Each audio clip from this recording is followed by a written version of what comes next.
Hey, this is the definitive course on Claude Code for beginners. I use Claude Code every day to manage a business that does over $4 million a year in profit. I also teach over 2,000 people how to use Claude Code, both for personal and then corporate or professional tasks. So this is more or less what I do all day.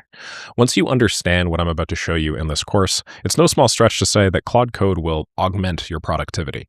You'll gain leverage in areas that you probably didn't even realize that you had, and that's both for software engineering and also other parts of your life. The focus here is not software per se, so you don't need to have a technical background to understand what I'm going to tell you. I'll make sure to start slow and build concepts on each other naturally and gradually so that everybody here is on the same page. So no fluff, here's what you guys are going to learn in this course. We're going to start with the basics by downloading and then setting up Claude Code ourselves.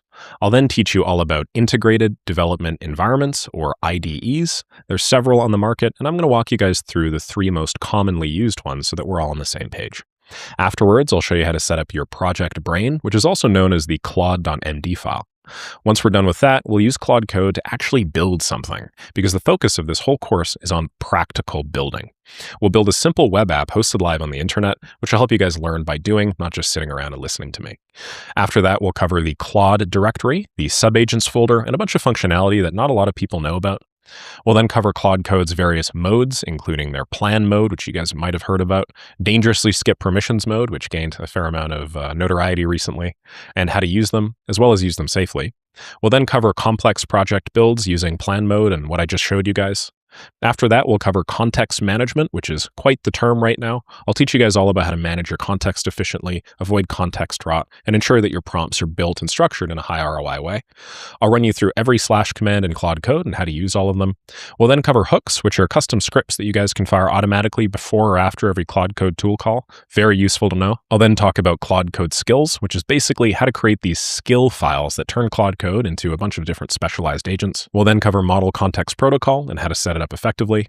I'll talk about a handful of automated systems that you guys can quickly build with model context protocol, including email managers. You can build your own bookkeeper and more. I'll cover Claude Code plugins and marketplaces, the Chrome DevTools integration, which is a very slept-on connection between Claude Code and Chrome that enables you to collect data from sources that don't have APIs. It's very, very valuable to learn. We'll then cover Claude Code subagents with scoped tool access. I'll talk about their new agent team feature and how to use them productively. And then Git work trees and session mobility, which essentially will allow you to spin up parallel cloud sessions without a lot of the downsides and issues that things like ClaudeBot or OpenClaude have unfortunately resulted in. Finally, we'll cover scaling and deployment, basically how to take your automations and run them in production using modal webhooks, GitHub Actions, and Claude Code on the web. So we've got quite a lot to cover. Let's just dive right into it with the first, which is how to set up Claude Code as a total beginner. So the first thing we have to do is we actually have to purchase Claude Code. And the reason why is because they don't offer it for their free plan at $0. In order to have access to Claude Code, you need at least their pro plan for everyday productivity. I'd recommend this if you guys are starting out. The money that you spend on a subscription like this is so small compared to the massive productivity benefits that, despite the fact that it's $17, I personally would not even raise an eyebrow. It's no small stretch to say that Claude Code probably delivers me productivity benefits on the order of $10,000 to $15,000 a month, because it's not only just skilled as a developer might be, which allows me to build systems that alleviate stresses and strain in my life, but it's much more than a developer as well. It's basically my second brain at this point. After you click Try Claude, it'll take you to a page where you have to log in. And once you're done, you can then create your account for the very first time. So I'd select both of these. I'm not going to subscribe to occasional product updates because my email inbox is busy enough. And then you have an onboarding screen with some personal information. So I'm just going to fill that out. And then once I'm done, circle back. Okay, so I'm Canadian, and unfortunately, our dollars convert quite poorly to freedom dollars. So the $17 that we saw earlier is $28 in my own currency. I'm going to click Get Pro Plan, and then walk through the payment details below. Cool, and now I have a Claude subscription. This is all that you need in order to get set up. Everything else is totally free. From here on out, the simplest way to get up and running with Claude Code is just opening up a terminal instance. That'll seem pretty intimidating to a lot of you, so I'm not just going to show you how to do it in the terminal. I'm also going to show you how to do it using what's called their graphical user interface, which they put together 4 or 5 months ago. Any resource that I show you throughout this course is probably going to look a little different by the time that you look at it versus when I'm looking at it. And that's because Claude Code, Anthropic, and just AI tools in general change really quickly, especially since most of the developers are also using Claude Code. So it kind of multiplies their productivity here. What's important is not the specific layout, the colors, the words on the screen. What's more important is that you just know how to find it. And so the number one resource that I personally use to look up advanced Claude Code features is in the Claude Code documentation. It's at code.claude.com/docs. Whatever language you speak, just pump in there and then it'll automatically translate that over too. So the Claude Code docs specify that in order to install Claude Code in your system for the first time, you can run what's called a curl command here. If you're running Windows PowerShell, you can run this. Windows CMD, you can run that. Just so we're all on the same page here, when you have little snippets of text like this, what they're telling you to do is basically to open up a terminal or a command prompt. So on Mac OS, Linux, or WSL, which are all different operating systems, in order to open up a terminal, you just type terminal. When you do so, you then get a terminal. Now, this terminal might look a little intimidating to you if it's your first time ever using something like that, but don't worry about it too much. I just wanted to show you guys how easy it is to get set up with Claude Code in this, and then afterwards, as mentioned, we'll do the graphical user interface stuff. Okay, so this is what it looks like on Mac. If you guys are on a Windows, then you'll have to use the Windows key search bar, then it'll look up something like CMD or command prompt. At the end of it, you'll get something that looks pretty similar to this. From here on out, all we have to do is we have to copy over the command that it gives us. So because we want a native install, and I'm in Mac OS, I'm just going to copy over this command. You can also click this little button over here and then Alt-Tab back. I'm then going to paste it in and press Enter. From here on out, a bunch of complicated things are going to occur. If you don't already have it installed, it may take you a little bit longer. But now we're good to go. Claude Code is installed on our computer. Once you're done with all that, all you have to do in order to use Claude is just type the word Claude directly into your terminal. It's really that easy. Now, if it's the very first time that you're logging in, you'll also have to authenticate, and it'll ask you to do so automatically when you open this stuff up. If not, you can also type \login. Once you've clicked this, it'll tell you Claude Code can be used with your Claude subscription or build based on API usage through your console account. How would you like to set up? Now, in our case, we're using the cheapest, most effective method, which is the Pro, Max, Team, or Enterprise subscription. It's also the most straightforward, which is why it's the one that I used in this course. I'm just going to click Enter. And then it'll then log you into your Claude account, the one that you just set up a moment ago. Once we're done, you're all set up for Claude Code. You can close this window, then Alt-Tab back, and you'll see that it's going to say, just press Enter to continue. Now, just so we're all on the same page here, all we've really done so far is we've just opened up a chat interface with an AI model. It's just instead of it being in like a nice desktop application or on the web, it's in our terminal. And the value here is instead of running an AI model on the web or in some distant cloud server, what we're doing now is we're running it locally on our computer. So we actually have the ability to take this model and then locally modify files on our computer, write scripts, write stories, write poems, restructure our file organizer, clean up our PC or our Mac. Like, this thing is currently connected to my computer. And I'll run you guys through how permissions and all that stuff work later on in the course, as I talked about in the outline. But even this alone makes it extraordinarily powerful. So this screen can look pretty intimidating for beginners. Most people end up using the terminal flow, not the GUI flow, but I'm going to explain to you what you guys see here just for simplicity. In the top left-hand corner, you have that cute little Claude Code widget. I think I don't know if it's supposed to be a crab or like a jellyfish, but it's adorable. Then you have Claude Code and the actual version up above. Underneath, you have the model that you're currently using. In my case, I'm using Opus 4.6. Then you have the plan that you're on, in my case, Claude Max. So this is a couple levels up from the Pro plan. And then, perhaps most importantly, you have the current working directory. As I mentioned to you a moment ago, this is working inside of your computer in a specific folder. And so Claude Code currently lives inside /users/Nick Sarayev, which is basically like the home folder, at least on my Mac OS. Here is your previous command. And so I just wrote clear because I wanted to clear it all the way up and give you guys a fresh canvas. Here is where you actually insert the text. So when you type stuff, it pops up. Underneath here, it tells you the model again. Then it gives you various modes. So in my mode right now, I'm in bypass permissions. This is sort of like a dangerous mode. It's a mode that not a lot of people feel super comfortable with, but it's the mode that I prefer for knowledge work and intellectually valuable tasks. And I'll run you guys through more of that later on. But you can cycle through modes simply by clicking Shift and Tab, which I'll show you guys how to do. And then there's some additional information here. There's some version, the latest, and then over here is, at least in my case, the token readout. And you know what's really cool? You can actually adjust this. This sort of thing is your Claude Code status line, which I'm also going to run you through it. You can make it all colorful and all wonky and really fun. You can have it display whatever the heck you want. So the very first thing I'm going to do is I'm just going to say, hey, how's it going?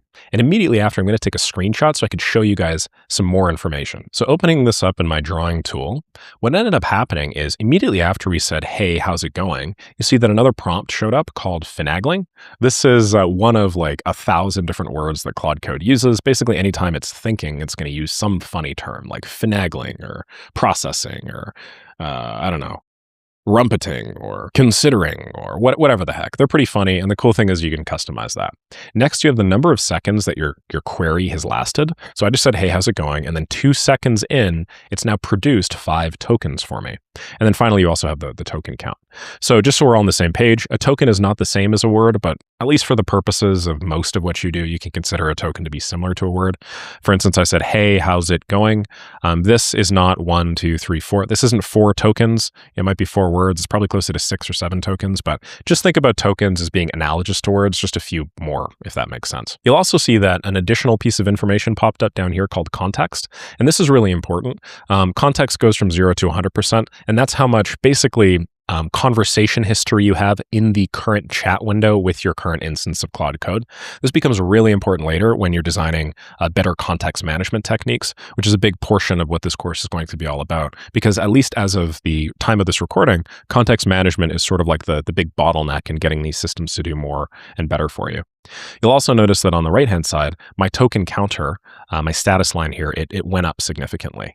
And so basically what this means is at about 20,000 tokens or so, we're about 10% of the way through our entire conversation thread that's allotted to us. What's really cool is Claude Code will take all of that history, and at regular intervals, it'll actually compress that for you by increasing the information density, taking a string of text and then making it higher information density and higher information density and higher information density successively, so that even if you wrote something in kind of like a bloated way, a way that you could have used fewer words to say, as your context goes up and longer, Claude will automatically manage that for you to ensure that you're within the window. So that's how to set up Claude Code in the terminal. Hopefully we're all on the same page. Terminals are really similar to graphical user interfaces, which I'm about to show you in a moment. I do recommend that you guys get used to using it in a terminal, because when you use it in terminal, you basically unlock even more functionality. You can run a bunch of these side by side. You can run different terminal tools and whatnot that give you guys fast refresh times, and we'll cover that sort of stuff later. But what I want to do now is I want to show you guys how to run it in a graphical user interface. And these graphical user interfaces are typically managed by what's called an integrated development environment. Well, that takes us to the next logical question, which is, Nick, what is an integrated development environment? An integrated development environment, also termed IDE, is basically 3 things put together, okay? It's a file folder organizer plus a text editor plus an AI chat widget, similar to what you get if you go on chatgpt.com or claude.ai. So you know how on my Mac, if I go Finder, I open up a basically series of folders where I can select different files and open them up and so on and so forth. You can do the same thing on Windows if you just type in folder or, I don't know, the C drive or whatnot. Well, an ID is basically that plus something like Notepad or Notes plus something like ChatGPT all in one. And right now, we have 2 major IDEs that the market is tending towards. The first is called Visual Studio Code, and the second is called Anti-Gravity. Visual Studio Code is sort of like the OG one, because Anti-Gravity is actually built on it. It was developed a lot longer by Microsoft. It's really, really extensible. It has great support, and it's very straightforward. So I'm going to show you guys how to set things up on it. But Anti-Gravity, I would consider to basically be Visual Studio 2.0. So not only does it have most of the same features now, although it is, some of them are still kind of a little beta-ish, it's also a lot more modern. And then there's a much bigger focus on AI, which is obviously kind of the whole point of this course. So I'm going to be showing you guys initially how to set things up in Visual Studio Code. Then I'm going to do Anti-Gravity. And then for the rest of the course, we're just going to be doing all of our work inside of Anti-Gravity. And Anti-Gravity is really cool. There's some additional functionality within Anti-Gravity, not even tied to Claude Code. So the first thing we need to do is obviously we need to set up Visual Studio Code. In order to do that, just head over to Visual Studio Code on Google over here and then download for whatever your specific application is. In my case, I'm downloading the Mac OS. I'm then going to have the download appear in the top right-hand corner. I'm then going to give that a click and then go download unverified file. And then over here on a Mac, you again have to drag the little window over. So I'm just going to do that. And once you're done, you're going to have a page that looks something like this. So remember earlier how I said it was like a file editor? Well, that's what this little left-hand side is about. If I click open a folder, I can actually go through and I can open a folder on my computer. So why don't I just go and open, I don't know, left-click contact. Okay, so now I'm inside of the left-click contact folder, and you can see we have some files here, a gitignore, claude.md, contact, index, and a netlify.toml. We're going to go through all that sort of stuff in a moment. It's not super important for now. But this is sort of like where the file explorer functionality comes in. If I were to click on one of these, as you can see, we've now opened up a big text editor right in the middle of the screen. And so this is a bunch of CSS. It's a programming language. What's really cool is with Claude Code, you don't actually have to know how to read any of this stuff. It'll just tell you everything. And so that is the text editor functionality. I can make changes. Hey, what's up? I could create a new file here if I wanted to called message.md. And I could say, hey, how's it going, YouTube? So just like in that way, we basically have file editing functionality, and then we can also select files to work on and stuff like that.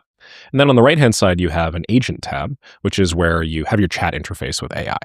Now, right out of the gate, the VS Code chat interface isn't actually Claude Code. In order to access Claude Code, you have to download it as an extension. So I'm going to run you guys through that right now. On the left-hand side here, click on these little blocks, then just type Claude Code. You'll see a variety of these. The one that you're looking for is the one that's developed by Anthropic, the one with that little check mark in it. Be very wary of downloading extensions that are not from official developers and vendors like Anthropic, simply because people have been known to insert malware and different things like that in these. So it's very important that you preferentially use verified sources. In my case, I've already installed this, but all you have to do is go through that little installation wizard here. And then once you're done, you will have access to Claude Code. The question is, okay, I have access to Claude Code. How do I actually use it? Well, it's really easy. If you just go to the top right-hand corner of this little agent window, you now can just click on Claude Code. But you'll also see that there's a Claude logo up here as well. Well, what the hell does this mean? If you click on this, you'll open up just like another window. And in my case, I open it up with the terminal default. So it's going to open up this in the terminal. This could be pretty intimidating and kind of annoying, to be honest, juggling all these things. I'm just going to zoom in so it's easier for us to see. So my recommendation is, at least for beginners, just stick to the one on the right. That one's simpler. And as you can see, it's a different user interface than the terminal. Okay, so how exactly do you use this, and what are all of the different features and buttons and stuff like that? Covering the interface, obviously up top, you have the past conversations tab. And so as you build up more conversation history, you'll actually be able to jump back to any prior conversation you've had with Claude Code over here. You can do that both locally and then on the web. I don't have access to either of these yet because I just set this up fresh for you guys. Underneath that, you have the Claude Code logo. Underneath that, you have that cute little jellyfish or lobster, whatever the heck it is. Underneath, you have your little chat window. So here's where I can actually talk to Claude. Hey, Claude, what's up? Once we open this, you'll see that similarly to how we had before, we have that little accomplishing, fidgeting, whatever. We have that little like process text come up. After that, you then have the response. The response comes in this little window, although you'll see it's different when it accesses files and stuff like that. Underneath, at the very bottom left-hand corner, you have the various permission modes. Remember how earlier mine said dangerously skip permissions? Well, you can do the same thing here. If you just click on this, you can cycle through all of the different possible modes, and you see that little window around the chatbot also changes. So in my case, I'm asking before edits, which means because this is running locally on my computer, before it makes any changes to any local files, I'm going to say, hey, just ask me to make sure. Now, this is pretty safe, and a lot of people, especially coders and developers that are a little more old school, will usually work like this. But personally, given that when Claude's really in the thick of things, it's asking me for edits every 5 freaking seconds. If you really want to unlock that productivity, as I talked about before, you either use edit automatically or you use bypass permissions. And I'll cover plan mode and whatnot later as well. To the right of that is, and this is kind of intimidating for some people to understand, but this is the file that is currently being fed in as context. So for instance, do you see how here it says index.html? And if I click this, I get this little eye icon. Well, if I leave this open, basically Claude is currently looking at this file. So what file are you looking at right now? It'll now tell me that it's looking through the index.html that's open in my editor. It hasn't read through the contents yet because reading through the contents of this massive file would feed a fair amount of tokens into context, which would charge me a fair amount of money. So right now it's not doing any of that. But suffice to say, I can actually edit this in real time. Yes, change the title to Nick's YouTube example. And what it's going to do is it's going to go through my file. It's going to find the title, which is listed right over here, and then it's going to change that for me. This is an example of a really simple, easy, and straightforward change, but I could do way more. I could refactor this whole thing from dark mode to light mode. So I'm actually going to ask it to do so. Refactor this index.html from dark mode to light mode. And if you don't know what this means, it's okay, bear with me. We're actually going to rebuild a whole app using Claude Code and various design patterns in a moment. The first thing it'll do is it'll try planning out the changes that it's going to make. And so it's doing a bunch of programmatic adjacent things right now, like it's filtering out a bunch of different CSS snippets. It's doing a fair amount of work here. And you don't need to be a programmer to understand what's going on. We basically now given this a task, it's deconstructing the task into a list of high-level steps. Then it's going to go through and it's actually going to present this plan to me for me to say yes or no to. Now you'll notice that when I did this, in addition to the interface changing and now the colors being blue, in the bottom right-hand corner, we now have sort of a little pause button. This pause button is pretty important because it allows us to actually stop a Claude Code execution in process, so like while it's working. So I could theoretically change this at any point in time, okay, and I could actually pause it, and then maybe I could give it some more instructions or, I don't know, tell it to do something differently. So I'm actually going to click this little button, then I'm going to go to bypass permissions. I'll say no plan, just do it. And what I've done is I've interrupted the process in the tool call, and now it's going to go through, and instead of having to do this big fat plan, I'm just going to say, it's the wild, wild west, buddy. Just get in there and start making some changes. When I did this, you'll notice that there's now a thinking tab that's open. If you click on this, you can actually peer into the internal thoughts of Claude as it goes through and accomplishes your request. So in this case, it said the user wants me to just refactor the dark mode to light mode without planning. Let me read the whole file, understand all the colors, and then make the changes. And as you see, we just had some changes made, which is what this little blue thing is here, showing that we've made, the changes. So immediately after thinking, it then did some more thinking. Then down at the very bottom, it's now updated a bunch of the sections of my code, and it's continuing down some little to-do list.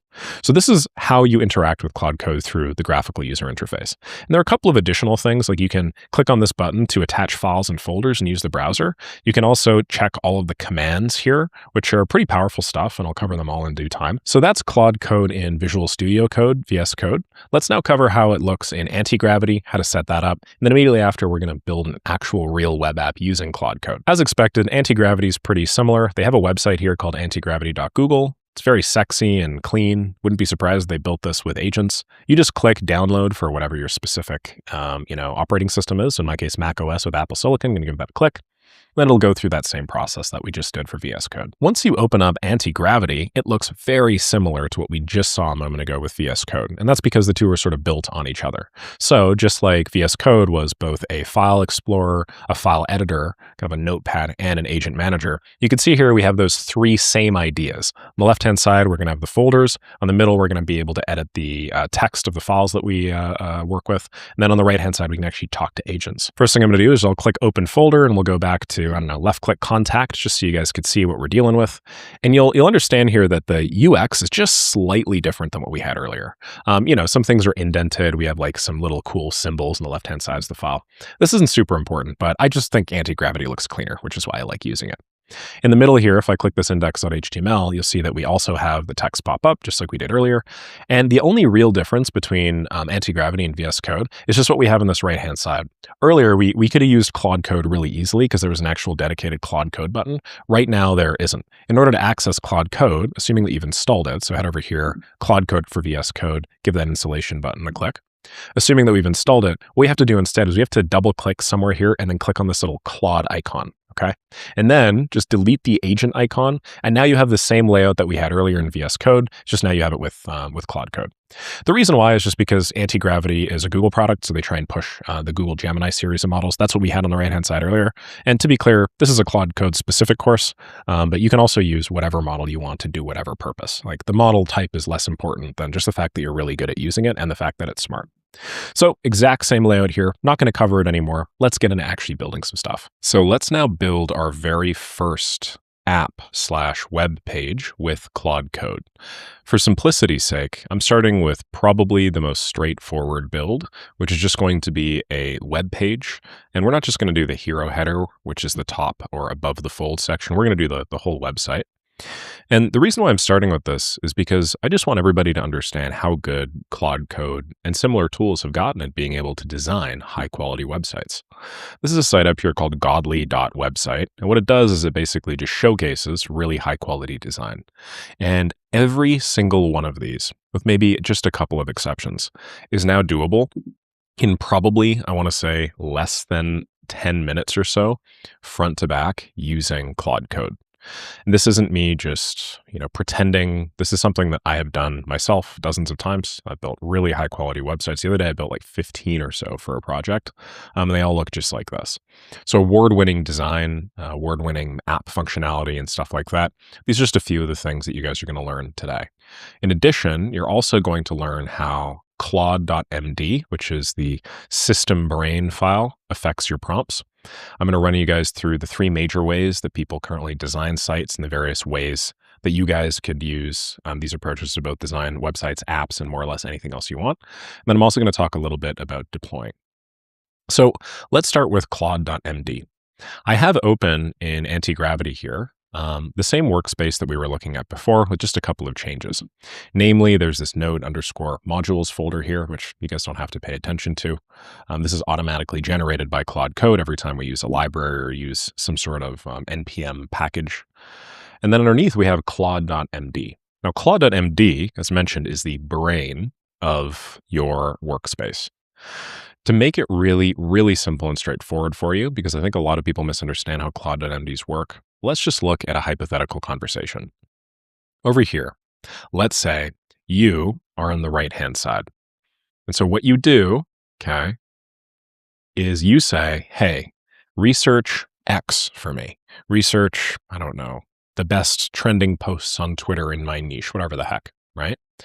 And then what ends up happening is the model afterwards, Claude, whatever you're using, whether it's Opus 4.6 or 4.5 or Sonnet or Haiku, it'll respond to you in purple saying, sure, one moment.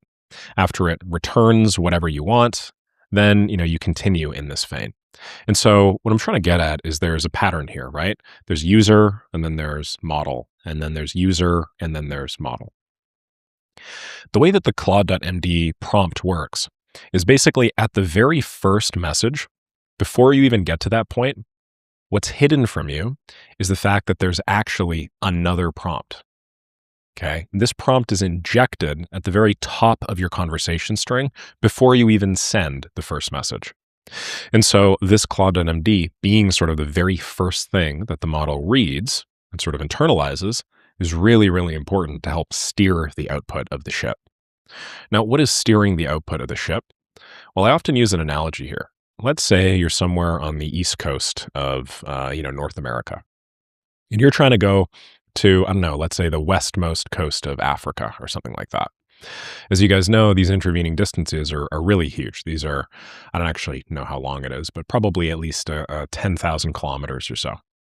Now, if you're a ship positioned right over here, okay, and this is your port, and your goal port is over here.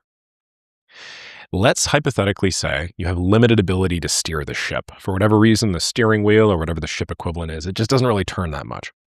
What that means is if you wanted to make it as close as humanly possible to that X, what you would have to do, logically, is you'd have to make sure you're very, very accurate, at least when you leave the port. And the reason why is because if you're not, okay, if you give even a very slight range of possible, I want to say angles that you could go, okay, it may not seem like that big of a difference if you go, from this line to this line, at least initially, right? But over an intervening distance of tens of thousands of kilometers, obviously this goes, a very, very long way away from what your goal is. And so steerability in AI is basically when you try and minimize the number of potential or the width of all of the potential options. And so what claude.md does is it allows you to take the space of a really wide angle of ways that the AI could go, okay? And it's like, I don't even know where the hell we're going to go if we take that topmost path, and then compress it down into a much more likely subset of possible options that the AI could go, such that, if you were to be even slightly off here, the impact on your final destination, while, you wouldn't make it to your goal, you'd still make it pretty close. So I want you to treat your claude.md as basically that initial trajectory that you launch all of your Claude sessions, whether in terminal or whether in the GUI tool like I'm showing up here. So with that understood, now that we're on the same page about how claude.md is injected at the very front of any conversation, you start to realize that there's a tremendous amount of value in making that claude.md as high quality as possible, okay? So including a file capital CLAUDE.md in any workspace project directory means that this is now injected at the front of our conversation.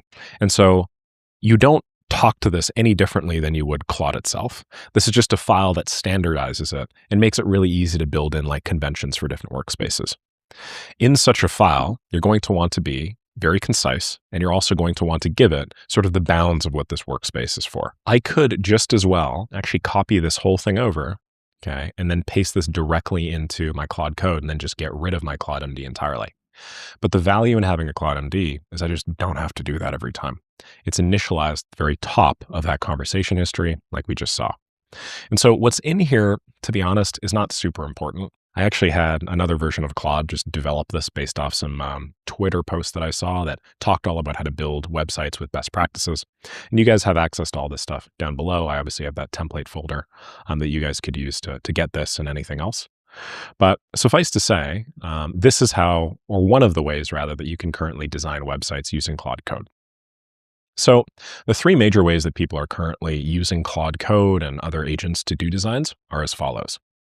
The first is that you give it a pre-existing design, and then you give it the ability to screenshot itself over and over and over and over again.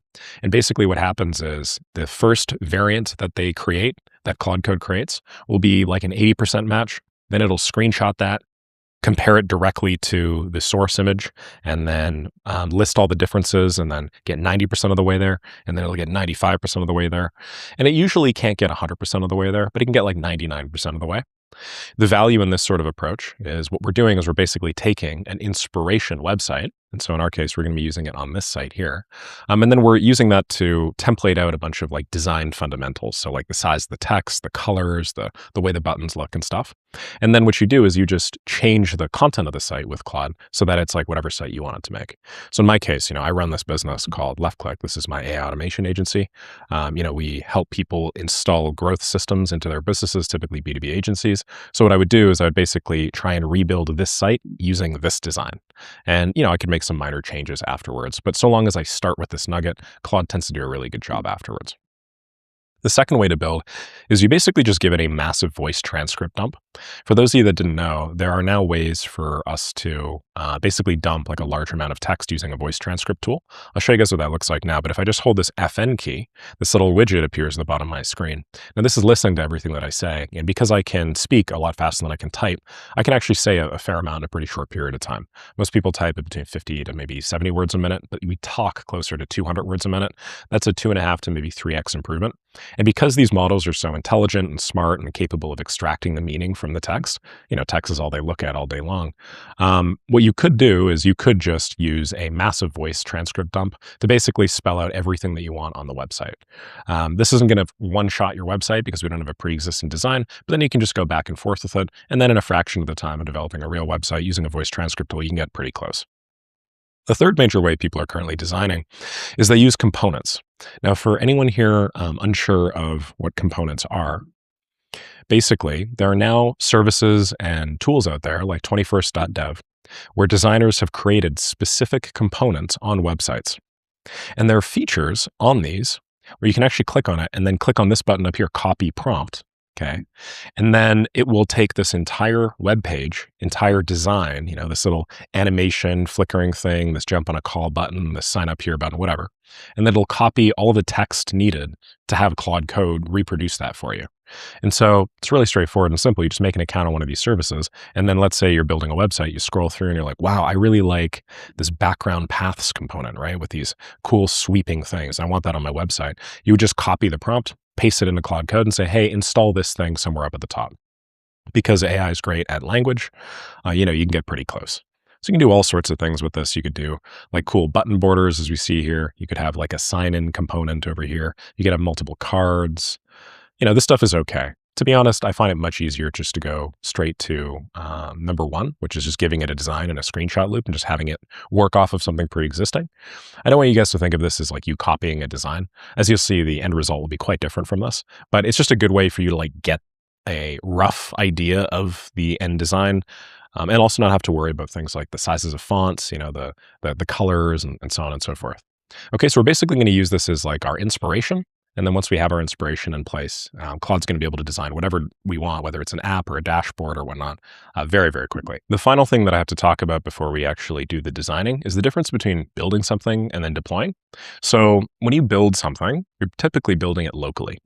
When you do a tool, an automation, like we're going to do later on in the course, or an app or a website, we're running this thing on our local computer. But if we want other people to be able to access it, then obviously we need to deploy it. We need to push it onto the internet. And there are a variety of different tools that allow you to do so. So today, I'm just going to show you how to build the stuff. And then over the course of the next few modules, as we get deeper and deeper into the course, I'll also talk a little bit about tools like Netlify, Vercel, Modal, and whatnot that allow you to push both your software, the tools that you make, and then even things like websites and full-fledged apps to the cloud so that other people can access it on a domain like, nicksawesometool.com. Okay, so without further ado, how would I actually go about this design process? Well, as mentioned, I have this claude.md file set up here, and this is just something that I had Claude basically scrape through Twitter to find me the best practices of all of the different types of website designs out there that people are currently using Claude and other tools to create. And then I just had it write me a little script, basically a little summary. And this is very squarely this give it a design screenshot loop. It's just written in a very particular way. You do not need to know how the tools work. You don't need to know how anything works. You basically just need to know how to find a resource out there or use AI to find a resource and then use it to make your own claude.md. With that in mind, what I'm going to do now is I'm actually just going to go on the website that I want. I'm going to screenshot it. However, if you guys aren't familiar, if I just screenshot one section of the site, like this, for instance, on Mac, then I feed it in, I don't actually have most of the site, right? I only have that hero header. Okay, in terms of how to actually build this puppy, use Command-Shift-I or right-click on the page and then type inspect. This will open up a window that looks something like this. Once you're done, change the dimensions to full page width. On desktop, that's usually 1920 by 1080. This is termed the widescreen aspect ratio. Then just hold Command-Shift-P. I think it's Control-Shift-P on Windows. You'll open up this little command bar. With this command bar in place, you can then just type in screenshot and then go capture full-size screenshot. It'll actually scroll through the whole site and take an entire screenshot for you. If I click on this button now, as you guys could see, we now have a screenshot of the entire website top to bottom. It's kind of a hack. Not a lot of people realize that you can do this, but you can. It's pretty neat. And once we have this, we just have to do one more thing. It's pretty big right now. If you were to send Claude Code, 20 megabytes or something like that, a file, number one, it would really massively eat up your token limits. And then two, I think the API might have a limit on this. So we just have to make this file significantly smaller. So I'm just going to open up this resize PNG file here. Page called resize PNG from iloveimage.com. You can use whatever the heck you want. And I'm just going to drag and drop this in, 50% smaller, even 75% smaller, and then click resize images. This is now going to basically remap this for us. We can click download. What we're looking for is we're looking to get a file that's less than about, I want to say, I think 4 or 5 megabytes or so. So it's not perfect. Okay. It's a little bit blurry, but it's all right. Maybe I'm just going to go back and resize this one more time so that it's, maybe a little bit bigger. Let's do 50% smaller instead of 75%. Okay, once we're done, we can click download resized images. This one is about 4 megabytes or so. If we open it up, you can see that it's still high quality, but it's much, much smaller than the other file, which is 3 or 4 times. And now that we're done, we just add this into Claude Code. So back to our Claude Code instance, I'm going to go down here to bypass permissions. Then I just need to go find the file. So I'm going to click this top right-hand corner. And I'm just going to see if I can drag this in directly. Okay, so it's going to open this up. That's okay. Just zoom in, copy, and then you can actually paste this in directly. Okay, so just click that copy button, paste it, and now you actually have the whole file as context. Okay, and then we just have to do one more thing. We're just going to head back to the website. I'm going to find actual, and then scroll down to this little body tag, and then right-click and press copy styles. This is going to copy the styles of the site, including the button colors and sort of the little gradients in the background and so on and so forth. You can paste that in. Okay. And then I'm just going to press enter. Now that we've uploaded these, keep in mind that despite the fact that this might mean nothing to you or I, keep in mind that there's that extra prompt that's been injected up at the top that literally says when the user provides a reference image, screenshot, and optionally some CSS classes or style notes, you should generate a website. So that's what it's doing immediately. It's analyzing the reference image and building this website recreation. Let me start by creating the actual HTML file. So this will now walk through its own little to-do list, take screenshots of its created website, compare it with round one, basically do the same thing over and over and over and over again until it gets to where we want it to go. And this is really what I'd consider to be the core building philosophy for Claude Code. What you do is you basically give it a high-level task, which in our case we did with the claude.md, okay? Then we allow it to do the task. And then we allow it to verify or basically judge its results. I think the reason why a lot of people end up sucking at Claude Code, or maybe they end up giving it instructions and then not being satisfied with its results, is they'll just give it the task and then it'll do the task. And then their loop is kind of like this, right? Task, do the task, give it another task, do the task, so on and so on and so forth. If you don't give Claude Code the ability to verify its own results, either visually through a screenshot tool, or if you're building some sort of software through like automated testing mechanisms and so on and so forth, test-driven development, then you lose like the vast majority of the value of AI. The reality is AI is not going to be perfect the very first time, but the value of AI is not in its ability to one-shot everything 100%. The value of AI is its speed, because you can have it get to 80%. Let's say this is like a, I don't know, a little quality bar or something. What you can do is you can immediately, it's not just going to be like, if this is time step 1, 2, 3, it's not just immediately going to be at 100%, right? That's not what it does. It's not going to go from here to here in like 2 seconds, then be done. What it is going to do though, is it's very quickly going to start here, then it'll go here, then it'll go here, then it'll go here. And then eventually after 2 or 3 or 4 time steps, it'll hit that 100%. And, we think that this is a really long period of time. Okay.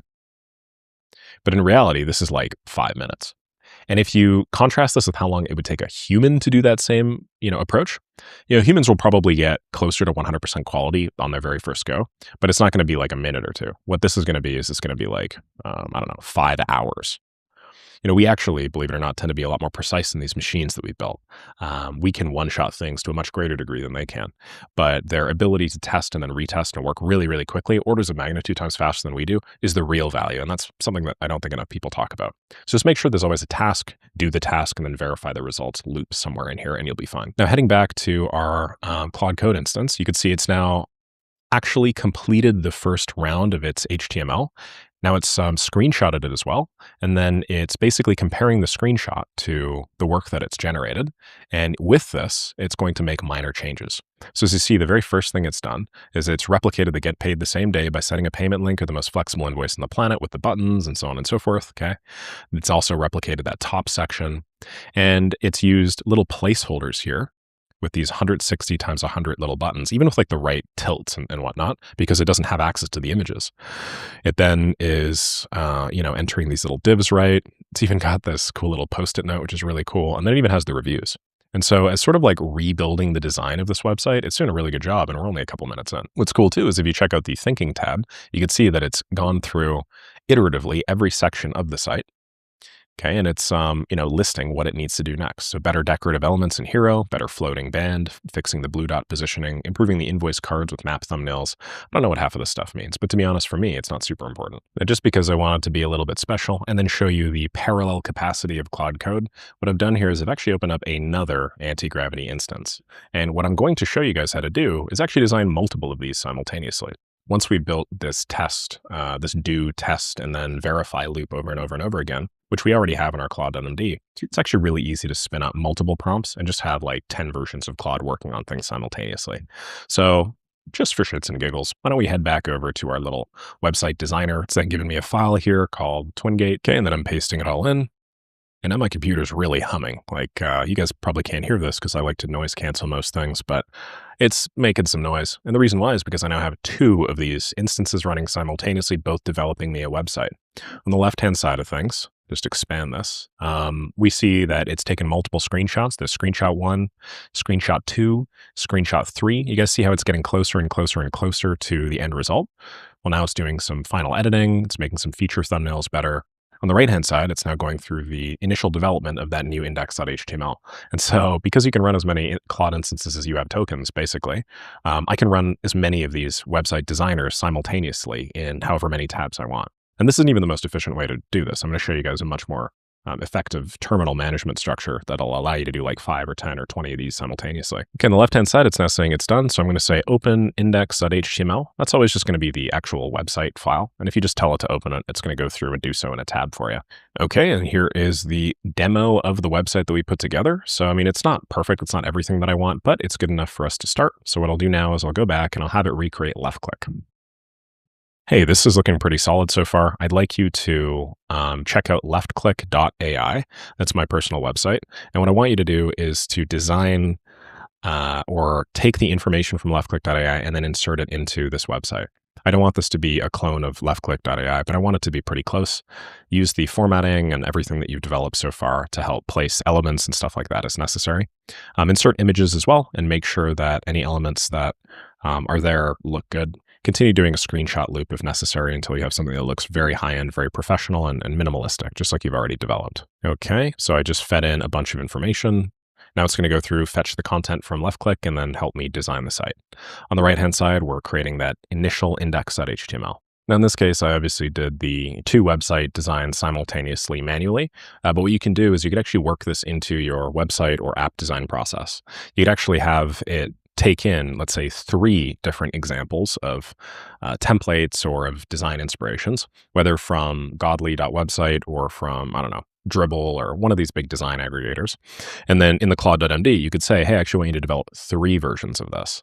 Then you could give it some source, and then you could actually just like let it do its little test verification retry loop before giving it, you know, a source website, like in my case, leftclick.ai, to have it like do some modifications, or maybe just doing a big voice dump of what your website is, what it's for, the various audiences you serve and stuff. And then at the end, you could actually have 3 websites simultaneously that Claude presents to you after 5 or 10 minutes and says, which one do you like the best? The options here are virtually unlimited. The other website developer so far has made this, which actually looks pretty reasonable. You can see that there's still some things that it needs to change.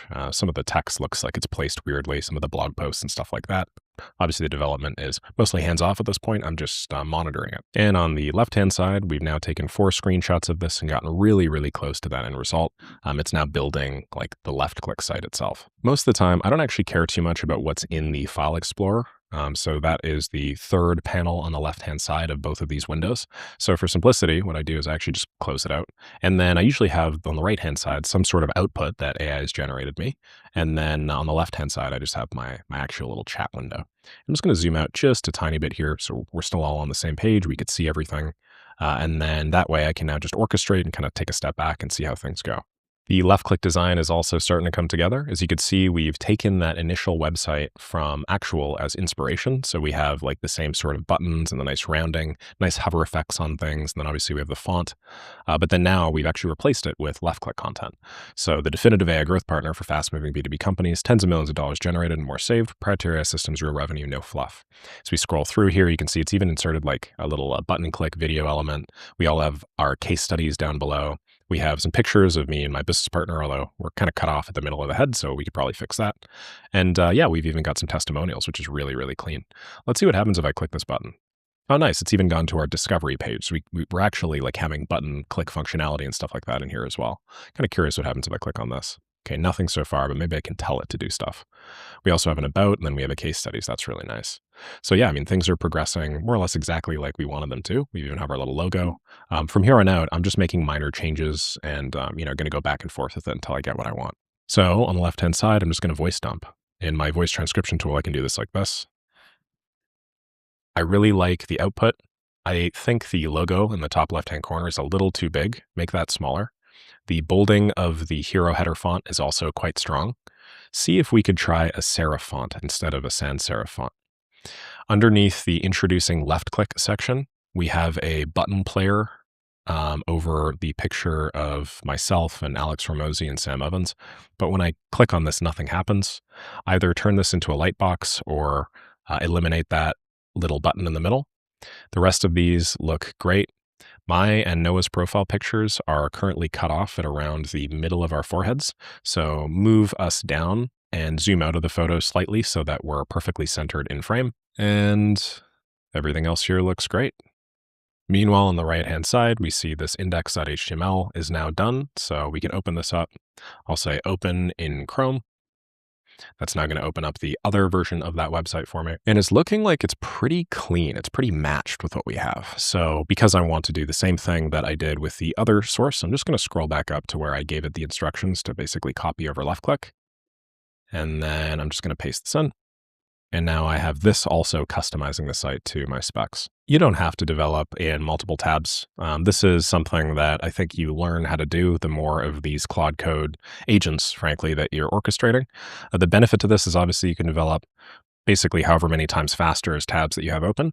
But the downside is you also tend to context switch a fair bit. The number one thing that you don't want Claude Code to do is basically just sit around waiting for your instructions. So if you are going to do it this way, just be honest with yourself and ask yourself whether or not there's always like Claude Code operating in the background. I find if it's not running because it's waiting for you for more than maybe 10 or 20% of the time, you probably have too many tabs open. Personally, I cap out at about 3 or 4. Depends on how intellectually heavy the things that I'm building are. And, it's a learned skill. It's not something that you're going to figure out right away. There's a fair amount of like remembering that you have to do as well. I've built a couple of things to help me build things faster. One of them is a little hook. That's a chime that keeps on going off that you've probably been like, hey, what the heck is that thing? That's something that you can do. And I'll show you guys how to do it a little bit later on in the course. With that knowledge, you can basically set different chimes for different windows. And when chime 1 plays, for instance, you know that your top left window is done. So you can go give it some more instructions, look at the results. When chime 2 plays, you can go to the top right window and do some work there as well. All this stuff in due time. Okay, now we've implemented all of the changes that I want, including some changes that I didn't even mention. So you see here in the background, there's this very slight little vertical line design that it pulled from my main website, which is really clean. I like that. Makes it quite different. We also have a serif font instead of a sans serif. I like that. Makes me stand out a bit. As we scroll down, you can see that we've since removed that little play button, which didn't really make any sense, and it's looking clean. We have all of our profile photos. I like how it kind of inset us a bit. Looks like my buddy Noah is still quite cut off, which is unfortunate. So I'm going to have to fix that up. But the rest of this looks really good, which, I'm a fan of. Let me just make sure all these buttons work again. Cool, that goes directly to our thing. With some minor changes, I think this website's basically ready to go. And looking at the other option here, we've more or less taken the same hero header. We have the calendar button working. You have this nice noise background, which I like. We still have some issues with the photos and them being cut off. You're going to get stuff like this pretty often, to be honest with AI, but that's okay. You can also manually readjust them if necessary. I don't really like how there are 2 logos, so I'm just going to do the same thing. Hey, this looks great. I don't like that there is both an image logo and then a text logo. Just have the text logo. We want a textgram just called left click in the top left-hand corner.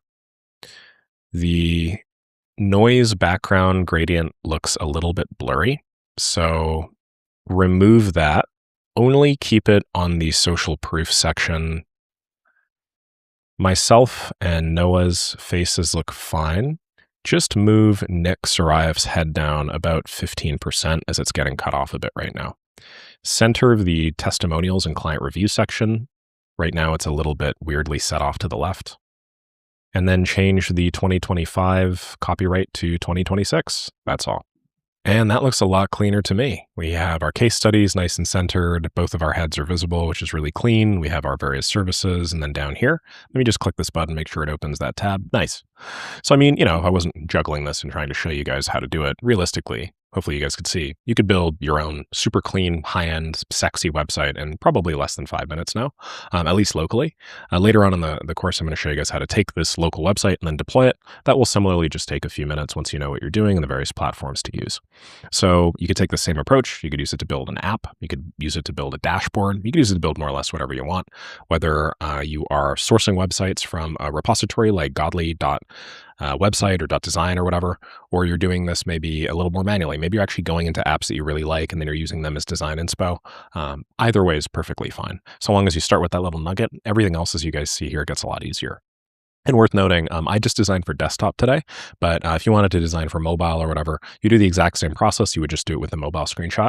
If you are just designing for a website, make sure that your websites are, mobile and responsive and stuff like that, lest somebody open it up on their phone and get treated with, I don't know, my giant ass forehead. You can also do that in the agent really easy. Just say, hey, make sure this is nice and mobile optimized. I'm noticing XYZ image is in a weird place. Okay, so hopefully you guys have now learned at least a little bit about the way to do a practical build and practical design with Claude Code. As you see, a lot of it's quite hands-off. It's not like extraordinarily involved. What you do is you basically steer it, like I talked about before. You carve out the river, and then you just give it a boat, and then it just goes along its way. So long as there's some sort of test-driven development loop, some sort of screenshot or verification loop, the quality that you can end up with is orders of magnitude better than not. And if you guys are ever wondering why you're not getting the results that you want, just make sure you have some sort of verification loop built in. Next up, we're going to learn how to build significantly more complex tools, not just websites and visually designed things, but also whole backends, whole architectures, and things that you could use either to, I don't know, like launch your own SaaS product or build really cool internal tooling for yourself, your own personal life, or for your team. All right, now that we've done a little bit of building with Claude Code, we put together what I would consider to be pretty solid websites with just a few moments of work. Let's dive a little bit more into Claude Code's advanced functionality. And I want to let you guys know that what I'm about to talk about here, probably less than 10% of everybody that currently uses Claude Code understands. So when you unlock what I'm going to be teaching you in this module, you'll know significantly more about Claude Code, for one, and then you'll also be able to combine each of these cool different features in fantastic ways that I think you'll quickly see the value of. So what is the .claude directory? Just to be clear here, for anybody that doesn't know, in programming convention, first of all, this is a folder. And in programming convention, if you put a period in front of the folder, this basically hides the folder from view. And so if you just open it up in a file explorer, you wouldn't actually see. For instance, you know how like, I don't know, in my case, my computer is called Nick, and then underneath that, I might have some other folders. Maybe I'll have like a documents or something. Let's turn this off before that frustrates me. I might have a documents. Well, if under Nick, I stored another folder called .hidden, if I were to open up my file explorer, because it has a period in front of it, and because that just happens to be the convention, the file explorer wouldn't show it to me. So this is sort of like the developer way of, building folders that don't really muck around and ruin your nice organization. So in Claude Code's case, they have a .c Claude directory. And inside of this Claude directory, there's basically support for like 10 or 15 cool advanced features that once you can augment Claude Code significantly more than sort of vanilla out of the box. So let's run through all of them together. This is what like a fully loaded .claude folder would look like. Okay, and there's actually two levels to this, and I'll cover both of them in a moment. But the one that I want to talk about first is right over here. So inside of the .claude folder, you can add a settings.json, which is team permissions and hooks. I'll talk about hooks a little bit later on, but that's how I get my cool little chime noise at the end of everyone. You have settings.local.json. Anytime you have a .local inside of a file, this basically keeps it local on your computer as opposed to pushes it to a online repository. For those of you that are unaware, a lot of programmers and people that use Claude Code use GitHub to basically store all of their active projects. Now, because GitHub is a cloud service, there are some instances where you don't actually want the cloud service to have access to the data inside of your repo, particularly if it's quite sensitive, stuff like, tokens and authentication keys and whatnot. So they developed this convention where you could just go .local, .whatever, in order to kind of override that and then not push it to GitHub. You have the same pattern here with Claude, where your claude.md lives, and then claude.local.md. This is, again, git ignored. That just means it's not going to go over to GitHub. Then, interestingly, you have an agents subfolder, you have a skills subfolder, and you have a rules subfolder. Then finally, you have a hidden.mcp.json as well.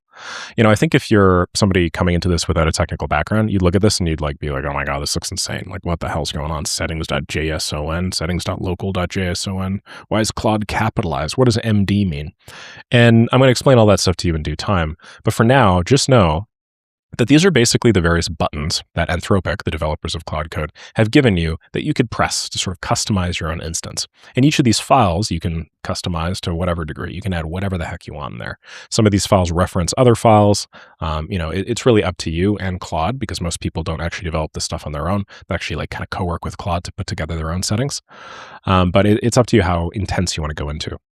Personally, I just have a claude.md. Sometimes I'll have skills and agents, and I'll run you through sort of like my own 80-20 setup later on in the course. Okay, so anyway, this .claude folder actually lives inside of your Claude Code folder workspace, wherever you're working. So, I don't actually have a folder set up yet, but let me do it right now.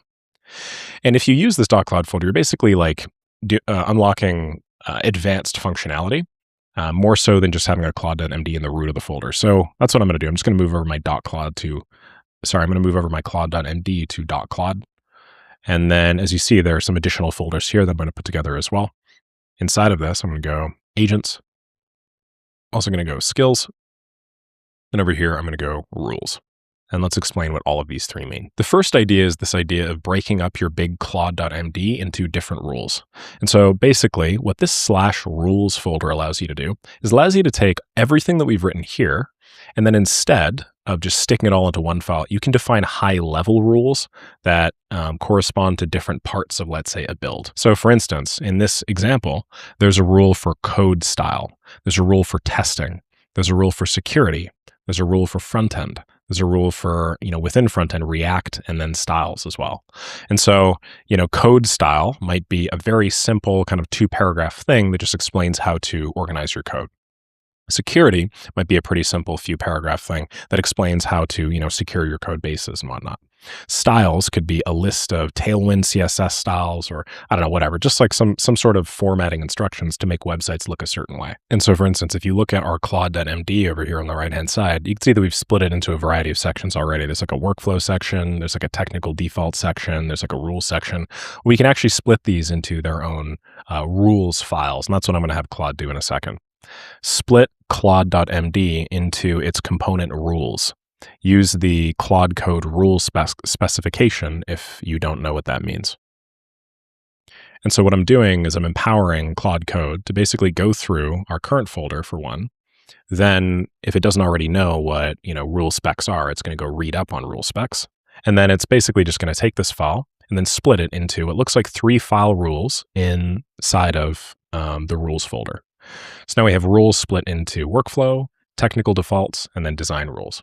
Okay, and as you can see, this is a little bit more compressed than we had earlier. Basically, the title of the file is sort of like that little heading. Okay, great. Anything else we'd need for efficient coding? And, it can go through and it can create some additional rules for you. So now if you think about it, okay, and by the way, I don't actually recommend just asking Claude, hey, build me rules for efficient coding. It's not going to do a very good job. Usually the best place to find like high-level instructions and stuff like that, that's sort of on the cutting edge. I would recommend like scrolling through Twitter and then finding Claude Code power users. It's like a real gold mine. The reality is Claude Code will actually like incorporate the most commonly used claude.md configurations and stuff like that into every successive generation. So a lot of the time, you don't have to include the stuff you had in your claude.md from like Opus 4 or whatever, because nowadays it just sort of understands that natively. And so if I, talk about this example in the context of what we've already done, over here we had one monolithic claude.md file, right? But imagine that we instead split this into, I don't know, let's just say 3 rules. We have the workflows, and then over here were the design rules,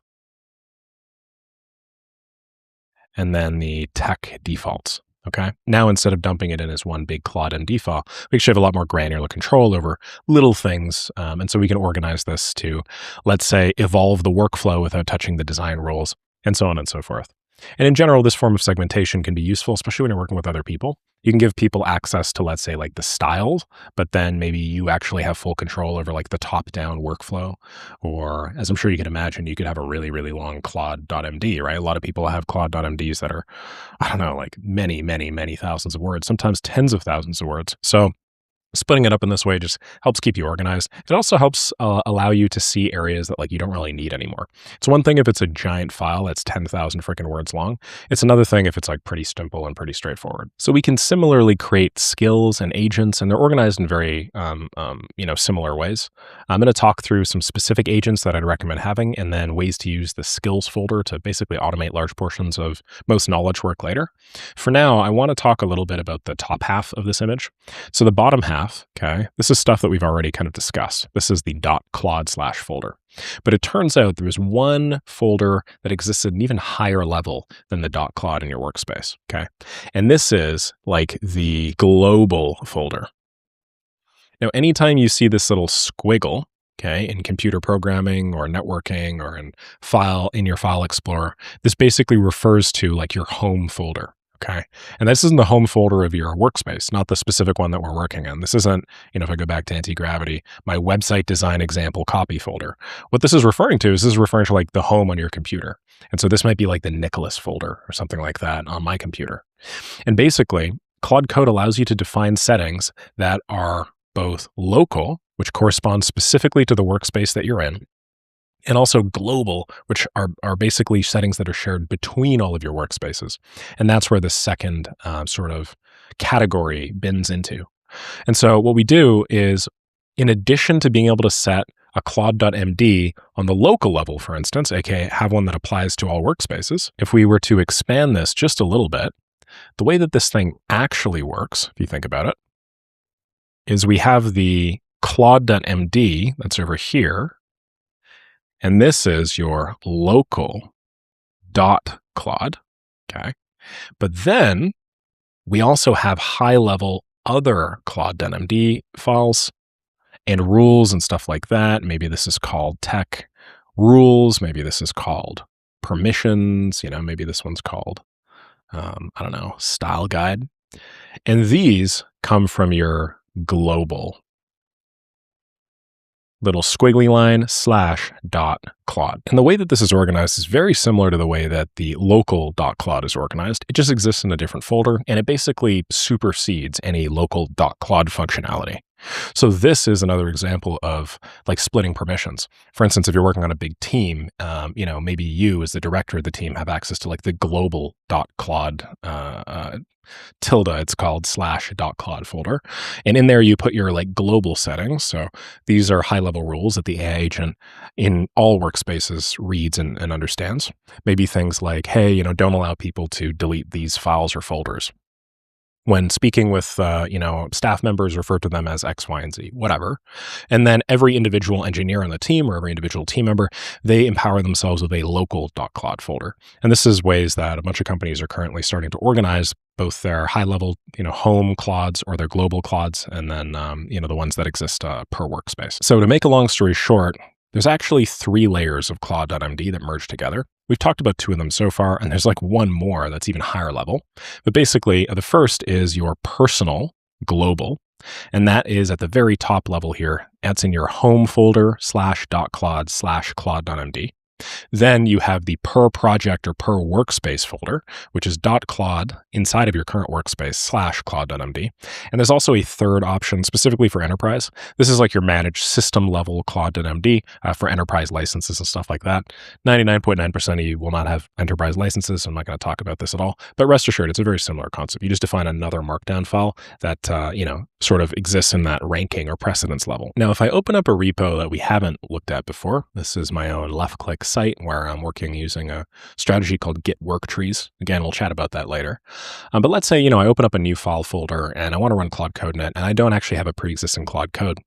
And, I want the model to help me with this. All I need to do is just open up that file folder, okay, open up Claude Code and then type /init. And we'll get into more / commands in a moment. What this does is this basically allows us to analyze the current code base and then write a claude.md that summarizes what the current code base does and then gives some instructions to a future version of Claude, which is really cool. So what this is doing right now is it's reading through all of the files, it's summarizing them, it's sort of looking through and seeing what stands out in the code base, trying to look for commonalities and patterns between them. And then finally, it ends up creating a capital claude.md. And it does this directly in like the workspace root. So it doesn't do this inside of a .claude folder. You have to, do this sort of organization yourself if you want to go any higher level. But as you can see here, it just put that together and I can open it up and I can actually see sort of like the way that it wrote its own claude.md. So this file provides guidance to Claude Code when working with code in this repository. This is a premium marketing website for LeftClick. It's an AI automation agency targeting B2B companies. Here's how to deploy it to Netlify. Here's the architecture. Here's the design system. Here's the Netlify config, etc. Why is this valuable? I mean, like, it technically has access to all this information anyway, right? So like, why are we getting it to summarize it all? Well, we're getting it to summarize it all because one thing we're going to talk a lot about in this course is context management. And that basically just means all of the tokens currently in a prompt. As you've seen, there are multiple levels to this, right? There's like the global claude.md, that's injected. Then there's the local claude.md, that's injected. There's the enterprise level claude.md, that's injected. We're then going to talk a lot more about the tool calls and various tool definitions. Those are all injected. And then finally, at the very end of it, you actually have your own prompt that you're sending, which is also part of the context. Well, If in addition to that, you force Claude to read through every single file every time that you initialize to know what the hell you're talking about, obviously you have to add significantly more tokens to any prompt, right? And by doing so, a couple things happen. One, the quality of Claude on average will go down because there's a negative relationship between the length of the prompt and then the quality of Claude's outputs. That's just sort of the way that it works statistically with these models. But two, you're also paying way more because now instead of consuming, let's say 10,000 tokens at a time, you're consuming 100,000 because this thing had to read through your contact.html, had to read your index.html, had to read your message.html, it had to read everything. And so claude.md, if you think about it, in addition to providing high-level instructions and some guidance and steering of the ship, also is a mechanism by which you can significantly reduce your token usage and then increase the average quality of Claude because it'll just know everything, especially when you use backslash init like I just showed you a moment ago, before actually having to read through the files. It'll know that index.html uses an inverted light color scheme. Okay. It'll know that, there's a contact.html, which is a contact page. It'll know how it's hosted. It's not going to have to do a bunch of API calls to various services to figure this out. It just already knows all this stuff because that's what this /init just did. So if you don't already have a claude.md, I'd highly recommend go into your folder, generate one. Once you have it generated, then you can continue making additions and changes as necessary. But literally just having a description of the way that the folder works is honestly, the 90% of the battle. So for simplicity, I've compiled the top recommendations into a quick do and don'ts guide for you. The first thing to do is just run /init first anytime you're working in a new folder. The second is I just use bullet points and short headings. Try and compress information as much as possible. Basically write in a high information density style. Don't just voice transcript dump into your claude.md. If you wanted to write a claude.md, for instance, using A as help, I might actually voice dump into Claude and then say, turn this into a very high information density summary of rules and stuff. Put the most important things at the top. If there's anything that it absolutely shouldn't do, like never delete XYZ file or whatever, mention it up at the very top. The first few things that AI learns, it tends to remember. It's sort of like the middle gap of the prompt. If I were to show you guys what this actually looks like, basically it goes like this. It remembers a lot of the beginning. It doesn't really remember much of the middle, and then it's more likely to remember some of the end. So this is called your primacy bias. Human beings are like this too, which is really interesting. And then this is called your recency bias, which means, Claude and us are biased towards remembering things at the very beginning of a stretch and then the end of the stretch, but more so the beginning, which is why you put very important guardrails at the top. Periodically review and prune this, treat it like living code. If you have Claude constantly update the claude.md, you will find over time it adds things that aren't really super necessary, some super precise instructions. It starts changing sort of the way that it talks to you and stuff. So I treat it sort of like technical debt and then I reduce it over time. What not to do is don't dump entire style guides and API docs into it. This is an unfortunate habit that I've seen a lot of people do where they basically are like, oh, I want this to be my, I don't know, let's just say a PandaDoc companion. So they go to the PandaDoc API and then they download the entire thing and then they try and paste it into the claude.md. It ends up being 10,000 tokens. And then keep in mind, this is initialized every single time you run Claude code, right? In addition to it taking a little bit longer, because now you have that initialization time, it's also just a pain in the ass and it's more costly while reducing Claude's quality as mentioned. So don't do that. Instead, talk to Claude, say, okay, what specific API endpoints are we going to need? And then give it the whole API and then just have it prune it down to just the specific sections that you need or specific, maybe high level instructions on how to use this API that maybe is not super relevant or trivial, I should say. Claude.md allows you to do what's called an @include. This is very simple to just, I didn't want to spend too much time on this, but basically if in your Claude.md, you just say, @git.md, and you have a folder called git.md somewhere else in your computer, it'll actually go and it'll include that into the Claude.md. As you guys can see, that functionality is sort of taken care of by rules, but just don't @include a bunch of files unless absolutely necessary. Don't write really vague rules in general, treat Claude like, a really intelligent savant style intelligence, but also people they tend to be really intelligent and savants, are really intelligent in one specific little slice of the field. If you give them too much rope, they'll just hang themselves. So try not to write really high level, vague, aspirational things unless absolutely necessary, unless it makes sense. For instance, don't just say, be smart. Don't say, make no mistakes. Claude's not going to understand that, right? I keep seeing a meme rolling around Twitter and it's like, Claude, make me $1 million. Don't make any mistakes. And it's that. It's just that's not gonna improve the quality of its output or anything like that. In general, you want to keep it somewhere between 200 to maybe 500 lines or so max. The recommendation is not to go any longer than 500 lines. Otherwise, again, you're just dumping in a ton of context. And then don't forget to add rules when Claude keeps making the same mistake. So like if you're working with a particular library or particular software platform, or again, a particular API like Pandadoc or whatever, and they have a very specific way of going about things, every time you load up a fresh instance of Claude Code, it's going to continuously make that mistake, which is going to cost you again in tokens, but then also in context because of quality.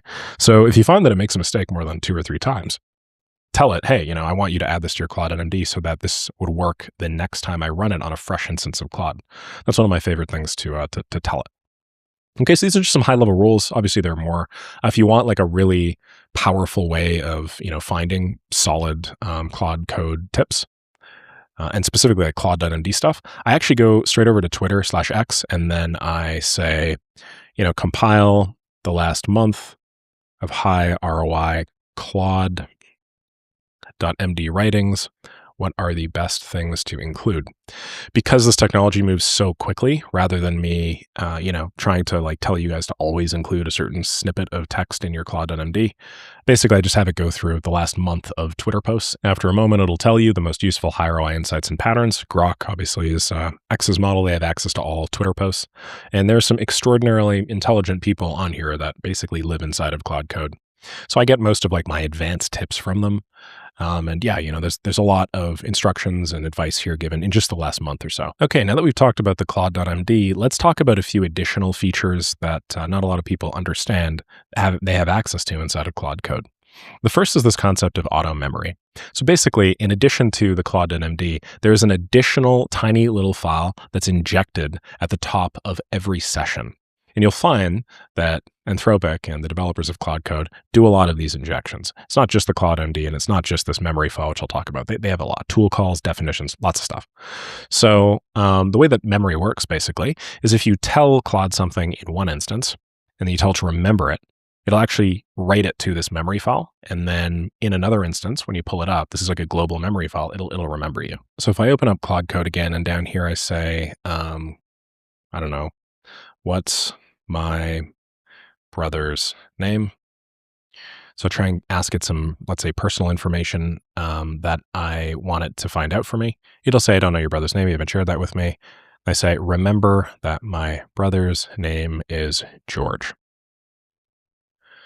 Now, what it's going to do is it'll save that to its memory file, okay, which already has a few other things, like the fact that my dog's name is Yelpers. You guys think my dog's name's Yelpers? Then if I go to a new fresh Claude Code instance and then I say, what's my brother's name? Notice how this time we're not going to have that issue. It's just going to say George. And the reason why, if we just go back to this very stereotypical, prototypical example, just continues to grow. In addition to both the enterprise Claude.md, the global Claude.md, and then the local Claude.md, you also have a file here, which is separate from all of those, called memory.md. And Claude will inject this at the very top of basically every new session. So in addition to, again, this global section here, and then this local section, we also have a memory, and then we have a bunch of other tool call definitions and stuff like that, which I'll talk a little bit about later. In practice, memory isn't super valuable or anything like that. I mean, Claude.md does a lot of that, of course, but it's separate from Claude.md. You can kind of treat this as Claude's own notes. It's not really your instruction set. Okay, next up are agents. As you see here, we have this agent subfolder within the .claude local settings folder. This can be pretty difficult to understand, so I'm just going to give you a high-level overview now, and then we're actually going to do a lot more agent development later on in the course. But let's just say I want an agent called tell me the time.md. And this is a really simple agent. I basically just want it to tell me the current time. I can define the tools that it has access to, the model, the max number of turns that I can have it autonomously go and fulfill my request, whether I want it to have global or local memory.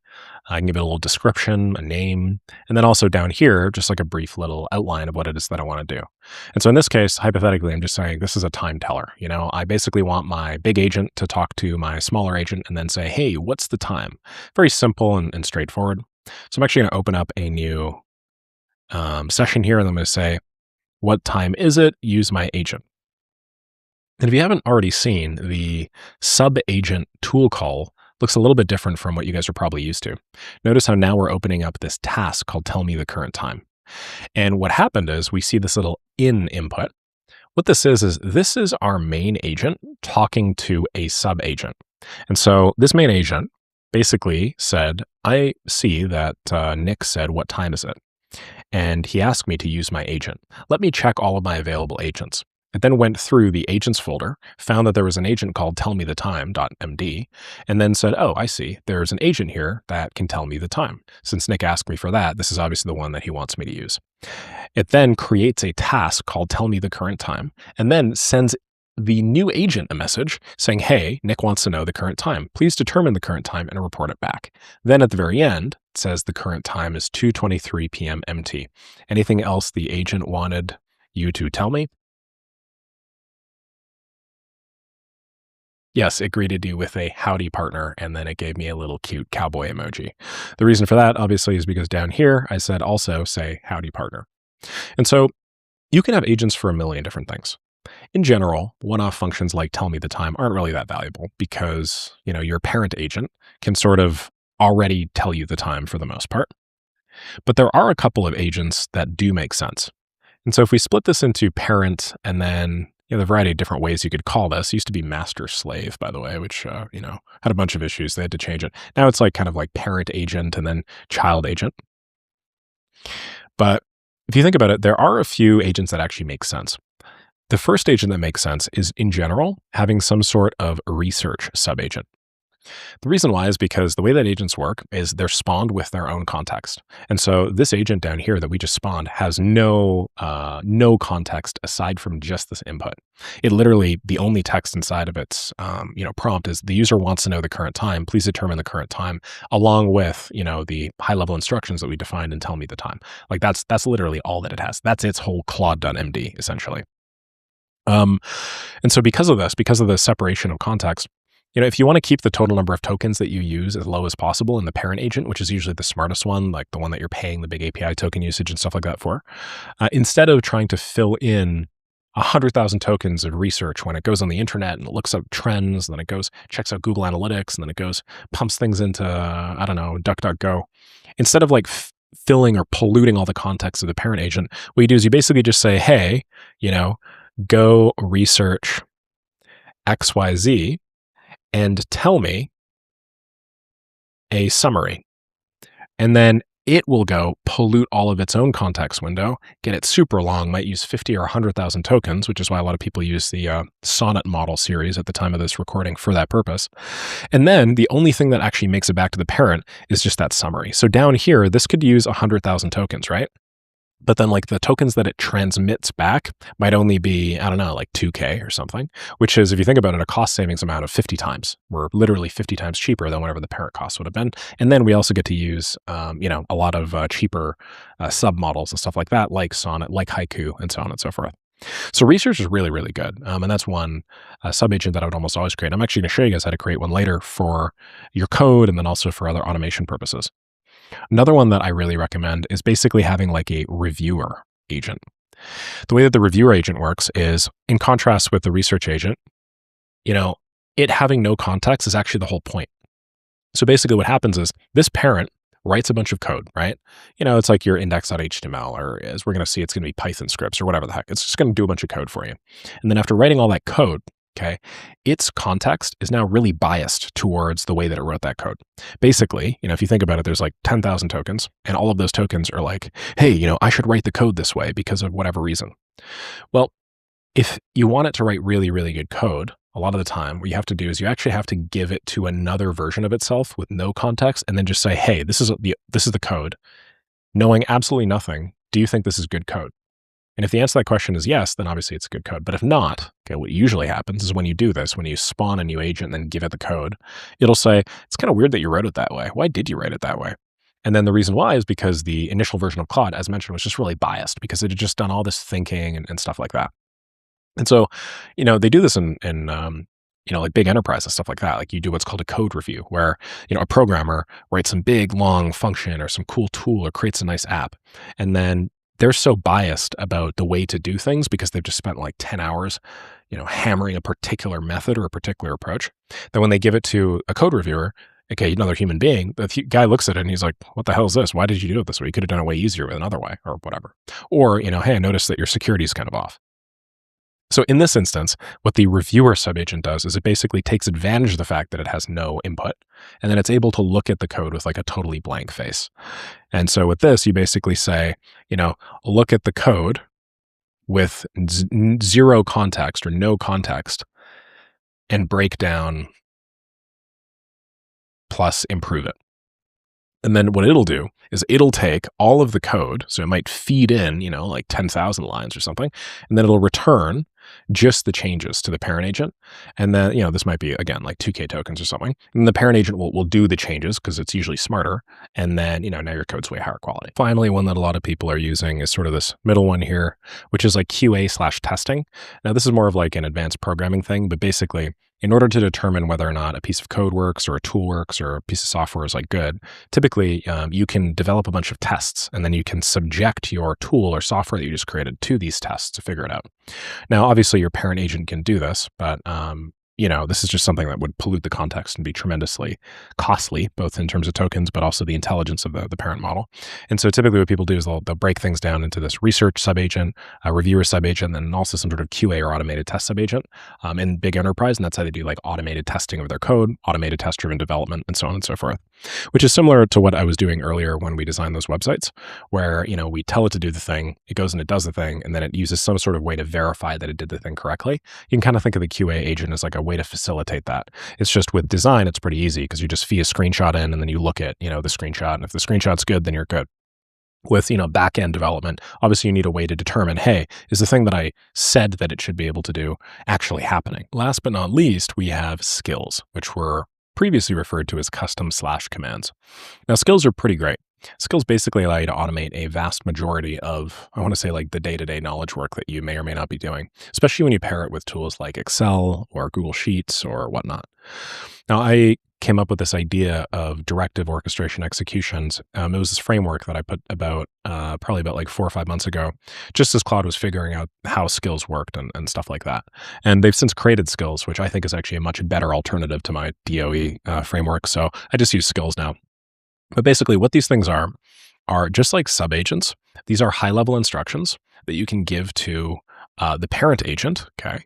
The one distinction between subagent and then skills is in the subagent, it does it all with like a different agent. In the skill, it's like given to the parent agent. And basically it's just a list of instructions that allows it to do something. So I want to give you guys a brief little example of what that might actually look like using a skill that I developed called Shop Amazon. So heading back to our folder here, if I go down to skills, you see that there's now a skill called shop-amazon.md. Up at the top right-hand corner, the name is Shop Amazon. Underneath here is browse and purchase items on Amazon.ca via the Chrome DevTools MCP, using the user as to find, compare, or buy products on Amazon. Then there are a bunch of high-level instructions about how exactly to use some various tools to browse Amazon for me and then find products that I want to do, including stop, like get purchase approval. Do not skip this step. So, I often buy products on Amazon, and to be honest, there's just so much junk on Amazon now that I don't want to have to spend every, day, hours of my time, like rifling through mostly, SEO optimized garbage, which doesn't actually mean anything. So what I did is I put together a skill to do that for me. And at the moment, I require something to connect basically in photography, like a bounce sheet or a reflector with one of my stands. So what I want to do is I'm going to speak into it. I'm going to say, hey, I'm shopping for something to connect one of my reflectors to one of my tripod mounts. I purchased the reflector a couple days ago, and I didn't realize that I needed, something separate to kind of clip the two together. Could you shop Amazon and give me some options that I could use? So I'm just going to press enter here, and then I'm just going to let it go on its way. We open up the thinking. What it's going to start with is the user is asking me to help them shop on Amazon. Then the user wants to find a reflector holder or whatever. And now what it's going to do is actually open up a Chrome tab for me using Chrome DevTools. And it's going to go and it's going to look for it. Okay. Now it knows that I'm in Canada, for instance. So it's actually looking it up at amazon.ca up here. It's scrolling through. It's going to open things up, take screenshots of various parts of the page. It's going to read through everything and so on and so forth. And it'll actually, at the end of it, get me a bunch of options according to what I wrote in my, shop-Amazon markdown skill. And so if you think about it, like this is something that previously a virtual assistant or something might have done, right? I mean, this is something that I would have just given to somebody and delegated away. Hey, I'm setting up a photography studio in X, Y, and Z.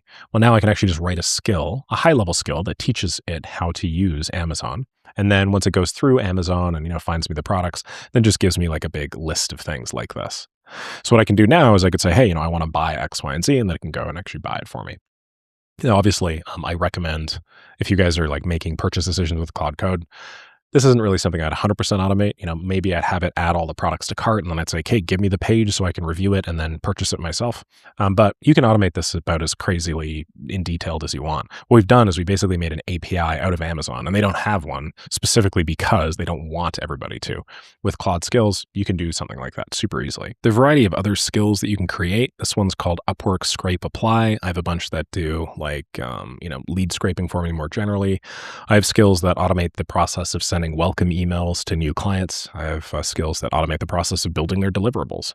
And what's really cool is you're not the only person that you don't actually have to put the whole skill together yourself. You can just have Claude help you put the skill together for a future instance of Claude. And in practice, that's usually what I do. I'll say something like, hey, I want to build a skill that does X, Y, and Z. Can you help me format it? Here's how skills work, because sometimes it won't know for whatever reason. It'll have to go research skill formatting and stuff like that. And then we'll say, yeah, sure, I could put one together for you. Then what you do is you take that, feed that to a fresh instance of Claude Code that has no understanding of what the skill is, see how it does. If it screws up, you just give it feedback and say, okay, modify the skill so that you do better next time. You rinse and repeat, and eventually you get an error rating, which may start off at let's say it's only good 70% of the time on your first. Well, after some changes, now it's good 80% of the time.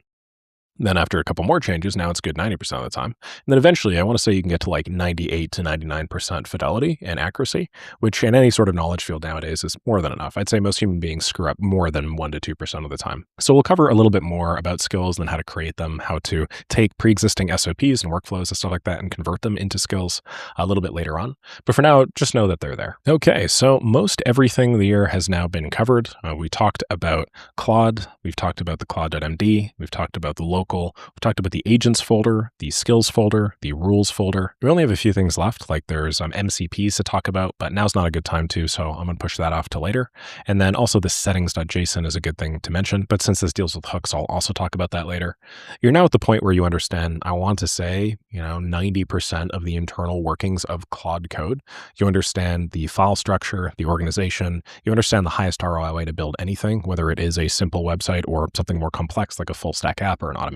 From here on out, it's really just learning a little bit more about Claude's various modes. So plan mode, dangerously skip permissions, ask before editing, and so on and so forth. And then we can take all this and then we can use it to build something really, really cool. What we're going to learn about next are the various permission modes available to us in Claude Code.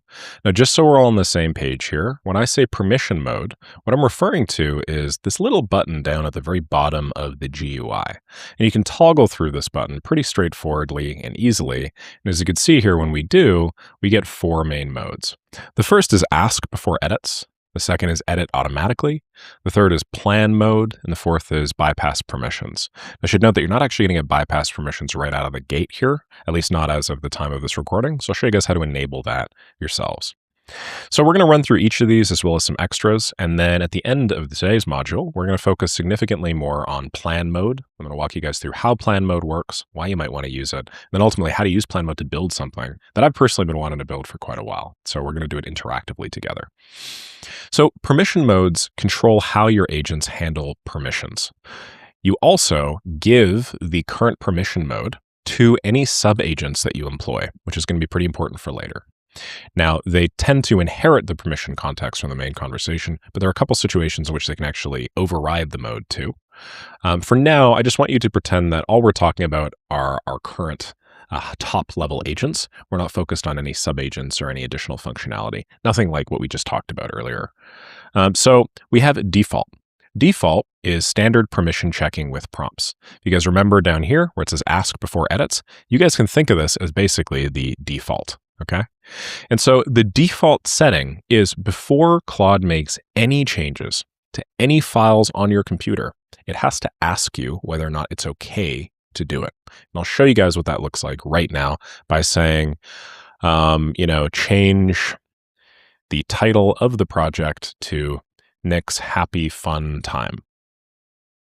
So because I'm in ask before edits mode, you'll see that before it does any sort of change, what it's going to do is it's first going to look at the specific file that defines the title. It's going to pop open on the right-hand side the exact section of the page that it's considering updating. So initially it said profile name dash work log. Profile name in this case was Nick. It defined some really cool badass variable stuff for me. But because of my dumb request, it's now saying title equals Nick's happy fun time in lowercase. You'll also notice, I'm just going to have to remove my head here so that we can see this a little bit better. You'll also notice that down at the bottom it says, hey, should we make this edit to index.astro? That's the file. And I have three choices. I can either say yes by clicking or pressing 1, 2, saying yes, allow all edits this session, or 3, I could say no. And finally, I could also say, tell Claude what to do instead. JK, please don't do this. And so because of this, it's going to say no changes made, and I will not have actually gone through the request. Obviously, most of the time we don't actually do that. We don't actually make that third, or rather we don't click that fourth one. As you see, it's also kind of annoying. But generally speaking, if you guys are working in a code base that is, I don't know, really high risk, sort of high reward thing, where like every change needs to be good or it's going to screw everything up, you can use ask before edits. I should note that very few people are nowadays. We moved away from ask before edits. Most people now use either the next setting them to show you, or they just bypass permissions like me entirely. The next major setting is accept edits. In accept edits, what we do is we auto accept any edits to files. But then if you want to create new files, it'll still ask you for it.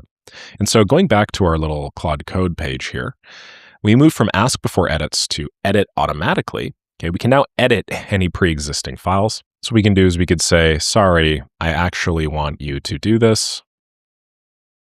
Update the project to the title. And because we've selected edit automatically instead of ask before edits, it'll actually go through and it'll automatically update that for me. See how there was no little panel on the right-hand side? So this is useful when you want to give the model like carte blanche control over any pre-existing files, but you don't want it to like have any control or any ability to make new ones. So I'm just going to say revert the change. And keep in mind that now, because we're in edit automatically, it can do so without actually having to pop. The next one is don't ask. Now there's no don't ask permission prompt explicitly set up here. So if you want to get to your permissions, you actually have to go /permissions and then continue in a terminal. This is going to open up a new page for you. That's going to then pump in Claude with some permissions tab. And then you're going to get a list of all of the different permissions that you can have, including rules in this workspace. So as you can see, we have allow, ask, deny, workspace. Okay, so this is equivalent to our edit all tab. Deny will always reject requests to use any tools. Ask will always ask for confirmation before using tools. Then allow won't ask before using any. What's cool is you also have the ability to add a new rule. So permission rules are basically where you give it the name of a tool, and then you either allow it to use the tool or you force it to ask you for permissions before using a tool. That obviously takes us to that logical question. Well, what are tools, Nick? We haven't talked about them. Well, there are a variety of different ones that Claude Code could use. There's stuff like the ability to fetch things from the web. There's stuff like bash, which is the ability to write like terminal commands and whatnot. And, you know, the purpose of this course is not to go through every single one of the tools, because to be honest, they're always changing the tools and like the sorts of tools that we have and stuff. That's not super valuable. But it's just so that you know, you can identify and then change on a like file or tool basis which things Claude Code has access to, so long as you're hyper specific about it, using, in this case, this little tools output. The next tab is delegate. Now this is a coordination mode for agent team leads.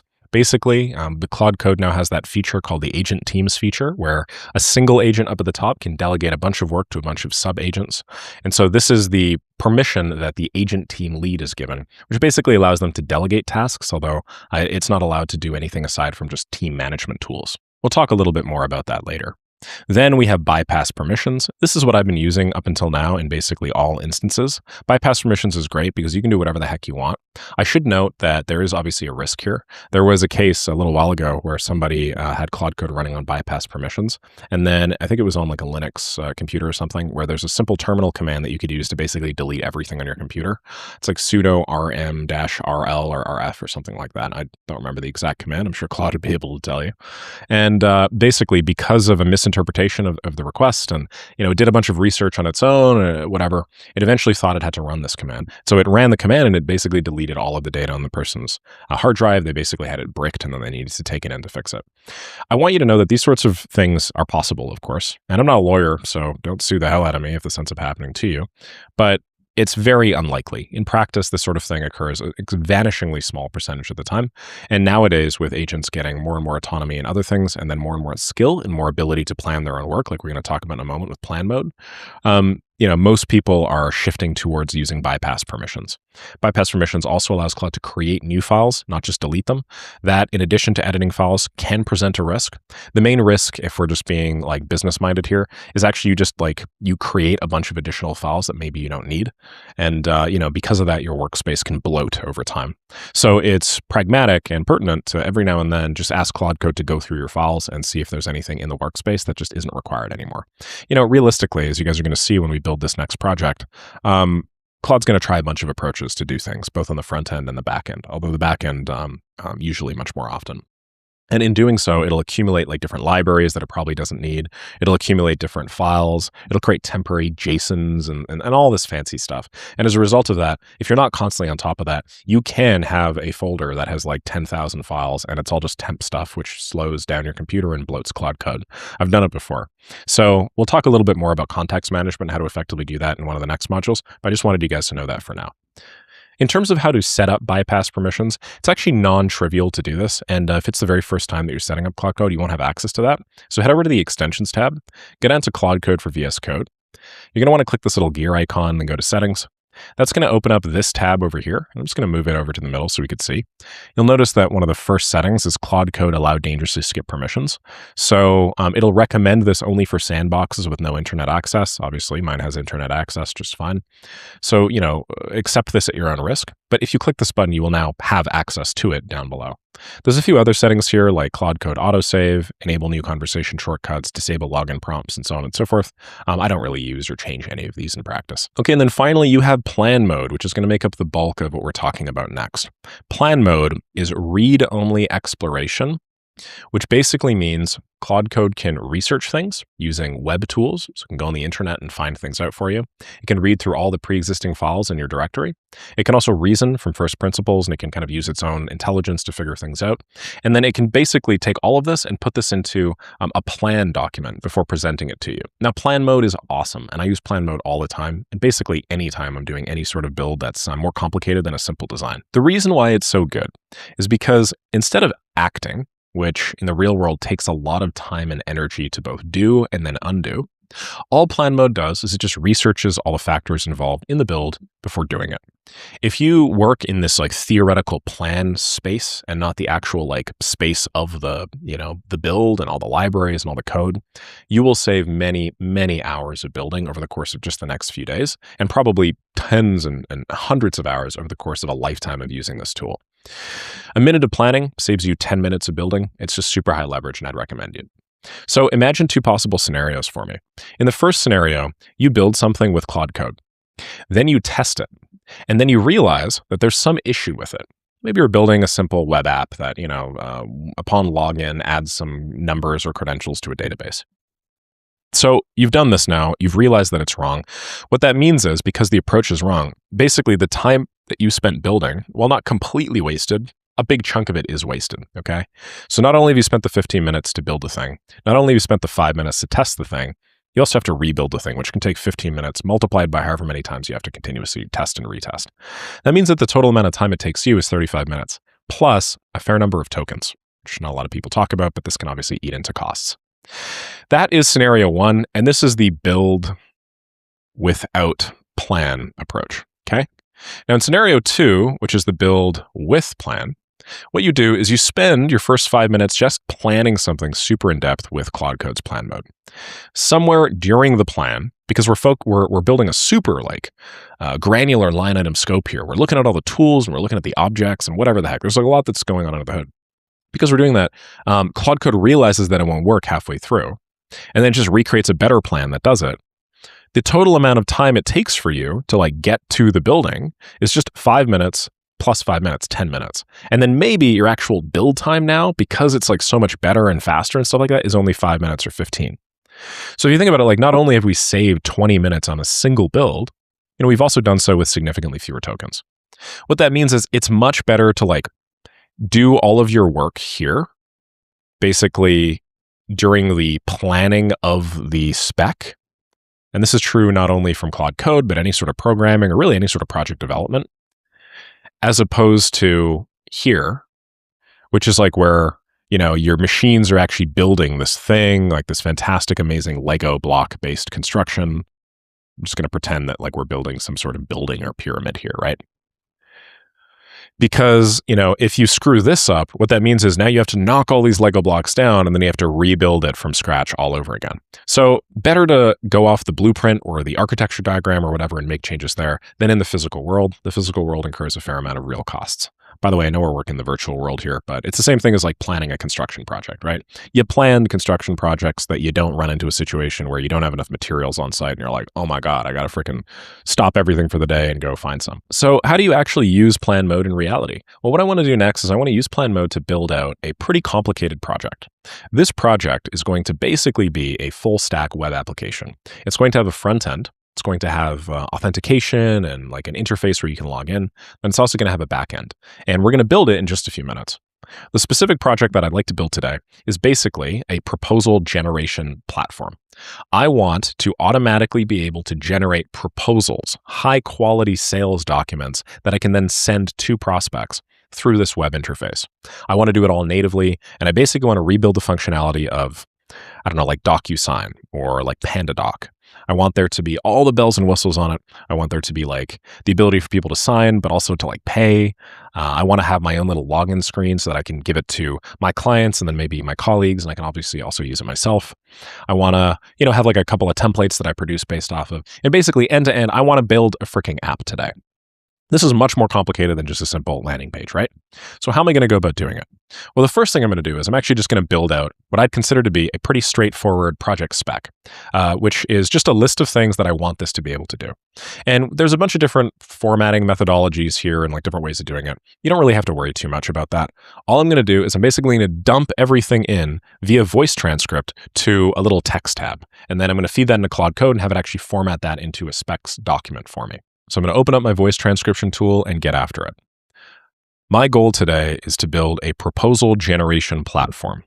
I want this proposal generation platform to have everything that a common tool like PandaDoc might have, insofar that I want it to be able to generate end-to-end high-quality proposals as, okay, so I just did that. I have a tremendous amount of context now. What I'm going to do is I'm actually going to go to a new window in Anti-Gravity. Let's just close out of the old one. I'm then going to open up a new folder. So go open folder. Then here I'm going to say new one. Let's just call this proposal generator app. Once I've created this, I'm going to dump right in. Then I'm going to go to Claude Code here. Let me zoom in so we can see this a little bit better. Down here, I'm going to go, not bypass permissions, plan mode. As you can see, I'm pretty eager. And then I'm going to go back here, copy this, and then just dump all this in. There's a fair amount of white space, so bear with me. And what I did here is I just dumped in more or less everything that I wanted to do in the app. So I didn't specify things in a technical way. I just told it what I wanted. My goal today is to build a proposal generation platform. I want this proposal generation platform to have almost everything that a common tool like PandaDoc might have, except for the template builder functionalities. I just want to give you a template and have you do it. Aside from that, I want to be able to generate end-to-end high-quality proposals as static pages that I could send the URL to the client with. And now it's going to ask me a bunch of questions about it. So what front-end framework do you want to use? I don't know, whatever's the best. So I'm just going to say this one, sure. For e-signatures, how legally robust do you need them to be? I don't know what that means. I'll just click the simplest one. For Stripe payments, will proposals have a fixed price or variable amounts you set on proposal? That's a great question. I'll say variable. Are you using Supabase for the database too? I'll say Supabase for everything. Cool. Submit answers. So what basically this just did is it crafted a little graphical user interface for me to ask me some questions about specific ways that it wants to do the project. And in this way, we can go back and forth, which is quite nice. Okay, Tailwind for utility CSS, Shad CN UI for polish. I don't know what the hell that means. Let's just click it. Can you share the proposal template now? Paste it, link it, or tell me the file path. I'll paste it next message. That sounds great. So what I'm going to do now is I'm going to go find a template of a proposal that I want it to automatically generate for me. Okay, so I have my proposal template over here. It's pretty sexy. I give people some problem areas, some solutions, I talk about why us. I have a little photo of me, Alex Ramosi, and Sam Evans up there. So it's pretty sexy. What I'm going to do next, I'm just going to move this into my workspace, one-time project. And over here, I'm just going to rename this to call this proposal template.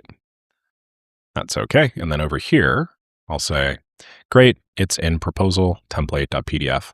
And just because I also want the design to be really cool, use a simple, clean design, sort of like Apple. Follow the proposal template design in the actual generation of the page. For everything else, though, make it kind of Apple-esque.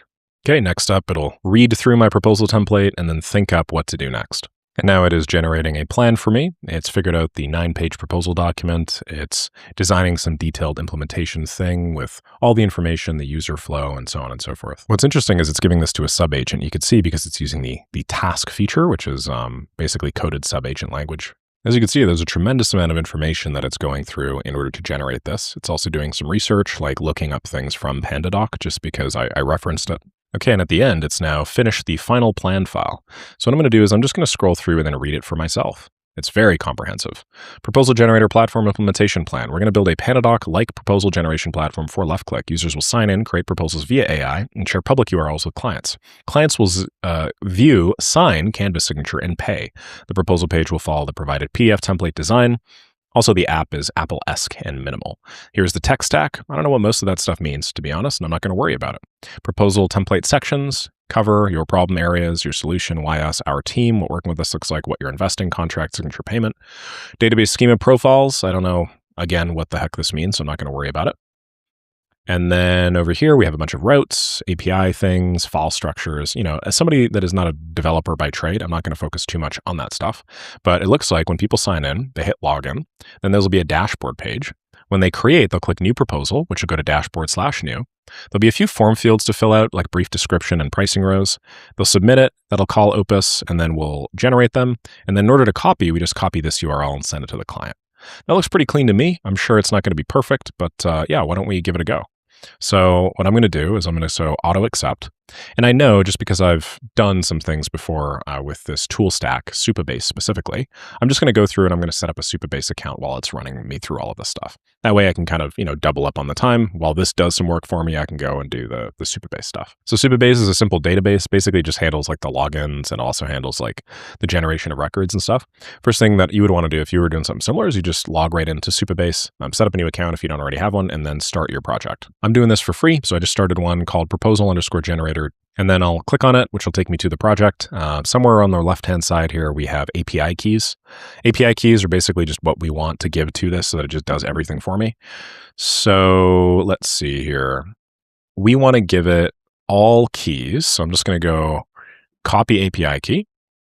And then also I'm just going to, looks like it's asking me some questions here because it's now, it's still in plan mode.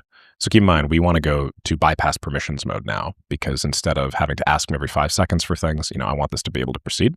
And then I'm just going to give it some stuff. I'll say Supabase, I don't know, secret key. Just going to give it to it. And I'll also give it my Supabase public key. Why am I doing all this? Because I know it's going to need this information in order to move forward. Now in Stripe, I'm going to go over to one of my accounts and then I'll go test mode, create sandbox. What this will do is this will give me like a little sandbox version of Stripe that I could use with its own API keys and everything like that. This way I can basically process the payments and stuff like that using this test. So here it is right now. And then if I want to get my API keys, I have them both over here. So I'm just going to copy the publisher key. I said I want you to take payments during using Stripe, basically, which is why it's doing this. Let's go public. And then over here, I'll go private key. Cool. And so now I basically loaded it up with what I think is everything that it'll need in order to actually go and connect. So I'm just going to press enter here.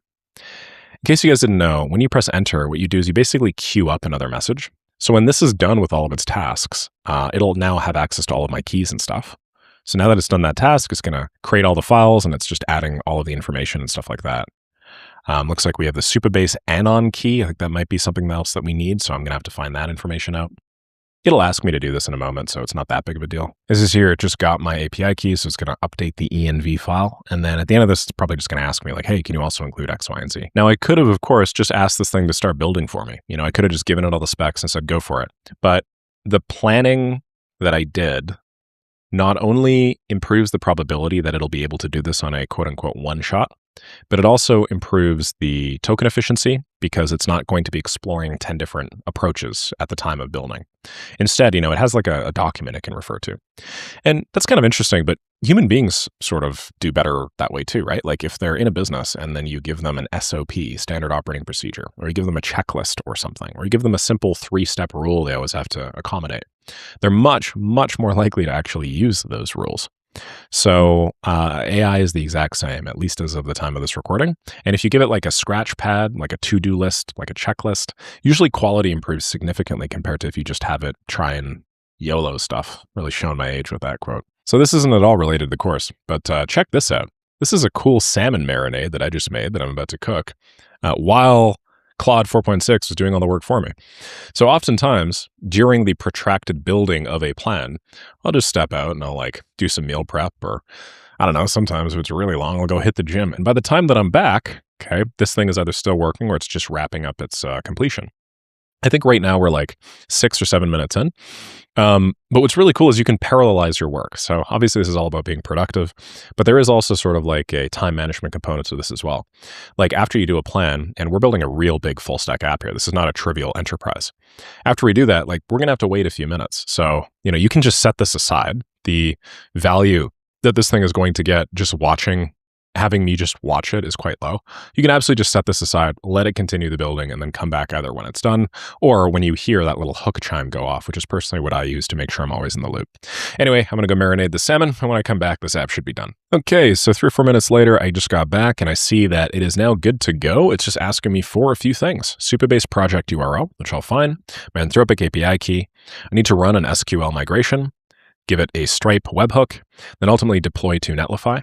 What I'm going to do is I'm going to focus on testing all this stuff locally, and then I'm going to give it access to all this information.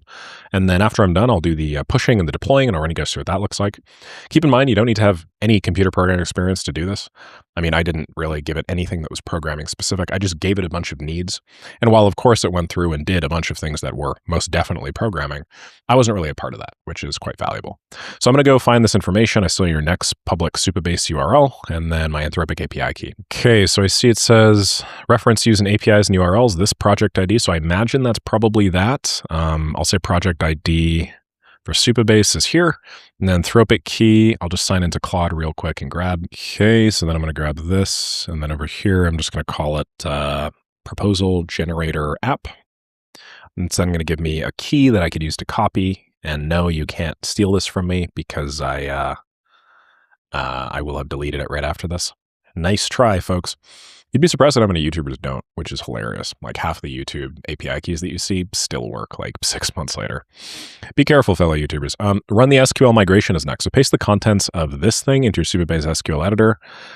So I guess I need to do that myself. So I'm just going to grab this, copy all this, and then what? Supabase SQL editor and execute it.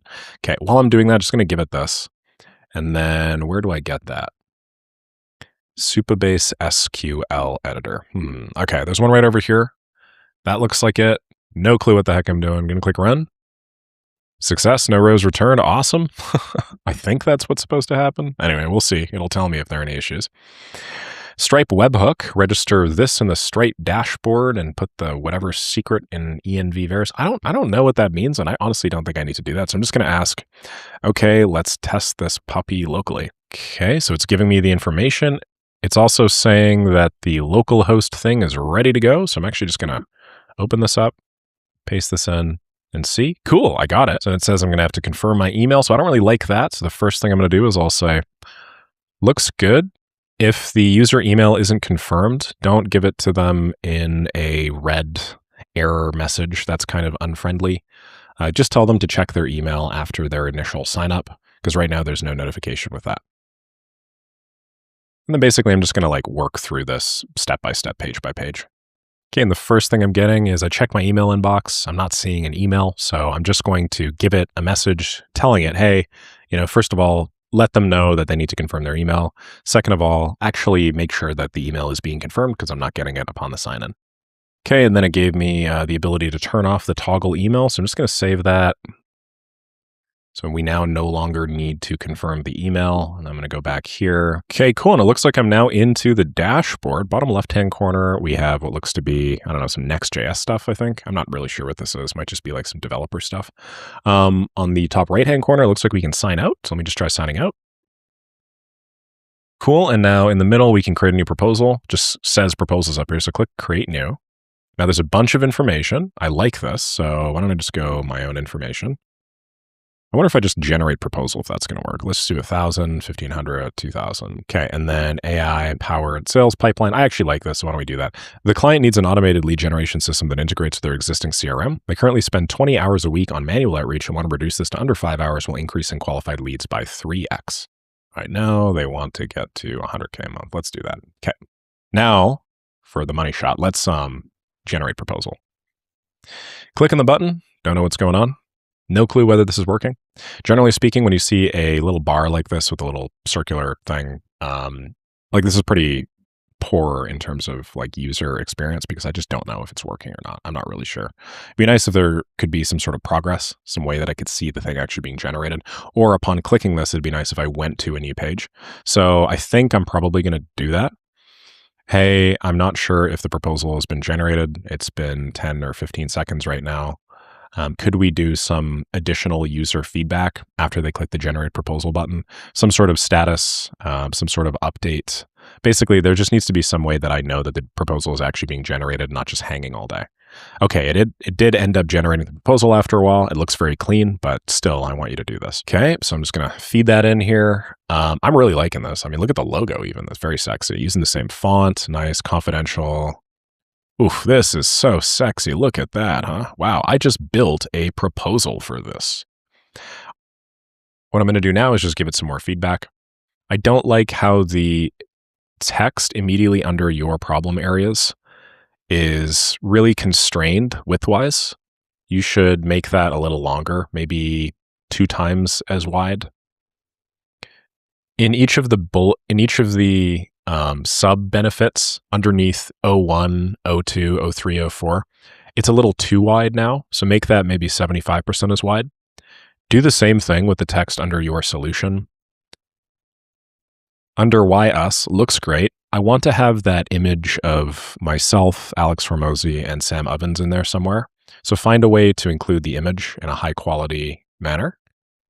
There's some minor spacing problems with the we've done this before, we focus on money, and we don't treat AI as a fad. They're not perfectly lined up to the numbers 1, 2, 3 on the left-hand side. Add some images of myself and Noah. The what you're investing looks pretty clean.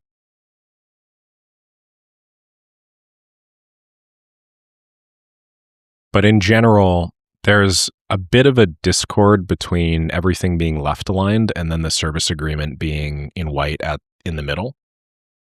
Find a way to fix that.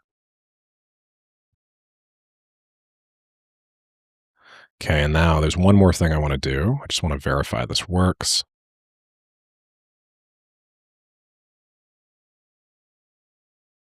Okay, and now I'm just going to click sign and pay, and we're going to see what happens. Okay, cool. Looks like we're here in the example sandbox. That's awesome. I'm just going to pump in some payment information here. Cool. Looks like the payment went through, and then we also have this wonderful payment received button. You can close this window. That's awesome. Okay, great. So let's just adjust that final bit. Excellent. Everything worked great. On the final page where you do the confetti, make the confetti last a little bit shorter. The ones on the left and the right were a little long. And then change will be in touch shortly to get started. To you'll receive an email with more details and a link to book a kickoff call. Actually, screw that. Let's just give them a direct calendar link to book a kickoff call. Why not? That's way easier and way faster. Okay. So I'm just going to give it my own calendar. I'll just give it an example here, and then boom, I'll just have it go off again. So, I mean, this looks really clean so far. I guess there's one more thing I have to check. I have to check and see if we can see the proposals listed. Okay, so yeah, we can. So can I click on this? Can we go right back to the page? Nice. Now, can I just open this up in some new tab that's not logged in? Nice. So the /p must be /public. That's really clean. So, I mean, I like this. I mean, we did this in just a few minutes. Honestly, very sexy. As you guys could see, I did very little work. And yeah, I just need to find a way to basically standardize the spacing and the width. Like I don't like how This one over here is on the left-hand side. And then this stuff stretches all the way out to the right. But this is just a minor design thing, and we can absolutely significantly upgrade this. God, we even have the signature here, which looks so cool. I love how that you can now build your own apps, right? Like you don't actually have to go to like a big developer or pay out the ass for some big platform. You can just like one-shot an app like this with good enough Claude Code skills. Okay, and it's gone through and it's updated the widths and stuff like that. That looks pretty clean. Now I'm just going to go give it some images and then it should be good. We're going to add them to public/images apparently. Nice, looking pretty clean if I do say so myself. Don't know what the hell I was doing with cuffing my pants like that, but what are you going to do?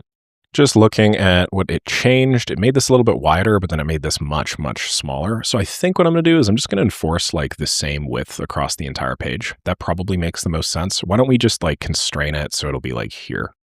I don't know, like here or something. That way it'll be somewhere in the middle. I'm just going to take a screenshot of this. Hey, this looks good, but I'm finding it a little too wide at the moment. I believe we should just constrain it and do a bunch of padding on the left and the right. I sent you a screenshot of a quick example. Now, I guess we didn't actually do the screenshot, huh? Because, I mean, it's good because it's like mobile optimized and stuff, but obviously, you know, on my actual desktop, there's just so much white space. Let's just center everything, make it scrollable, and then I'm just going to, yeah, I'm not really sure why. I couldn't take a screenshot of those, but whatever. That looks good to me. Boom, just fed that in, and we should be pretty good to go, I think. Holy, that salmon's good. I am definitely doing that again. Anyway, I gave it some more time, and it's since centered most of this, I want to say. Looks pretty clean, all things considered. You know, we're doing some cutting off of faces and whatnot, but it's not that bad. And yeah, honestly, this is very similar to like the quality of a Panda doc. I guess the last thing I'm going to do is I'm just going to say stretch the strategy bit all the way to the end. That probably makes the most sense. Stretch this bit all the way to the bounding boxes of the container, i.e. the white box should go all the way. Okay, here's one more thing that I think this is a good opportunity to talk about. A lot of the time, this will tell you to do things like create a GitHub repo, push the code, etc. Just ask the agent to do it. Most of the time, it can actually do what it is that it's asking you to do. If it can't, you know, let it try, and then it'll tell you absolutely, hey, can you do all this for me? And then it'll just tell you what parts it can do and which parts it can't. Okay, taking a peek here, it's telling me to go deploy the project. So go here, add new site, import an existing project. I can do that, select. We need to build settings, should autofill, confirm, and click deploy. Proposal generato is available. That's funny. This is like the universal domain name here, right? Like anybody will be able to access this. I'll put an A at the end because I think it's funny. Okay, automatically detected. Next, what else? Confirm, click deploy. Okay, so go to site settings. And then we need to add all this information in. So I'll do that. Environment variables, import from a .env file. So I'm just going to paste this in. So there's this .env local. Let me grab that. Okay, and we just imported all of these. Nice. Oh, that's nice. Now I need to go set up my Stripe webhook. So let's just paste that in. Add a destination. We need to add this endpoint URL. So proposal generator. I don't know exactly what all this stuff means, but just going to select all. And then I guess it's just proposal generator. Okay. And then no description, I think. That looks good to me. Okay. Everything is now added. So go through and then make sure my site's deployed. I saw some issue with it earlier. All right. So this is now going to take whatever this is. And now that it actually has access to the app, it should be able to update it for me. I don't know for sure, to be honest. We'll figure it out. Hopefully you guys can tell. A lot of this stuff is me just saying, hey, fix it. And if it can't fix it, what the hell do I do? And then it just tells you what to do, and then you're good to go. What's important really is like, if you think about it, like this software engineering stuff, this is like almost completely automated. I mean, I was doing more cooking of my salmon rice bowl than I was actually, you know, steering the ship after a certain point. And that's because we made use of the plan mode so heavily. But what's important really is like your agency as a developer and like your ideas and your willingness and capability to like put together things. In my case, you know, I do a lot of proposals. I send out maybe one every couple of days right now. At our peak, we were sending like 4 or 5 out a day. And so doing all that stuff manually was obviously very time intensive. Well, if I could just one shot it with like a little voice transcript and then an AI prompt, obviously, and then generate my own landing page like that, that's really valuable for me as a business. That's something that AI would not know of right now and would not really be able to do. So, you know, allow the AI to be your hands. You, similar to the way that like, keys on a keyboard are, you're the person that's coming up with the ideas and thinking. Okay, so I'm not sure if you guys are paying attention while all of this is occurring, but did you see this little context tab get filled up? Because this is hit 100% more than once at this point. Essentially, what occurs is this is your total amount of context available to you as somebody that's doing a build, right? Well, when this reaches a certain limit, when it hits, 99 or 100% or whatever, what it'll do is it'll take all of the text that you've written so far and it'll compress it down as tightly as humanly possible. Now let me commit and push. So Netlify rebuilds might literally just turn into Netlify rebuilding dot. It'll save all those tokens, but in doing so also increase the information density of your prompt. And then it'll basically compact it. That's what the term is. So that you have more information in the same amount of tokens. So the next prompt that you use is both higher quality, but then also doesn't actually run over the token limit. The unfortunate reality is models right now only have token limits of somewhere between 200,000 to about 1 million. Some of them have 200,000, other ones have 1 million. The model I'm currently using is about 200K right now. And that means that like after 199,999 tokens go in, like there's only room for one more. That's just the way that they're built, right? That's just their infrastructure. So Claude does a lot of these like automated context management techniques without really telling you. And that's core of what we're going to learn after this project is done. Anyway, I went back and forth a couple times, and now you can see that we have the app live. It's live on a public-facing URL. So I'm going to go nickywiki@gmail.com and actually sign in with my previous account. And now you can see I actually have access to that same pipeline, that same page that I had previously. So I'm going to give that a click. Everything is nice and centered right now, which is exactly what I wanted. Super clean. What's cool too is it stretched the strategy setup and fee all the way to the right-hand side. And then, I have the ability to do my signatures and whatnot. So suffice to say, like this worked. This app is now functional. It's live. It's, honestly probably better for my purposes than PandaDoc was, which I was paying out the ass for. Not that I don't think the company's cool, but damn, is that some expensive API pricing, I think, for what it's doing. In my case, I'm doing all that now basically for free. At least Netlify, the deployment solution that I had available was free. So aside from the Claude Code tokens, it's one of those things where you spend it once and then every time I ever generate a proposal from here on out, it's sort of fixed. Now, we built like an app here, right? This is a full stack app. That's what this is. That's why there's like the login page, there's stuff on the back end, there's a database, there's, the front end and whatnot as well. But I want you guys to know that like, despite Claude Code and how awesome it is, I'd be very wary about taking apps that are fully vibe coded and then publishing them on the internet. This is sort of my obligatory safety message, because there are people that are out there that are using Claude Code and similar tools to try and find security vulnerabilities as well. And unfortunately, despite how amazing Claude Code is right now, it's not at the point where it like fully 100% patches everything on the front end and the back end. So what this means is, there are a couple little safety precautions that I recommend you have. The first is I'd recommend that whatever, URL that you're putting together or whatnot, it's not like an obvious or basic URL. Like for instance, I wouldn't just go proposal generated on netlify.app-router. I actually get my custom URL, and then I'd make the custom URL something that, realistically is not like trivial. It wouldn't be like google.com, right? Like not leftclick.ai. I would make it short, because there are a bunch of services out there that are scanning all DNS ranges and also all URLs, which basically mean that like the shorter and simpler your thing is, the riskier it is, the more other human beings will have access to this. Like there's probably already been, I don't know, like 30 or 40 people that have accessed my service, despite the fact that I just whipped it up. That's just how it works, right? People are always constantly scanning the internet and sending requests. The second is I wouldn't charge money for these, without having a developer go through the authentication, at least the front end, at least once. And I say this for liability reasons. Like, I don't want you guys to like get a bunch of user data, like usernames, passwords, email addresses, payment logs, and stuff like that, and then have that exposed to bad actors on the internet.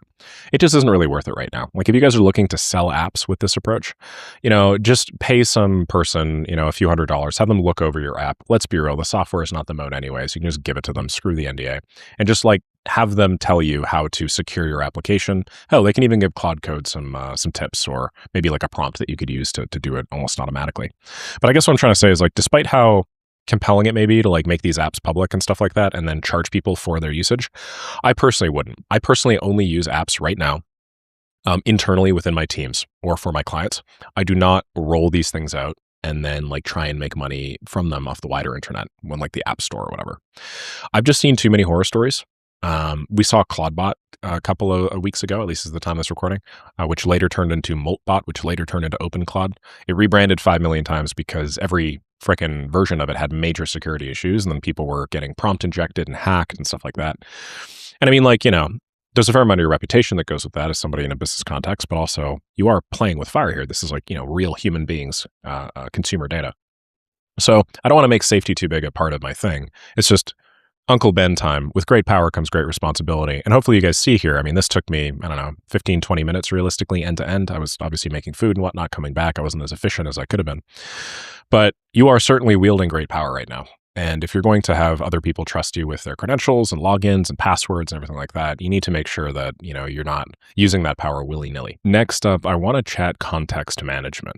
Now, for those of you guys that don't know, context management is essentially you handling tokens in a prompt as effectively as possible. There are many people out there that overcomplicate the hell out of this, so I'm going to do my best not to. If I open up a new instance of Claude Code over here, and then I type this / and then scroll down, you'll see that I have access to a bunch of really cool functions here. I can compact, context, cost, debug, init, I can do insights. I have the ability to choose between models, thinking, account and usage, fast mode. We're going to talk all about this next, but for now, I want to focus specifically on one / command called /context. Look at what happens when I click this.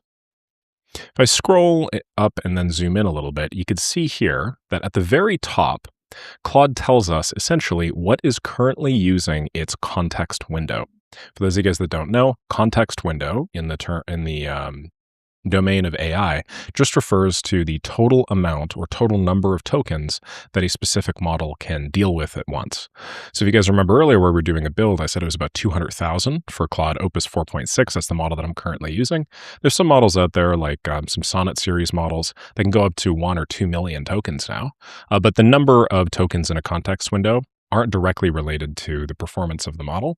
Context window is sort of separate from that. So Claude Opus 4.6 has a context window of about 200,000 tokens. And then you'll see here that so far I've used 26,400, which means mathematically I'm 13% of the way through. You might be asking, well, Nick, how the hell is that possible? All you've written so far is /context. Where are those other 26,398 tokens coming from, realistically? And that's a great question. Immediately underneath, you could find out for yourself. And so what I reckon you guys do right now, if you've never done this before, is head over to your own Claude Code instance without even watching any of this and just type /context and look at all of the things that are currently consuming your prompt. Now, I should note that this is stuff that you're actively billed for, okay? This is not stuff that's free. Despite the fact that a lot of the time Anthropic and Claude, they'll add a bunch of things to your context that really telling you, this is still stuff that at the end of the day you are paying for. So if you submit a bunch of one-off requests to like individual instances of Claude, note that there's going to be your prompt, which it'll bill you for, but there's also going to be always like a flat additional cost of maybe 5, 10, 15,000 tokens or more, depending on how you set it up. Okay, so going down here under category, you could see all of the different ways that our tokens are currently being used and all of the additional tokens that we didn't even really realize we're making use of. The first is your system prompt. Now, if you guys remember, claude.md takes up a fair amount of your context. And there's different types of claude.mds. You have your global ~/.claude/. That's the one that defines all workspaces, not just the one that you're currently in. Then you have the local.claude right over here in yellow. In this case, we've broken them down into individual rule or component claude.mds. Underneath, you also have capital memory.md. And then and only then do you actually, send a message, basically, and have your prompt. And so earlier on, you remember how we had like 26,000 tokens or so? Well, probably, 10,000 tokens or something like that was just taken up by all these system prompts. We'll double check in a second because we can actually see the real number. And then only a couple of tokens, in this case 2 or something, were actually taken up by our other request. So that begs the question, where are the other, 15,000 or so tokens of the 26,400. In addition to the system prompt, which to be clear, this is your claude.md and rules, you also have system tools, which is, as of the time of this recording, almost 17,000 tokens. Now, system tools are things like the model's ability to run bash. That just means open up a terminal. It's the model's ability to run web search. That means to request a web page, have that web page information brought back, parsed, and then dealt with. It's the model's ability to do things like create a plan. These are all tools and functions that you don't actually realize that Claude has access to, but it does. And this is what the Claude Code developers, Boris, Cherney, and all the rest of the team have basically done. Before you even get to your own message, which is all the way down over here, okay, as we see, we have that claude.md stuff, okay? Then we have the tools. Then we have MCP, which I'll cover in a second. Then we have that memory.md. Then we have skills. And then, and only then, do we actually have our messages. So there's a lot to go yet. These tools are constantly changing, and if you guys want a list of all of them, you can actually just ask your Claude model. So I'm just going to say, what tools do you have access to? List them all, and it's going to go through and it's going to enumerate every single one. So you see here, we have task. That's what opens up every time we call a subagent. There's task output, which is another tool where it like retrieves the output of the agent. There's bash, which is how you execute shell commands. Glob is finding a file by pattern. Grep is searching file contents. Read is just how it reads files. You do need an additional tool for that. Edit is how it changes things. Write is how it creates and overwrites new files. Notebook edit is something specific for a type of file called a Jupyter notebook. A lot of people do like data science and stuff like that in Claude Code, and Jupyter notebooks are a big chunk of that. There's web fetch, which is how it calls various internet sources and then returns it. This is web search, which allows it to search sort of like Google. There's to-do write. If you guys have ever wondered where those little to-do lists come up when Claude Code is doing stuff, it's that one right over there. Ask user question. If you guys have ever wondered where those little graphical user interfaces come up where it says pick 1, 2, 3, or tell Claude something, that's where that comes from. There's enter plan mode, exit plan mode.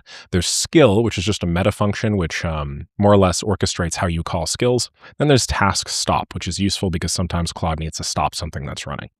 Okay, so basically, of all of the context, we scroll back up here and avoid this MCP tools. We'll cover that in a second. Okay, 16,800 tokens are being taken up by all those tools basically all of the time. And there's nothing you can do to fix that unless you want to go in and make your own version of Claude Code or something. I will say, I think that some of these things are unnecessary. I mean, I definitely don't need the Jupyter notebook calls. I think there are a few additional features here that maybe I don't need, or we could probably make them smaller. But this is something that the Claude Code team is constantly improving, constantly pruning, and so on and so forth. Next up, we have the MCP tools. Now, unlike system tools, MCP tools are things that you define yourself, which means every one of these tools is something that I basically put together. This is something that I connected to an MCP server to basically extend the functionality of my Claude Code. So basically what I'm trying to say is these right here are default, and these ones right over here you control.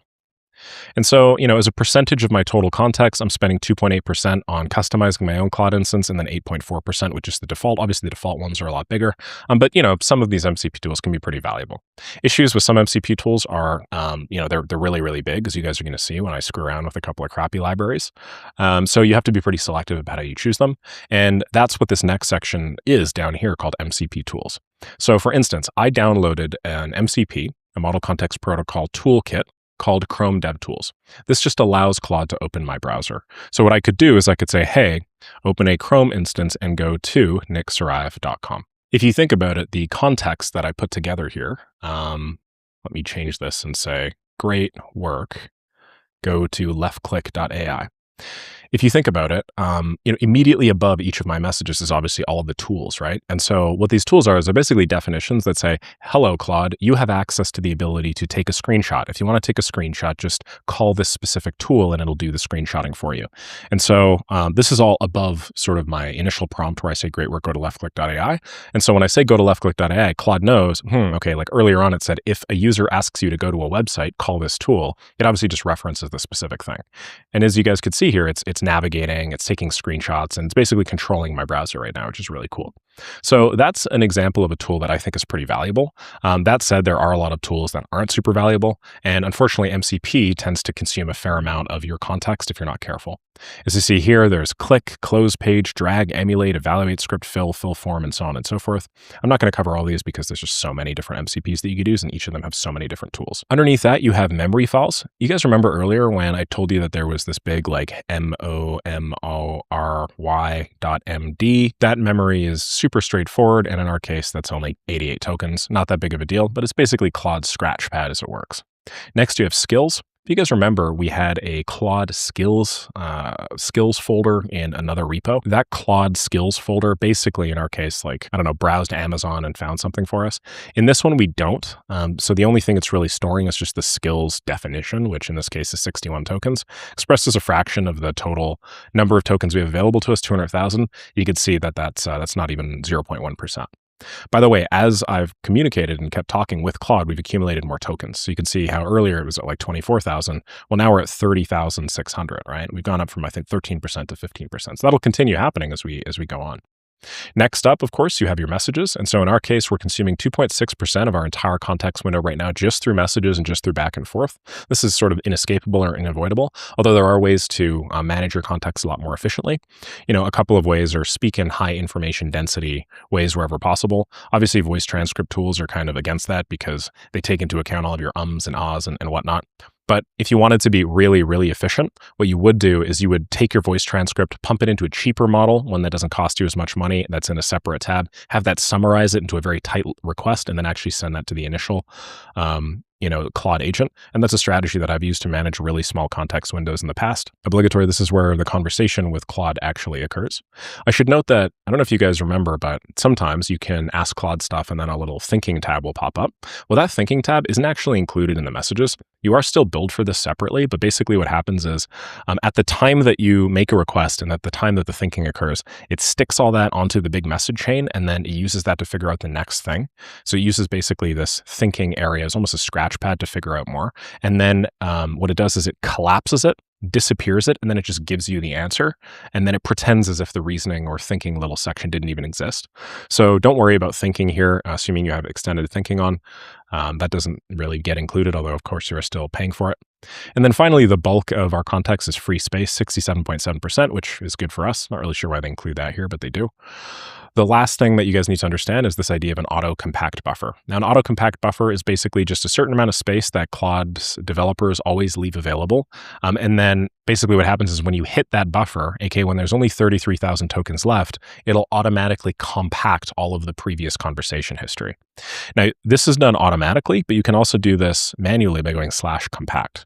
What happens when you go /compact is it basically takes all of our conversation history here. Okay. It'll take this, it'll take that, it'll take all that, and then it'll just squash it down into a very high information density summary. And so what I'm going to do is immediately after it compacts, I'm actually going to ask it to tell me what it just compacted. Basically, hey, tell me what is currently available in your context. Okay, and as you can see here, it says this session is being continued from a previous conversation that ran out of context. The summary below covers the earlier portion of the conversation. First, there's an analysis tab where it chronologically analyzes your conversation. First message, user ran this, then user asked this, then user asked this, then user asked this, user asked this, user asked this, and so on and so forth. Okay. And so if you compare all of this to all of the messages and all of the tool calls and everything like that we did above, this will be fewer tokens, right? Significantly so, probably like 3 or 4x. And so in this way, gradual and progressive compaction of a conversation maximizes the information density. And then Claude's really good at like not leaving important things out. So you tend to have most of the information that you really want or really need in this context. They've started also recently doing something called auto compaction, which is where this compaction is occurring constantly in the background for you. AKA your oldest messages are just like compacted into, higher information density summaries. And then that's constantly sort of like a tail behind your current conversation. That's pretty cool because if you think about it, us human beings are just not very good at remaining really concise and being very precise. And constantly updating that context improves the quality of subsequent outputs, as well as, bills you less, which is kind of interesting because, Anthropic's whole business model right now is monetizing Claude and Claude and Claude Code. So the fact that they're doing this sort of runs contrary to their interests, which is one of the reasons why I like them as a company. They're obviously motivated by the quality of their product more necessarily than their revenue and whatnot. So Claude's website here is really helpful. They have actually a whole section dedicated to reducing token usage and minimizing the amount of what's called context rot that accumulates in a conversation. I'm just going to run through them with you guys, and I want you to know this is constantly being updated. So the time that you look at it might be a little bit different from the time that I'm looking at it. Again, if you guys want like up to date tips, I recommend checking out Twitter, x.com, talking to Grok, and just saying summarize the best strategies to reduce token usage that users have been talking about in the last month or so. So you have strategies like RAG, retrieval augmented generation. You have strategies like continuously and consistently compressing the claude.md. You have strategies like telling Claude to write as concisely as possible, but then turning on extended thinking, which is a feature I'll run you guys through later, which basically means you bloat up the reasoning tokens, but then the actual token spill ends up being very low, and so on and so forth. So the number one recommendation that they have is to manage your context proactively by using /cost. This helps you check your current token usage. You can also configure a status line to display continuously. In order to configure a status line in Claude Code, you just go /status line. You'll notice that you can't currently do this inside of the GUI version. So what you have to do instead is you have to open Claude in a terminal here, because graphical user interfaces don't have a status line. A status line is basically this little piece of text that occurs before. And then you just go /status line here. It'll ask you what you want to put in your status line. And so I'm basically just going to ask it to include a little like loading bar with the total number of tokens that I've used. Update my status line so it includes a little loading bar that is how many tokens that I've used out of my total context. So as you can see, it converted that into another mini prompt using a status line setup agent, and then it's going to do this kind of cool little status effect. So I'm actually going to get to see it down here. I'll show you guys what that looks like in a sec. Okay, and as we could see here, we now have that little bar. So 13% of my tokens are used up. That's kind of neat. We also see the current model. And then, the branch that we're on if you're into programming with repositories and like Git workflows and stuff like that. This to me isn't like super valuable, to be honest, if I'm being frank. I just thought it was kind of cool. So just another reason why doing all of this in the terminal gives you significantly more latitude. You can't really just like add a status line to the GUI version, at least not now, but this one's very hackable. Another thing you can do is you can add custom compaction instructions. So you can actually say /compact and then give it a prompt telling it what to prioritize. You could do this every now and then, which is obviously quite valuable.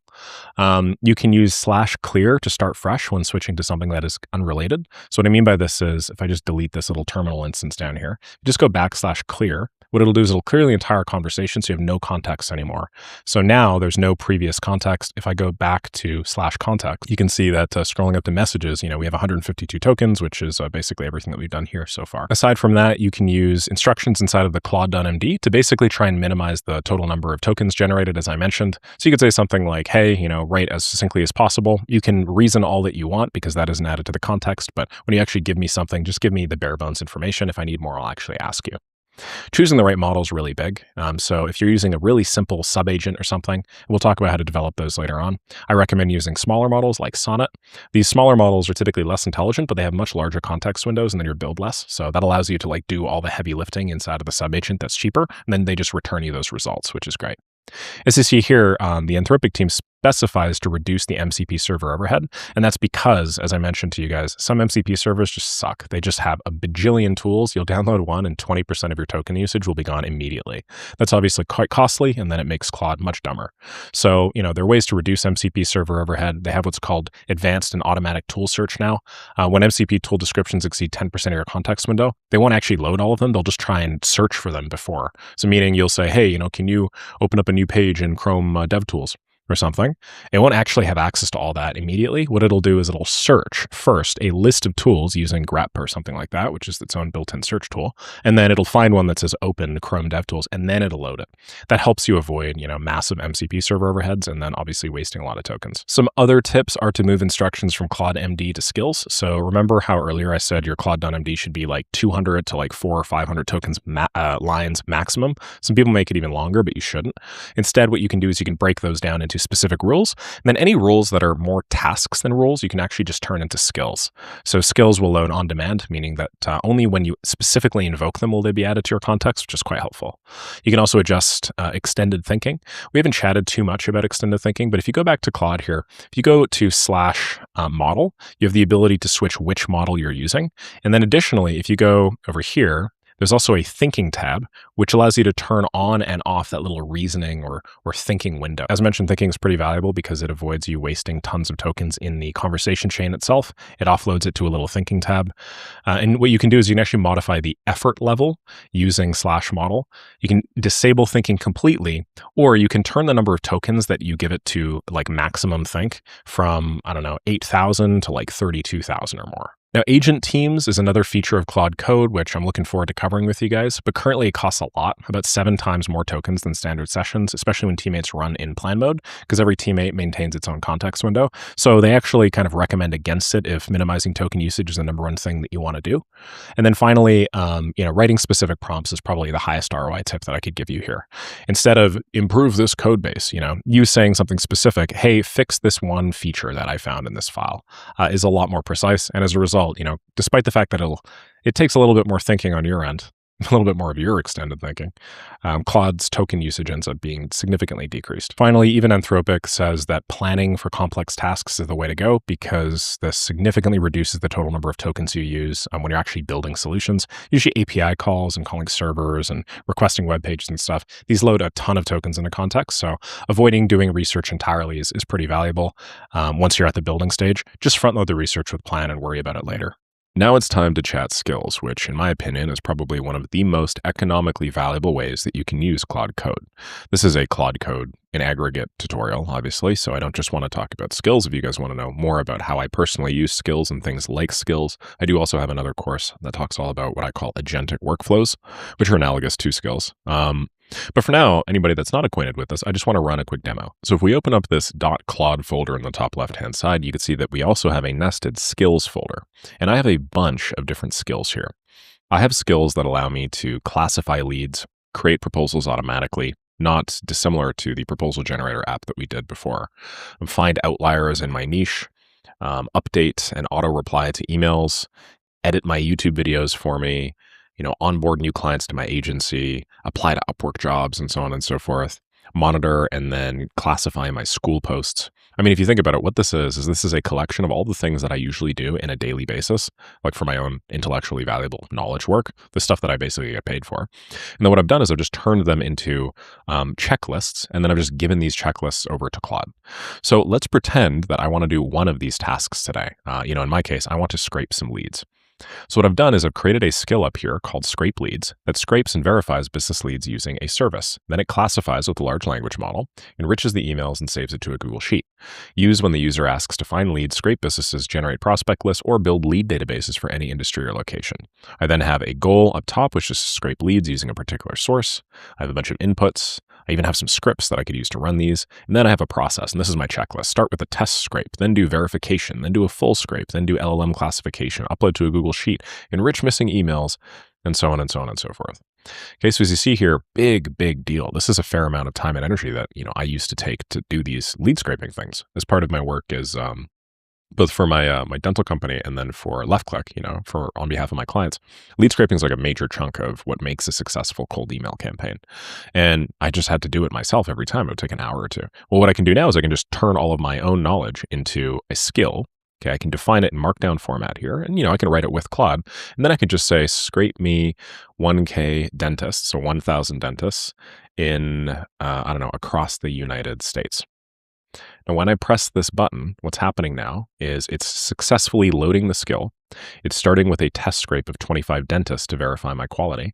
It already, automatically finds the different filters I want to use and so on and so forth. And then it's going to dump these into a little folder for me. What it'll do after, according to my skill spec, is it's going to read through each of these 25 leads, sometimes do a little bit of background research to say, hey, are these the sorts of leads that I'm actually, Nick is probably actually interested in? And then if so, then it proceeds with a full parallel scrape of 1,000 simultaneously. That occurs quite quickly. So in this case, it started 4 of these scrapers, and it's just, parallelizing these. So I'm going to get 250 from each. To be clear, previously, this probably would have taken me 15 or 20 minutes to set up the filters, to set everything, kind of configure that initial search right. And then if I wanted to do that search of 25, I would have had to manually verify them myself, which took me another 10 or 15 minutes. After that, I would have started the actual scraper, forever. Then I would have had to like upload them into a Google Sheet. I would have had to cross-reference the leads to make sure they're good. I would have had to run some additional AI-based flows. And it just would have been a big pain in my ass, to make a long story short. Now AI is capable of doing this for me in just a couple of minutes. And I'm running this in terminal because I have access to what's called fast mode right now. Essentially, Anthropic's new Opus 4.6 model has launched with the ability to run 2.5 times faster for approximately 3 times the price. So I'm happy to pay a little bit more money if it means that I can do all of the knowledge work that I need to do a little bit faster. As you see here on the right-hand side, it's now finding a bunch of my leads for me. It's compiling them into a list. 250 leads done from that search, 250 leads done from that search, 250 leads done from that search, and we just have one more to go. And what's really cool about Skills is it doesn't need to be right every single time. It's not like a program. It's not like I put something together and then the second that it makes a mistake, it's done. As you see here, it scraped about 1,000 leads in 87 seconds, and now it's uploading to Google Sheets. And somewhere along the line, there was an issue. And the issue was, it turns out I can't use spaces and stuff like that in the file. So what it did is it realized that it made a problem. Okay. And then it uploaded it to Google Sheets with the proposed solution. It went through and it read through a little bit of like the API documentation and stuff like that to do that. This is stuff that I previously would have had to do, and that try and retry loop just takes forever. On top of that, what it does is it goes and enriches the emails for me. And then what I end up with is I end up with a list that looks something like this. So if I just bold this and then I make this a little bit bigger, I've since hidden the email columns here just because I don't want to, show too much information. We have clinic phone numbers and stuff like that, company phone numbers and addresses. But as you can see here, we have tons of information about dentists that are across the United States. Looks like a big chunk of them are in Philadelphia, New York, Moorestown, Boston. We have cities. We have everything that we need. And so what I'd do with this now is I would take this, then I would send it into a tool like Instantly, which is my cold email platform, and then I would immediately start sending. And as I mentioned, this takes a pre-existing process that would have taken me at least half an hour, probably more. And it turns into one that I literally did in 87 seconds. So as you can see, skills can be extremely economically valuable. The question is, how do you actually go about creating them and creating them in a way that I think is like reproducible and efficient and so on and so forth? Well, the first thing is you need to know how script, or rather skill structure, works. If I just zoom in on this to make it a lot easier, you can see that our scrape leads skill is broken up into a few components. First, we have the folder itself, scrape-leads. Then we have another folder inside called scripts. This runs the program aspect of the skill. And then finally, we have the actual skill.md in Markdown. So I want you to treat what we're seeing here in the skill.md as basically like the orchestrator of this whole affair. So the skill.md is like the checklist or orchestrator. You know, in an orchestra, the orchestrator is the person with the little, I don't know, those sticks. My sister does some of that actually, which is funny. I don't even know what the hell they're called, but it's where you kind of wave them around and do all that stuff. And then what happens is, the orchestrator is not the person making, the conductor, I should say, is not the person that's making the music. What they are doing is they are orchestrating the production of music from a variety of other sources. Inside of scripts, we have, the actual musicians themselves, violinists, the cellists, we have the pianists, and so on and so on and so forth. And so basically what occurs is we give it a big checklist of tasks in the skill.md. We give it a bunch of reference information and everything that it needs. And we treat it just like we treat a junior employee. We say, okay, here's the checklist, go out and do it. And then where the orchestration kind of comes in is if there's an issue with the step-by-step execution of different subtasks, some of which are going to be scripts and stuff like that, then Claude gets to use its own native intelligence to fix it in real time. Not only do they fix it, but then it also goes in and it updates the skill so that if there's another issue in the future, or if another instance of Claude tries running this, it doesn't run into the same problem. So as you can see, they're very, very valuable. They're more or less exactly the same way that like a person would go and do a task. Now, inside of my scripts folder here, I have, as you can see, a bunch of different, actual Python scripts that have been developed for this purpose. Do I know anything that goes on in here? No, I haven't even looked at this code. This is probably the first time that I'm ever opening up this file. What I did is I told Claude that I wanted it to go and, do things in my checklist and then go create scripts that would do them all for me. It's much better to do this than just tell Claude to do it from fresh and from scratch every time, because obviously if it's the same thing that you need to do every time, you should like turn it into like a defined program, right? Because then it's always going to execute similarly. That way, Claude is not actually doing the executions themselves. What it's doing is it's just using the scripts here just like it uses tools. You know how it has access to bash and web search and stuff like that? This is the same idea. It's just we're doing it encapsulated in a skill. Okay, so it takes this information, it goes through the skill. It says, okay, step 1 is test scrape. So I need to run the scrape appify with this query, max items 25, whatever the heck that means. Then it goes, it executes this. Once it's done, it checks the result. If that's the case, then it goes back and then it runs the same scraper except with different parameters. Assuming that that's good, then it uses this classify leads LLM script afterwards to, tabulate that information. Assuming that that's good, it goes into what looks like update sheet to like create a Google Sheet and then send it. Assuming that that's good, it then goes enriches the missing emails and so on and so forth. And there's different paths here based off of, how many people we want to scrape. I have a few other skills that I use pretty often as well. This one's called literature research. And so, if I'm trying to perform research on a task, I will actually say, go perform a lit review on the recommended daily dose of, let's say, vitamin D in IUD for males in their early 30s. What this will do, in addition to reading the claude.md to get context about this whole thing, is it'll go through and it'll read this literature research skill. If I open this up so that we can all see, the first thing it's going to do is it's going to query like this database, which I'm suggesting that it queries. So this database, I think, was called PubMed. After that, it's going to analyze using this little deep review script. And you'll notice that, if I make this big again, it made some mistakes here, right? For whatever reason, the first query did not actually work fine. But, it ended up redoing it over and over and over again until it figured it out. And so this is the orchestration aspect that I'm talking about. You can give it a checklist, but obviously not everything goes right perfectly. Because not everything goes right perfectly, you need to give it some flexibility in order to do your tasks.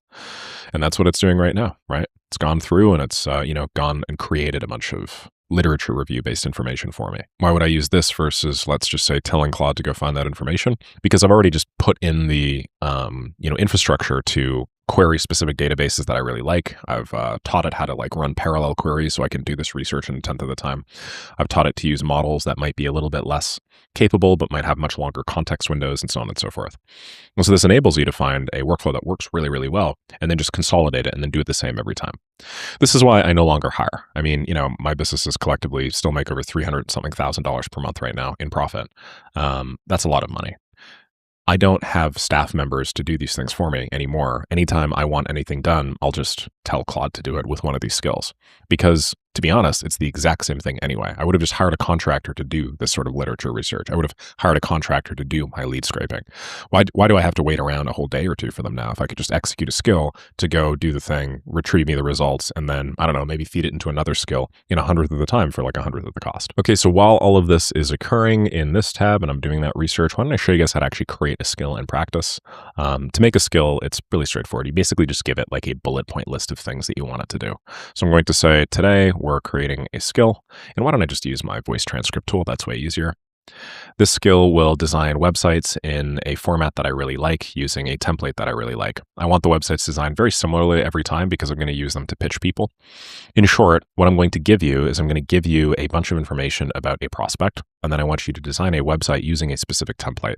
The template I'm going to supply you is this one. And then what I'm going to do is, how earlier we went through godly.website, and then we found a template that we really liked. Well, I'm just going to scroll through and I'm going to find a template that I really like. So scrolling through, I don't know, I just want this to be a simple website that I could use for, let's just do like, I don't know, dentists hypothetically right now. So I'm going to go over here and then I like this build in Amsterdam one.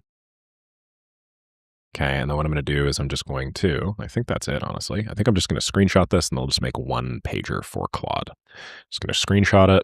Okay, and then I'm going to go back to my anti-gravity and then paste it. I want you to use screenshot functionality to mirror the style of the website. I'm also going to paste in some of the HTML so you can use that to create a style guide, etc.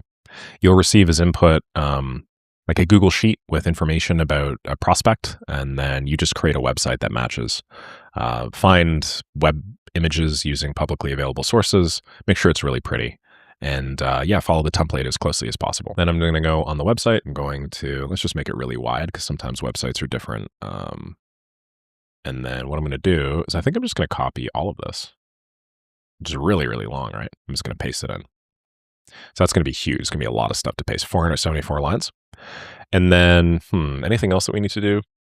I don't think so. I guess I just need to give it an example of some of the input. So I'm going to go and then find that Google Sheet that we just had with a bunch of dentists. Then I'm just going to copy all of this information. Then I'll say example of the data, and then I'll paste that in. Okay. So, I just fed in a tremendous amount of information here, right? Like this is really, really big.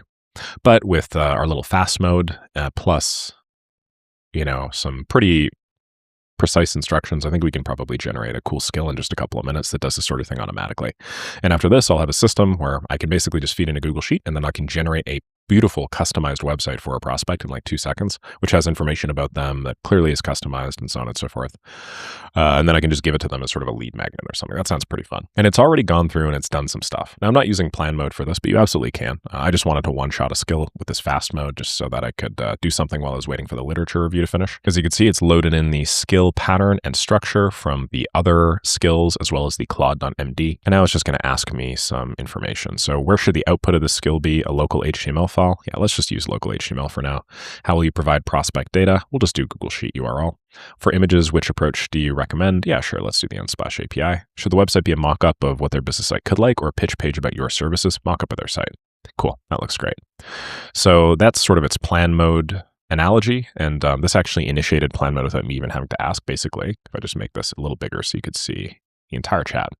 This went through and then turned on plan mode like on its own. I didn't even have to ask it to. And that's what occurs sometimes when you do bypass permissions. It'll just choose to create a plan for a more complicated software build. Cool, and now I'm going to bypass permissions and we're going to go. While that's occurring, just scrolling through this literature review. Looks pretty cool. Gives me a bunch of information, apparently 1 to 2,000. So that looks pretty fun. Okay, and then this looks like the little demo that we put together. This is a pretty basic demo. I'm not that big of a fan, to be honest, so I think we're going to have to go do some back and forth. Still, we did build a website in just a few seconds for them, which is kind of neat. Okay, it's now going to take a screenshot of this page for us. And as you can see, it's now accumulated like 19 or 20,000 tokens, which is kind of cool. Here's what we got. Full viewport hero. Okay. So I'm just going to say, not a very big fan of the website design. I don't think this matches the website. I'd like you to get pixel perfect accuracy by screenshotting the comparison back and forth. Go find some library that allows you to do this as necessary. In terms of Unsplash, how are you currently getting your images? Let's just do that. That's fine. I don't really want it to go, force me to get an API key or something like that. I'm just going to have it run. Okay, that's looking a lot better than what we had before. I like this. Looks like it took some photos of areas that were similar to where this place is located. And as we scroll through, we obviously have the information and the template and stuff. I don't like how a lot of these images are the same. So I'm just going to say, nice job. I don't like how all these images are the same though. Get different images. Looks really clean.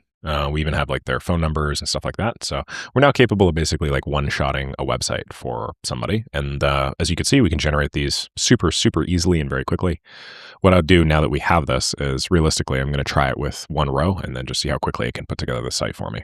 Cool. Now I'm going to test it with some new information. And let's see how quickly it can put that together. Cool, we've now done the same thing with Bennington Dental Center, so that's neat. We have some images generated and stuff like that. It is telling me that the reason why we have images of dogs and stuff is because I don't want to supply my Unsplash API key. If we do, then obviously they'll be much more dentally oriented. I think that's fine. Hopefully you guys get the idea. You could build stuff like this really quickly. In this case, it took 30 seconds.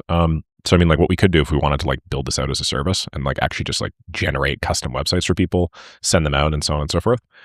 We could turn the skill into a sub-agent, which I'll show you guys how to do later, where basically we can spin up 10 of these simultaneously and basically in parallel just generate 10 every 30 seconds. That's a per website generation time of about 3 seconds. And so now that we're generating them every 3 seconds with customized information, matching widths and heights and stuff like that, making it really custom and sexy, you could do 10,000 leads in approximately 30,000 seconds. I don't know how long that would actually take. Let's see, 30,000 divided by 60 is 500. So it might take 500 minutes or 8 hours for a full 10,000 list. But yeah, combine that with the scraper, combine that with you sending people customized websites, and combine that with some other skills that I've set up to like automate the process of whipping up instantly campaigns and stuff. And hopefully you guys can see we get a pretty solid system in our hands. And that took me just a few minutes to put together. Now that we know all about skills, let's talk a little bit about the next logical thing, which is model context protocol. So now that you guys understand sort of how skills work, which to be clear, is that skills are basically like back-end functions that you can run, scripts almost, that use the flexible intelligence of AI and the procedural rigor of Python scripts and other programming tools to do the same thing every time, but also allow you the flexibility to error handle. So now that we understand that, let's chat about model context protocol. And so the way that I see it is these are just skills, except other people make the skills for you. And when I say other people, for the most part, it's like developer teams and stuff like that. Very similar idea. You're basically just giving your agent access to a piece of software, and then just like it calls its own tools like web search and bash and the Chrome DevTools MCP and the screenshot, all the stuff that we've already looked at. What we're doing here is we're just, we're just calling them, but somebody else is responsible for putting them together. Now that obviously begs the question, where do I get, MCPs? Well, you can just go on websites like mcpservers.org, Model Context Protocol/servers, and then MCP Market. I want you guys to know that not all of these are going to be 100% safe or secure. These are third-party libraries that people are putting together, basically, that try and tabulate the number one MCP skills and so on, MCP tools and so on and so forth. But a lot of these are pretty well vetted at this point, and I'm going to show you at least a couple that I really like. The biggest one is probably the Chrome DevTools MCP. This is one that I use constantly, basically every day, many, many times, because it allows your coding agent to control and then inspect a live Chrome browser. In my opinion, it is significantly higher quality than any of the current browser tools that, Claude or other platforms have given us. So, I have this little Chrome extension here that I can actually use to control this instance of Chrome through this Claude tool. It's developed specifically by the Claude team. And I could say, hey, summarize this page. And then what it can do is it can copy all the text on this page. So it can extract the page text, and then it can take a screenshot of it. And then it can, tell me about it and so on and so forth. I can also have it do things like click. I could say, okay, star this on GitHub or something like that.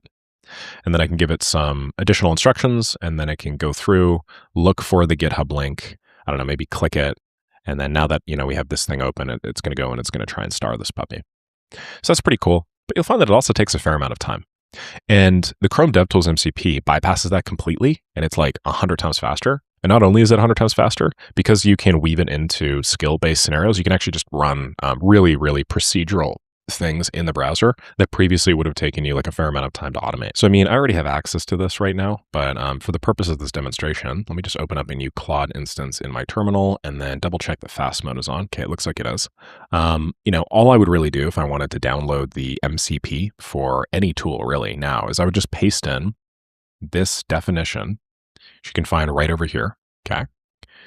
Basically, all MCP tools are going to have some sort of JSON that looks like this, where there's a curly bracket, it says MCP servers, it'll say the server name. There's a bunch of commands and args which really don't matter whatsoever. But basically, you just go on whatever page of the MCP supplies this information. You copy this in. So if you want to install one, all you really do is you just paste in that little, JSON snippet that we saw earlier. And we say, I want to install this in my local workspace. It's important that you say local workspace here. What it's going to do is just going to grab that data and then install it for you. In my case, it's already installed, so I don't actually need to change anything. But now I'll say, great, run it. Now, sometimes when you're using a tool that requires authentication, what it'll do is it'll force you to go and grab an API key or an API token or something like that. So I'm going to show you guys an example of using a tool that requires some API credentials in a second. First, let's just say, okay, open and navigate to left-click AI, then screenshot the site and tell me about it visually. So what it's going to do is it's going to open up that browser, going to navigate to leftclick.ai. Now it's going to take a screenshot, which I think it just did. Then it's going to read the screenshot, and then it's going to, give me some high-level stuff about the website. So, the header is a simple nav bar with a left-click logo. Case studies about links and a Let's Talk CTA button. Hero section is large, bold serif, right? Okay, great. Go to amazon.ca and find me a bunch of cheap but effective light boxes for my studio.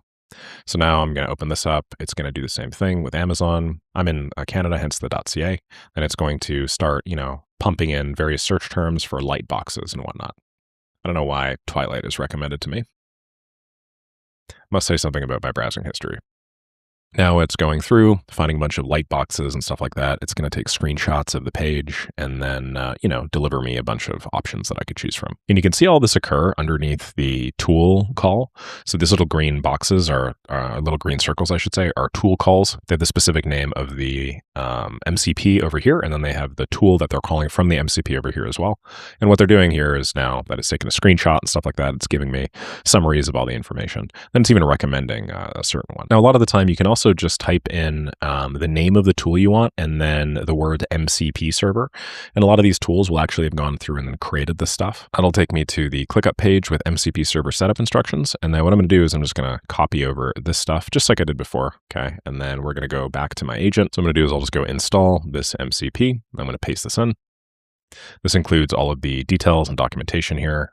So first thing it's going to do is look for some sort of configuration file that's pre-existing. It's not going to find one, so it's going to go and then just make mine. Then eventually what it's going to ask me to do is go grab my API key. So I'll head over here to ClickUp API, and then I'm just going to copy my API token. I'll then confirm it, and then I can copy my token in, and then I'll go back here. Then I'll say, great, here's my API details. I'm going to feed that in. And then every time you install a new MCP server, you do have to open up a new thing. So that's what I just did here. Next thing, going to ask me which workspace I want to connect to. I have multiple, so I'll click Connect Workspace here. Then I can just go back, and then I'll say, great, do you have access to my ClickUp MCP? I'll say, awesome, create a new content idea called Claude Code course. Now what it's going to do is scroll through all of my lists. It's then going to search for various ones that I may or may not have. So I have lists called like content ideas and trends and stuff like that. And I'm going to ask it to insert it in my main YouTube queue. So I'm going to do that. And now you can see there's a task called Claude Code course. If I go back here to my ClickUp, open up the specific task, there's now a course that's basically been created. I don't like how the status is archived. So I'm going to say the status is archived right now. And as you see here, it's now set to record. So that's pretty neat. The last thing I want to talk about now is if we go /context and scroll all the way up, you start to get an appreciation for just how many tokens can get used up by poorly drawn or poorly written MCPs. And so in this case, I'm not saying the ClickUp MCP is really that bad. It's not terrible. I've seen many, many far worse ones, but it does consume a hell of a lot of tokens. As you see here, just the ClickUp search tool consumes 1,600. The get workspace hierarchy is 419. This one's 1.1K. If we added all of them up together, as you could see, my MCP tooling is now taking up almost 20,000 tokens. That's actually now more than the system tools, which previously used to be really, really big. And what that means is right off the very get-go, basically like right at the very beginning, we are already at something like 35,000 tokens or so before I enter my prompt, before I enter anything. If you take into account the system prompt as well, we're now at 40,000. If you take into account some memory files and my skills, we're not closer to 45. And this is all before I've sent a message, right? Keep in mind that like 45% is, I don't know, let's just say 45 over 200. That's about equivalent to a quarter. And so 1/4 of all my context, and by the way, this is the highest quality section of my prompt. Like if I were to write actual messages here, this would be the highest quality output. Basically, the highest ROI section is currently being taken up by a ton of MCP tools and stuff. In addition, you'll compare this to skills, and you'll see that scrape leads only takes up 63 tokens. School monitor takes up 59, right? Cross niche outliers takes up 58. So it's like, oh wow, a single one of these MCP tools, like update task, consumes more than basically all of my skills combined. It's kind of like, why the hell would I even use MCP tooling if I can just, do a skill instead? The reason really is just the convenience of it. MCP, as you see, is pretty easy to set up, whereas skills, as you saw, take a little bit longer. That skill back there that does those website designs, that took me, I don't know, probably like 5 minutes end to end to create. Once I've created, it's obviously super efficient and so on and so forth. But, the ClickUp MCP, all I really had to do was just like log in and then give it one line, and then it did that. So basically the way that I personally use MCPs is I use them, aside from the Chrome DevTools MCP, because I just think that's fire and I use it all the time. I use them to very quickly sketch out whether or not something's possible. I'll basically go to a new tool that I want to see if I can integrate, and I'll just say, hey, here's the MCP details. Can we do X, Y, and Z? And then if it can do X, Y, Z the first time, then I'll say, okay, this is great. I want you to take what you just did, and I want you to convert it to a skill instead. And I want you to go and find like the API endpoints and stuff, and then build a script that does all that for me instead of me having to use this super bloated MCP tool. By the way, if you ever wondered why skills consume so few tokens relative to everything else, that's because the whole skill is not actually loaded into context. If we go to the scrape lead skill, the only section here that's actually loaded into context is this section right up here. And this in Markdown format is referred to as the front matter of the file. And so what's really cool is the Claude Code developers realized that they could load in a name, a description, and then some allowed tools to the front matter, and then only feed that into context. And then only if Claude really thinks that it needs to use this, if I specifically say, hey, use the scrape leads file, then and only then will it actually load it all, which means I get most of the benefits of having access to a bunch of tools and, giving my agent the ability to do a bunch of things, but I don't have to like load all that into context immediately. which means I get better decision making at the beginning because performance in prompts are typically the best at the very beginning of said prompt, of the context window, I should say. And then I also don't have to pay a lot of money for it. So just another point towards Anthropic minimizing our total costs, which I think I very much appreciate. So just because this is a practical course, I'm actually going to show you an example of this. I'm going to draft out a task. I'm then going to try it with an MCP server, which is going to be 1/10 of the time to implement. And then if it works, I'm going to build a skill to do it instead. What I want to do today, sort of like my task, is I want to label my emails. So what I'm going to do, if you think about it, the task is really, I'm going to list last, I don't know, X emails. I'm going to have Claude read them. And then I'll also have it label according to some scheme, that I put together. And in this way, I'm not going to replace the job of an email manager, but I'm going to make the job of an email manager much easier. And if later on I want Claude to, manage my emails or whatever, well, now it'll have some pre-existing labels and organized structures for it. So first thing I'm going to do is I'm going to go back to Claude. Let's go to anti-gravity. I'm going to do this in the GUI this time, not the other mechanism, not the terminal, because I don't think fast mode is super important for this. And I'm just going to say, hey, I want to organize my personal mailbox. Could you provide me a list of high ROI labels that tend to work well for personal mailboxes? Just make sure the thinking tab is on because I want it to really think hard. And then what I'm going to do is I'm going to go to one of my personal mailboxes, and then I'm going to basically implement this. I really like action-based. That sounds great. Keep that for now. And then I'm going to open up one of my mailboxes here. We have tons of different emails. Most of these are spam, to be honest, or little demos that I put together for, whatever purpose. I'm also part of what looks to be like a Slack workspace for one of my businesses. I think I just did that because I wanted to test what this looked like. Now that that's done, what I'm going to do is I'm going to see how I can implement the Gmail MCP really quickly. Great, this looks solid. How do I use the Gmail MCP? It's now going to go and search for Gmail MCP, first in my folders, and then it'll ask me what it wants me to do. I want to set one up, so it's going to start doing some searches for Gmail MCP servers. I'm also going to do some searching myself. There are probably 3 or 4 different ones that realistically work. This looks to be a pretty interesting repo. So what I could do is I could just use this puppy. That looks nice. I just paste this in. It looks like I actually beat Claude to something for once. Now it's going to compare. Great, let's do it.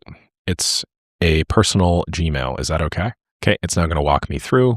So I'm going to give this button a click. Okay, I went through and I got that data. I'm now going to paste this in. It's going to go find the credentials file that I just uploaded. Now it can do what it needs to do. I just need to restart the Claude Code session. So I'm just going to open up a new one here. Then I'll go back and then I'll say, hey, I want you to label my emails. Oh, and I don't actually remember. What was that scheme that it asked? Hey, I want you to label my emails according to this scheme. So now it's going to call the Gmail MCP. Okay, it's going to check the Gmail MCP tools. Just figured it out. We have a bunch of pre-existing labels, so it's just going to create a bunch on its own. The reason why this is occurring so quickly is because I'm using their fast mode. So it's about 2.5 times faster than usual. It's now reading through a bunch of emails, and now it's going to, in addition to thinking through them, go through and then do said labeling. And then, it's just going to continue doing this for as many emails as I say. So I think I said that I was going to do, 15 emails or something like that. This just did 10. So it's 15 inbox emails. Looks great. Why don't we do this for 100 emails in total? Now, if I go back into my email, which I think was over here, you can see that I now have different labels. Just got to refresh that. There's action required, a reference, and waiting on. So, if something requires my action, some security alerts and stuff like that, then that's one thing. If it's a reference, so this is just stuff that it's storing that, may be useful for me. And then there's waiting on down here. So now that, I've demonstrated that I could do this sort of thing pretty quickly with a setup that realistically only took me a few minutes, I want to turn this into a skill. So I'm actually going to pause this and I'll say, great, this worked really well. I'd like to turn this into a skill called Gmail_label. Basically, what I want you to do is just to call the Gmail API directly and then do all of this labeling for me instead of me having to use MCP, because skills are just a lot more token efficient than MCPs. Check out my other skills so you could see an example of how to format them and so on and so forth, and then write me a skill that effectively does this as well as uses Gmail scripts. Feed that puppy in and then press enter. Now I have some other skills that, might have something to do with Gmail. So if it finds them, then it'll probably just want to use those. Okay, cool. Looks like it's rebuilding it all, which is fantastic. We're going to do the Gmail label skill directory. So it's going to pump in somewhere right around here. Looks like I'm running into some error here. So we're going to have to do some debugging. Just going to paste this in directly. Okay, and it looks like we're just about to wrap this up. So now I'm going to select say that it can see, edit my email labels, and so on and so forth. Now that it's done, the authentication flow has completed. I may close this window. Going back over here now, it is created with full Gmail sheets and Drive access, which allow me to do this much faster. So you guys seeing just how much quicker this is? 100 emails immediately fetched. It's now reading and classifying all of them using direct API calls instead of MCP server tools. And then in addition, as I showed you guys earlier, we go to Gmail label. The only thing that's currently being loaded is this. And this is so much shorter than like the whole MCP skill stuff. So it fetched all 100. It's now categorizing them into 5 and 95. So it looks like 0 is waiting on, 95 are reference, and then 5 are action required. That was way faster than what we were doing previously, right? That would have taken probably like 5 to 10x the time. Looks great. Why don't we do another 100? And then time yourselves. Tell me how long it took. Okay, it's now going to grab all of these. So it's just going to continue the filtering process by, using some Gmail stuff. Then it's also going to add some timing instrumentation. That's kind of cool, just because I'm curious. Fetch was 1 second. So we fetched 100 emails in 1 second compared to previously where it took significantly longer, because I think the MCP tooling had like some built-in thing. Cool. The end result was it was 36 seconds to fetch, classify, and label 100 emails, about 3.6 seconds per email. Sorry, 0.36 seconds per email, if you think about it that way. Then it also gave me some, breakdowns and stuff like that of what it is. I could run this across like my several thousand outstanding emails if I wanted to. I could also do things like have it automatically generate replies to each email. We could build a sub-agent, which I'll show you guys how to do stuff like that in a moment, where we, split each into a parallel tasks and so on and so forth. Sky's really the limit here. Okay, next up, I want to chat a tiny bit about Claude Code plugins. I personally don't use plugins a ton, but they are out there, and so it's fair if I'm building a masterclass course all about Claude Code, might as well know what the heck these are. Simplest and easiest way to access plugins is just go customize and manage plugins. It'll show you the plugins that you currently have installed. As you see, the only one that I have installed so far is called claude-mem at the .mac. This is basically a simple, straightforward plugin that basically just adds all of the messages in any Claude instance to some memory file, and then Claude can run searches over it if I say, hey, what did I ask you about 2 weeks ago? So, it's marginally useful. You then have access directly from Claude to a bunch of other ones that are somewhat useful. They have like front-end design, for instance, which is kind of cool. So this is Anthropic's own library, which improves the quality, at least they say it improves the quality of front-end work. You can build sexier and cleaner designs and stuff like that. I don't know. It's kind of 50-50. They say like if you're doing stuff without the aesthetics prompt, it looks like this. And then if you're doing it with the aesthetics prompt, it looks like that. Personally, I think both of these are pretty bad. This one definitely looks better, of course, but it's not like that much better. Same thing over here. So I don't know if the guys that made this just weren't like actually crazy front-end devs or anything like that. But I personally think my workflow of just going to one of these websites and then copying the screenshot over and then moving everything into Claude Code is like way higher quality. But there are other cool ones here. Context 7 is pretty nice. Context 7 basically just allows you to search through any API doc without really having to like know anything about the API docs themselves. If you're working with like 3 or 4 different tools, you can just install this as a plugin, and then it'll automatically shrink and then compress API documentation from the sources over to Claude, and then it can read it in a very token efficient manner and do cool things with. None of these things I want to say are required. Vanilla Claude Code does really, really well without any sort of extensions or plugins at the moment. But just worth us chatting briefly about that. And then there are 2 major marketplaces right now that are sort of, one major marketplace right now that's supported by Claude. It's this Claude Code plugins directory, which is in the claude-plugins-official repository. You can find all of the plugins just by going to plugins, and you'll see there's a big list of ones that they support right out of the box. So they have Agent SDK Dev, they have Code Review, they have C# LSP example plugin. But then there are also open marketplaces. So if you go to Claude Plugin Marketplace, you'll see that there are a few other ones that people have put together here. So this, for instance, is the Claude Code Marketplace put together by a third-party resource. I could say Anthropic wants me to take down this website. That's pretty funny. With, like ChatGPT prompts, let's see, superpowers. I don't know exactly what that does. We have the Context 7 again, a bunch of Claude Code skills that looks like some other people have put together, although not all of these links are going to work. And the plugin installation process is pretty straightforward, as you guys saw earlier. So I'll leave it at that. I think plugins are sort of going to be deprecated and probably just absorbed into skills at some point, so I don't want to spend forever on them. Okay, and finally, we have sub-agents, which I think a lot of people here were waiting for. I want you guys to know that sub-agents aren't like a cure-all. These things aren't actually that incredible. You can do more or less everything that you could do with subagents as of the time of this recording, just with like a normal master agent. But subagents do speed things up a little bit, and then they also allow you to parallelize your workflow, which can be quite useful in specific circumstances. One major issue that people currently have with subagents is they consume a ton of tokens, and then in doing so can also cost a fair amount, especially when you go to agent teams, which as of the time of this recording is 7 times the token usage of just using like one single Claude thread like I've been doing throughout this course. But subagents are still pretty useful to know. And so the very first thing I'm going to do is I'm just going to show you through example, and then we can actually look more into like the subagent spec and stuff like that. So you know how earlier we built this system, the skill, which fetches, classifies, and labels 100 emails with 0 failures? What I'd like to do now is I'd basically like to turn this skill into a subagent. So what I'm going to do is I will remove this so we're not loading any more stuff into context. Hey, I'd like you to turn this Gmail-label flow into a subagent. The reason why is because I want you to parallelize your work. Instead of it taking 36 seconds to fetch, classify, and label 100 emails, I want you to be able to spawn 10 subagents that do all of those simultaneously and then return the results. I'd like you to do this using the subagent spec. If you don't know what that is, do a little bit of research on subagents.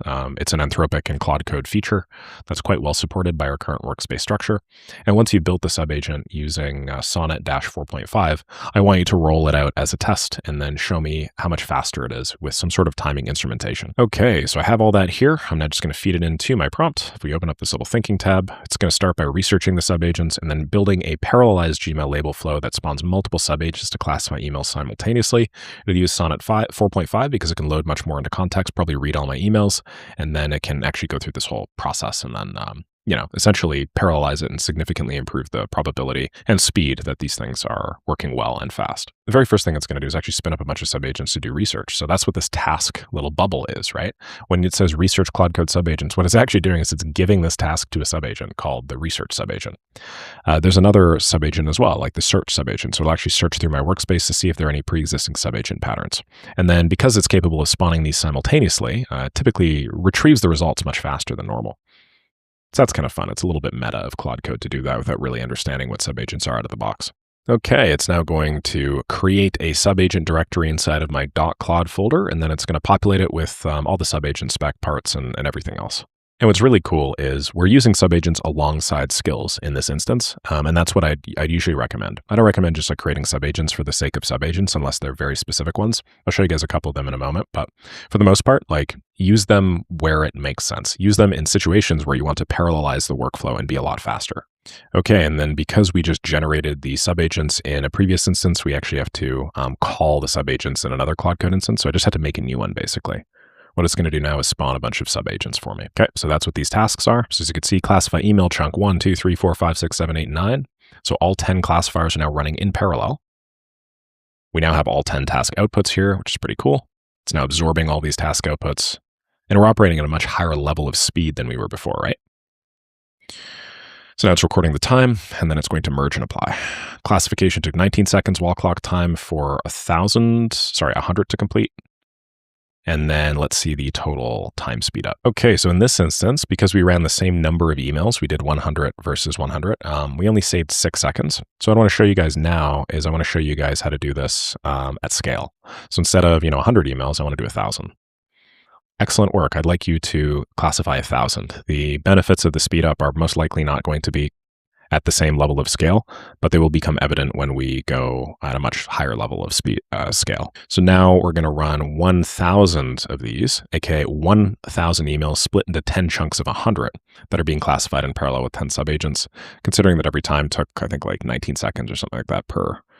I think it's going to be a lot faster, so we'll see. Okay, some of these task outputs are now starting to complete. It's been maybe 15, 20 seconds. I'm not sure exactly how long.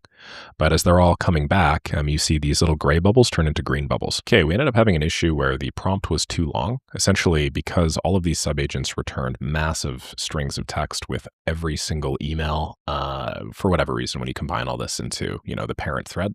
Just way too long, and it ran out of context. So what I did is I just copied over everything, and then I gave it to another instance up here. And I basically said, hey, this is a little too long right now. I keep running into, prompt too long output. So I think we ran out of context. I'd like you to modify this so we don't run out of context. If the subagents don't have to return the actual text to the parent agent, that would be ideal. Then I ran it in parallel for all 10. And now we're just redoing it. And at the end of it, it labeled 987 out of 989 emails.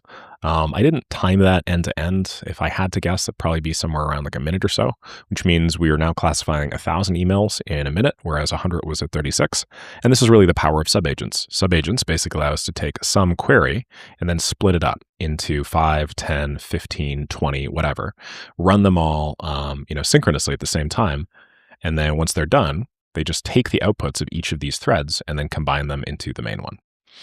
And so, there are a couple of other use cases for subagents, but for the most part, it's going to be something like this. Like if you really wanted to use subagents in an economically valuable fashion, this is usually how you would do so as of the time of this recording. Subagents are fantastic, but keep in mind, like most of the time, they're going to be less intelligent than the parent agent. And so you want to reserve the parent agent for taking the outputs of each of these subagents and combining them and doing something with them, not just spawning, 500 things in parallel to run for no reason. Strategically speaking, some other things about subagents are try and make the task definitions as simple and as straightforward as possible. Like I could have given every one of those subagents more context. I could have said, hey, I don't just want you to do the classification. I want you to do everything. I want you to do the classifications, the merges, the applying the labels, etc. But because the subagents are dumber and because we're spawning a bunch, we're multiplying probabilities here. If there's like even a, I don't know, let's say there's a 95% chance that the subagent's going to work, right? That's a 5% chance that it's not going to work. And the way in statistics that you calculate the probability of a bunch of things occurring in sequence is you just multiply them out. So what this is 0.95 times 0.95 times 0.95. Basically what this is equivalent to is 0.95 raised to the 3. And so if we spawn 3 subagents, okay, the total probability that all 3 of them will work the way that we wanted them to, if I just go back over here, is 0.95 raised to the 3 here. So 85, aka 85.7%. If I'm running 10, the probability is now down to 59%. If I'm running, 50, then the probability is down to 7%. Obviously, I want to maximize the probability that all of these subagents complete in the time that I've allotted to them and stuff like that. Not only for, my own token count issues and my consumption. So you guys see back here, like I'm now at $173 in additional usage on top of my Claude Code usage. Not just from this course, mind you, but I'm doing a fair amount. But also for like completeness' sake. If I malform the output and then my parent agent can't, collect it all right and do something right with it, well then what I've done is I've just basically wasted that whole query because subagent prompts are ephemeral. They only exist for like a short period of time. Their context windows are all self-contained. Do I really want to rerun that thing 100 times, even if it's cheaper? Probably not, right? Next up, I want to show you guys how to create what I'd consider to be the 3 most useful subagents as of right now. So what I'm doing is I'm actually having Claude Code create these as we speak. One's called Code Reviewer, the other's called Researcher, and the last one's going to be called QA. And we're going to insert all 3 of these agents into this folder here alongside email classifier, and then I'm going to update my claude.md to reference the proposed workflow. Then I'm going to show you what all that stuff looks like. Now, in order to use agents, what we actually have to do is we have to exit a specific instance that we generated the agents in. Otherwise, we're not going to see them as available in our task definition. So I'm just going to create a new instance of Claude Code. What subagents do we have access to? I also refresh this so we could see them all. And as we can see, we have 4. We have Code Reviewer, QA, Research, and then Email Classifier. Okay, what is the proposed workflow every time we develop some software? What I want it to do now is I want it to go through and then tell me. First, we write the edit the code in the parent agent. Then we code review, which spawns a code reviewer subagent on the changed files, fixes any blocking issues. Then we do a QA, spawning a QA subagent on the code, generates tests, runs them, reports results, and fixes failures. Then finally, we do a ship. So now that we have all that ready, let's actually go and then let's use our new workflow on the flow that we just created before. So I think it was the Gmail-label. Use our new workflow on Gmail-label. It's the skill that looks through my inbox and then labels emails. So what I want to do is I want to read through the Gmail label skill to understand what we're working with. So it's going to read the skill. Then it's also going to go through all of the scripts. Then I basically want us to take these scripts and then apply our little flow. So the first thing it's going to do is run the code review agent on all 4 scripts. And as you can see here, we can run these in tandem, in parallel. So first, we're going to code review, and then we're also going to generate tests and run them for the Gmail label scripts. So we're going to use both of these, and then we're going to use them to feed back to our parent agent. Our parent agent's going to make changes to this code and significantly improve the quality of said code. Now, is this like required to do every single time? No. As you guys could see, we're capable of writing some pretty damn good code without knowing a lick of code with just like the vanilla Claude Code installation. This sort of stuff becomes more and more valuable when you're working at enterprise and you're creating code that requires the ability to, one, be like really secure and verifiable by both agents and then human beings if they read them. And then 2, to like account for all possible edge cases. In my case, I don't really care too much accounting for all possible edge cases because most of the software I'm making is for my own internal tooling. It's like a one-off landing page for a client to use, that sort of stuff.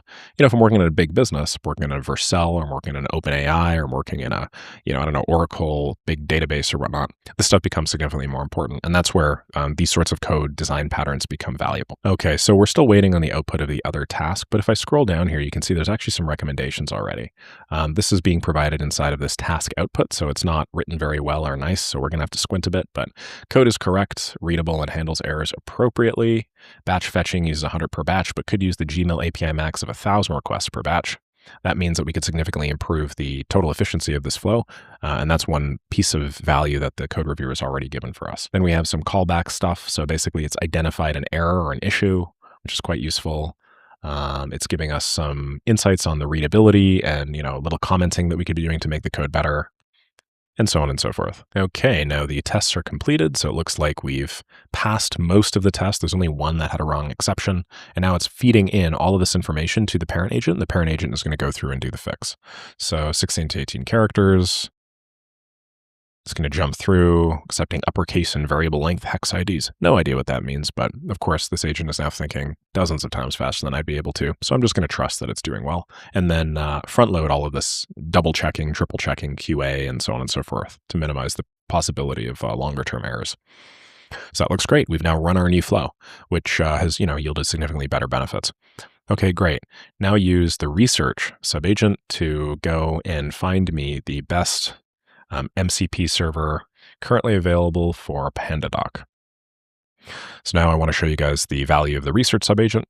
This has now spawned one of my research. So it's going through, it's doing tons of research simultaneously, trying a bunch of different, search queries and so on and so forth.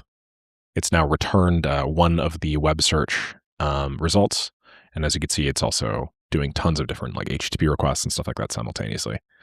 Now, I should note that we already technically have a research subagent built in, but you can modify that research subagent flow by telling it, hey, I want you to use specific sources. I want you to trust these websites. I want you to, preferentially go directly to the API docs and stuff like that.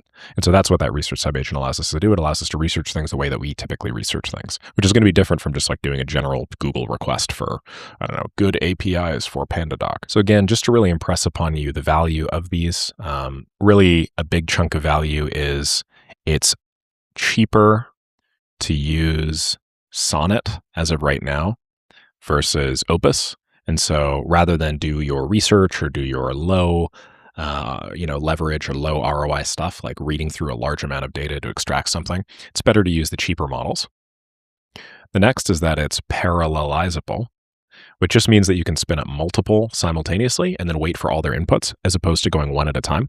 Like for instance, if this is us and this is sort of our task flow, let's say, this is sort of the serial method, which is what we were doing before. Let's say every search takes 1 minute. So, this is task 1, takes 1 minute. This is task 2, which takes 1 minute. And then this is task 3, which takes 1 minute. I guess this is 2 and then this is 3. That means in order to get to, the start of our query to the end of our query, Claude Code takes 3 minutes in total, right? Well, obviously, the parallel approach here is a lot better. We start, and then what we do is we just spin up 3 different boxes here simultaneously. And now these all take 1 minute.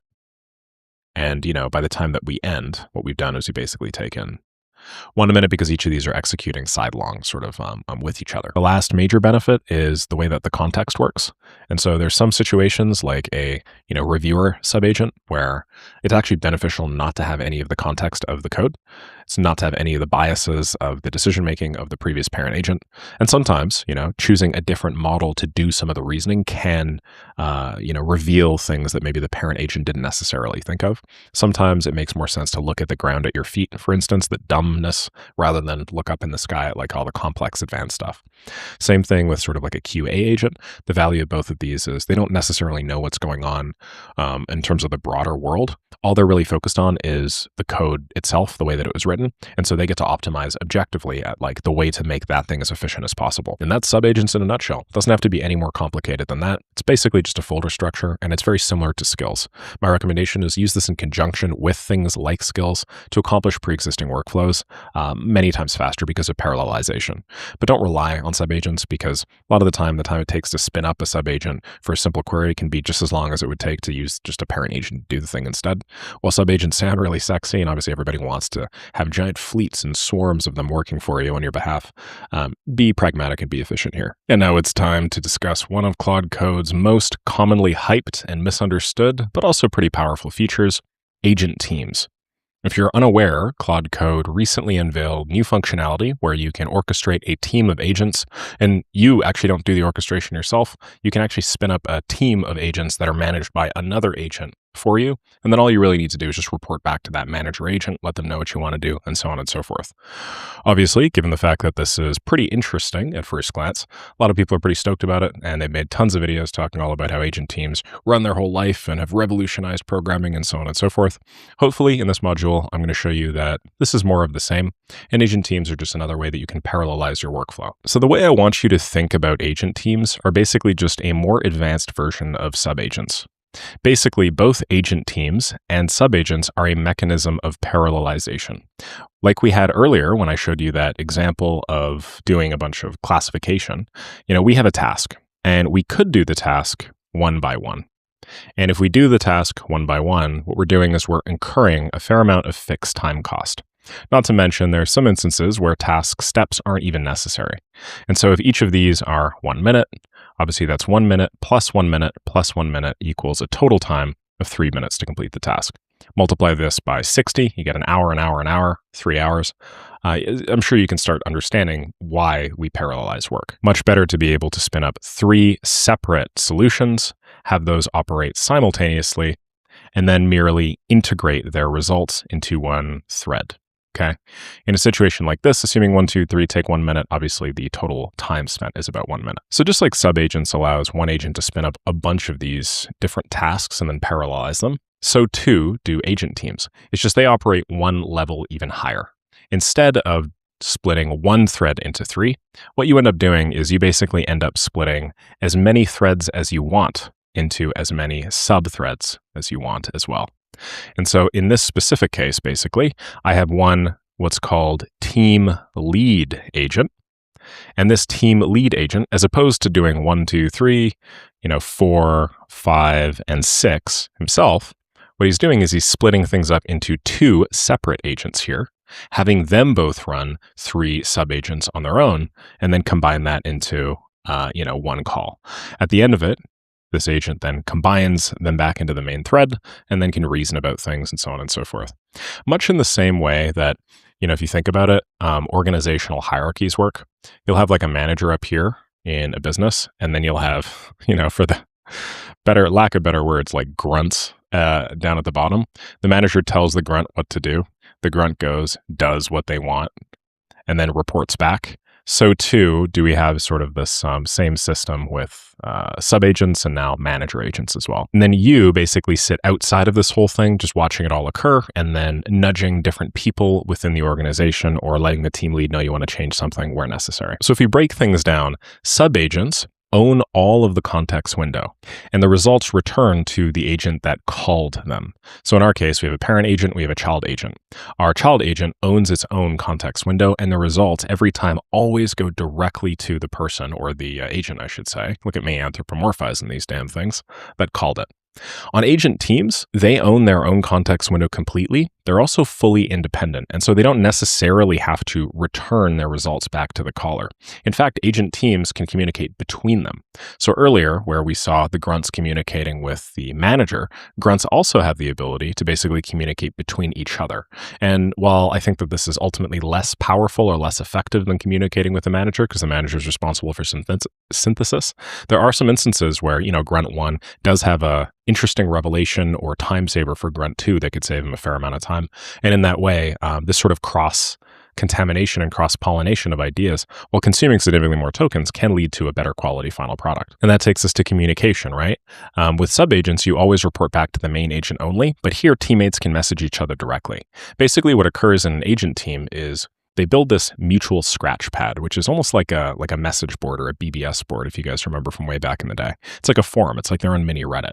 And they'll post tasks that they're currently working on. If they have any questions, they'll ask specific people that are responsible for those things. And they'll always just have that stored in their context. So if they, have a question from one person, they can prioritize that question and then go and find it in, their context and immediately reply. In that way, you could save individual agents significant amounts of time. In terms of coordination here, the main agent manages all the work, but with agent teams, it's a shared task list with self-coordination. So just like we had a little Trello board or maybe, a ClickUp task list or something like that, so too do these agents work off the JSON equivalent. They say that subagents are best for focused tasks where only one result matters, whereas agent teams are best for complex work requiring discussion and collaboration. This is just one of those little marketing isms. The definition between focused task and complex task is very, very fuzzy, and there is no real delineation between them. It's sort of like how there's a certain point at which a hill becomes a mountain, but nobody could tell you exactly how many feet high the hill needs to be or whatever, right? It's just one of those things where when you know, you know. And finally, the token costs of subagents are quite low, relatively speaking, whereas agent teams are very, very high because every teammate is actually a whole separate Claude instance. So when you scale up and spin up a bunch of these, you can use a fair amount of tokens quite quickly. Now, I should note that agent teams are not enabled by default because they're what we call an experimental feature. This may not necessarily be true by the time you're watching, by the way, but for now they are.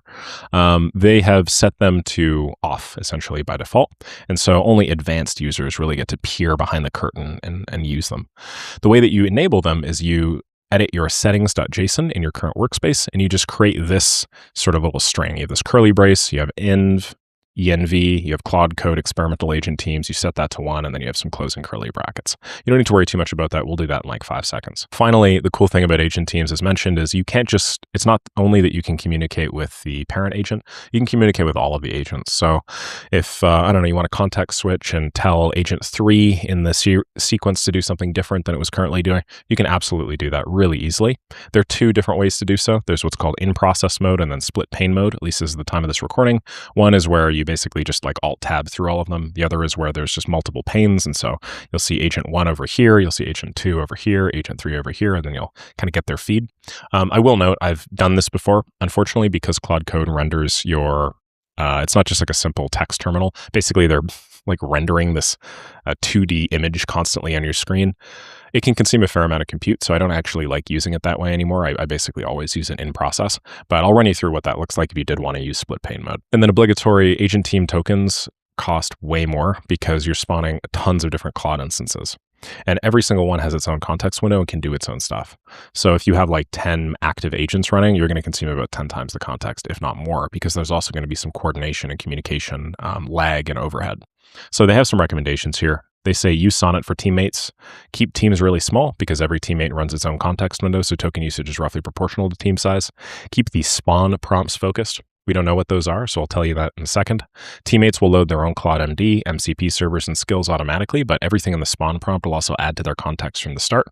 Clean up teams when the work is done, so you can actually roll them down or shut them down.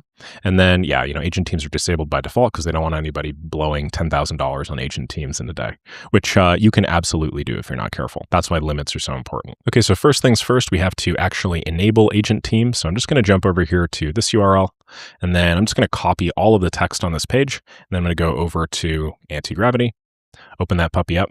And just for the purposes of this example, I'm actually just going to open a new folder. So go to my Mac, and then I'll say agent teams example. Okay, I'm going to open that. And then what I'm going to do is go over to Claude, paste this in, and I'm going to say enable agent teams. I'm going to go bypass permissions, close this puppy out so we can all see it, and maybe bump this out a bit so you guys can always see the text. So it's now added my settings.json here, and it's kind of fixed it. Okay, so this is now good to go, and it's enabled this across my global workspace, so it's not actually even in my file. Let's start with a really simple example of agent teams so I could show you the parallelization aspect, and then what we'll do is we'll actually go into an open source code base, and I'll use agent teams to act as both code reviewers and then also debaters to debate between each other until they determine a consensus on how to make the code even better. So our first super simple example is going to be, I'm designing a simple personal website for Nick Sarayev, generate 3 agents using a team, and create 3 fundamentally different designs, open all 3 once done, and I'll compare, contrast, and give feedback. Also, make sure they know everything there is to know about me. So nobody is waiting on anything. So I'm using a terminal for this just because the terminal UX is much nicer for agent teams than the GUI UX. I'm sure that'll change at some point. But yeah, I also have fast mode on up here, which is just allowing me to do this a little bit faster. And so as you see, what's occurred is the agent, this parent agent here, Opus 4.6, sort of made the executive decision for its very first task, basically. Oh, that's so cool. I didn't even know I could do this. To do research on Nick. And so after it's done the research, basically, it's now going to spin up 3 agents, one for site 1, another for site 2, and another for site 3. I really got to figure out how to do this with hotkeys. It's super annoying. And then these 3 agents are going to go working on this thing simultaneously and independently, and then they're going to combine those 3 websites back into, just like we did with subagents, sort of that main thread.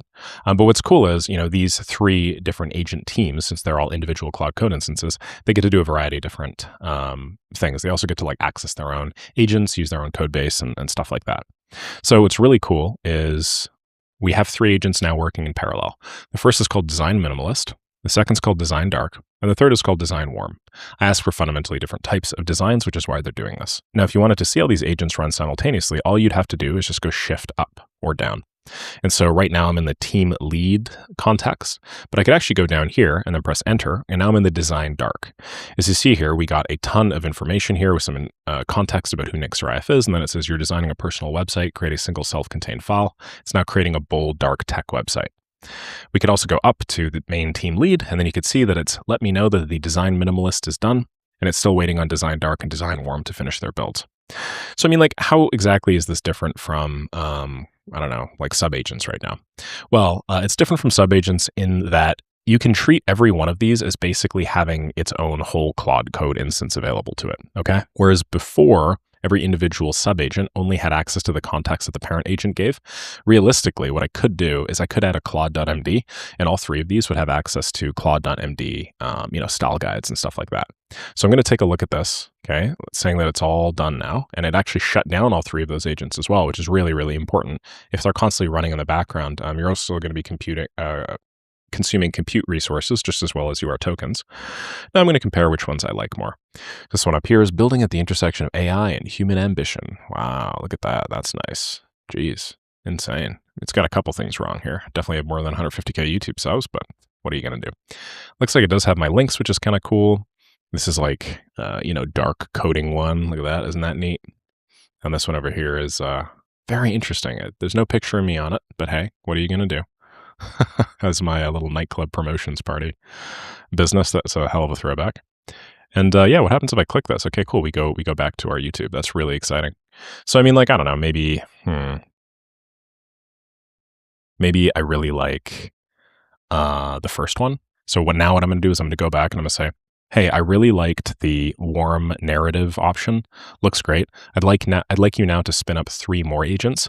I then want you guys to do research on effective design principles and copywriting principles that convert. Once done, I want you to spin up a bunch of agents to iterate on this design and come out with their own flavors or versions, then report back to me. So now what I'm doing is I'm taking, this winning design here, the warm one. It's going to take this warm, beautiful thing, and then I basically wanted to iterate on it even more. And as you saw, this occurred pretty quickly, right? This took me maybe 2 minutes or so.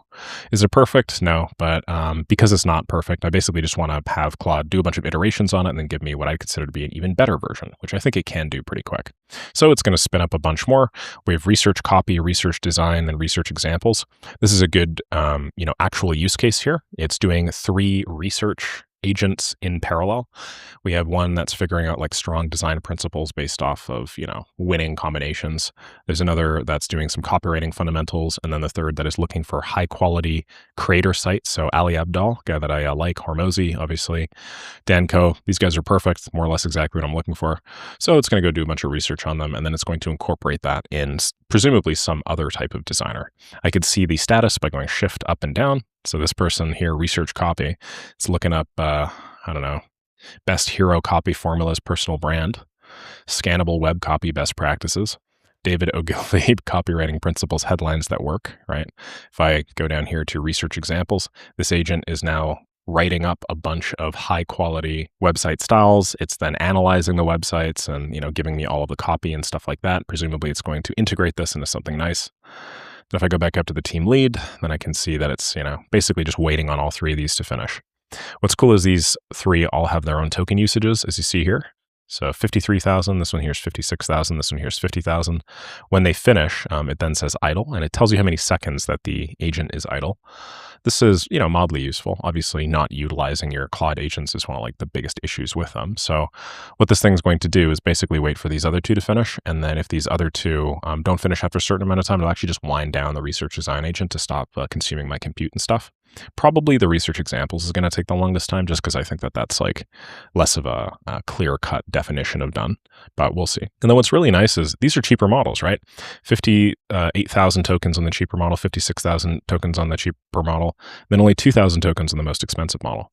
And so we haven't actually integrated all of that stuff back into the main yet. But as these finish, they will eventually, take all of their tokens and then bring them back in. And so this token count will increase significantly. Okay, now that all three of these are done, we've collapsed these three agents into the team lead. Now we have these big design principles doc, research copywriting doc, research site example doc.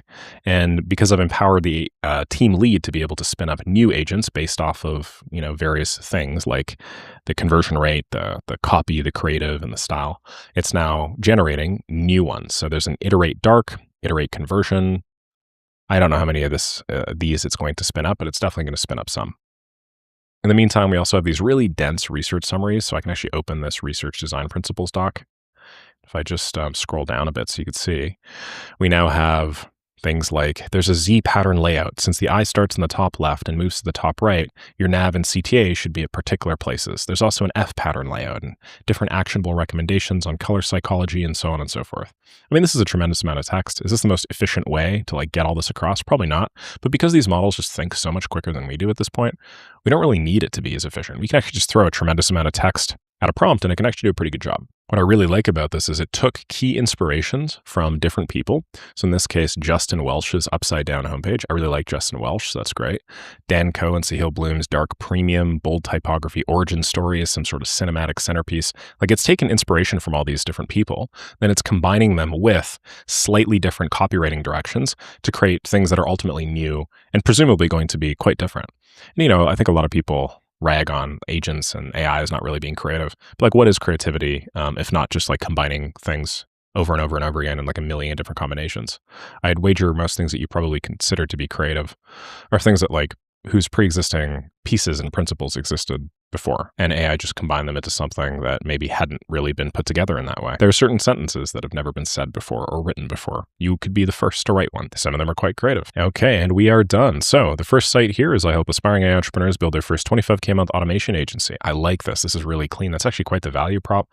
We do have an issue with the button, obviously. So the thing is, this model was not given the ability to screenshot. I bet you if I did, that would have been pretty straightforward. So this is a good opportunity for me to update the claude.md and say, hey, you can do some screenshots. Still, this looks really great. Step 1, watch the free training. Step 2, join Maker School. Step 3, build your agency. I mean, honestly, the fact that this is just a couple of minutes, this is so much better than what I could have done in an equivalent amount of time. It's not even funny. And not only did I generate one, I generated 3. So now I have a dark one, right? That's pretty clean. I like that. This must be the Danco one. There has to be a faster way to matter. Ooh, that's clean, right?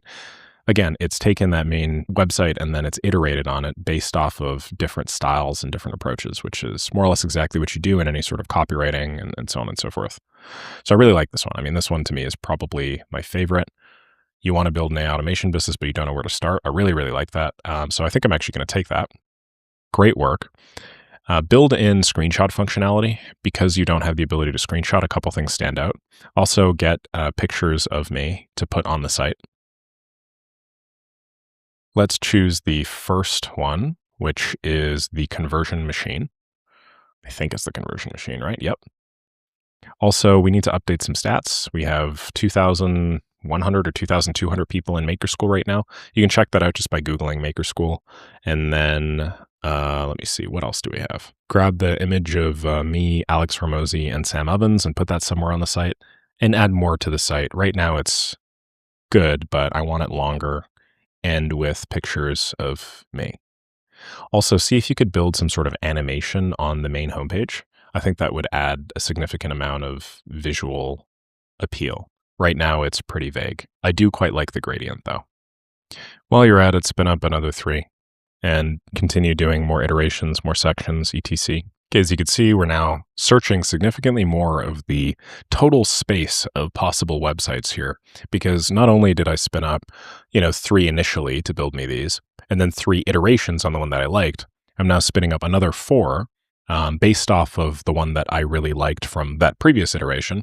And so in that way, if you think about it, like what we're doing is we're taking this idea of what I want, we're testing a few variants, we're seeing which ones actually look good. These are 2 no's. We're spinning up even more. We're seeing which ones of these I really like. Okay. These ones are all no. And now we're spinning up another 4. And, eventually, if you continuously do this process, you'll get to a website or a web app or a property that's like 5 times better, because we have essentially, instead of just picking one option and stopping there, we've really thoroughly explored the space of all possible opportunities and options. And so that's something that agent teams really help with. I know my text's kind of slanting up, but bear with me. And while I'm doing that, we see that some of these are already starting to finish. So iterate scroll just finished. That was pretty fast. Looks like the editorial magazine style site completed with all 13 sections as well. We got the conversion site fully rebuilt with all the changes now. And now we're just waiting on this split. There it is. It's now going to open all 4 of these. And so for 150,000 tokens or whatever the hell I just spent, essentially, I've now been able to draft up what I'd consider to be a pretty clean and sexy website. I have that picture that I was looking for. I have this. I mean, this is great, right? One thing I'm missing is that little video page, but hopefully it's clear. I mean, I could build, websites are just the tip of the iceberg in terms of what you could build. Have my picture here. I got my old business partner, Shoma. That's me during COVID doing a little videography shoot. That's when we played bowling down in the Philippines. I mean, like, this stuff's super straightforward. Also, I really like this other editorial site. I might end up just choosing that. That's super clean, right? Those harsh corners and the photos and stuff, very nice.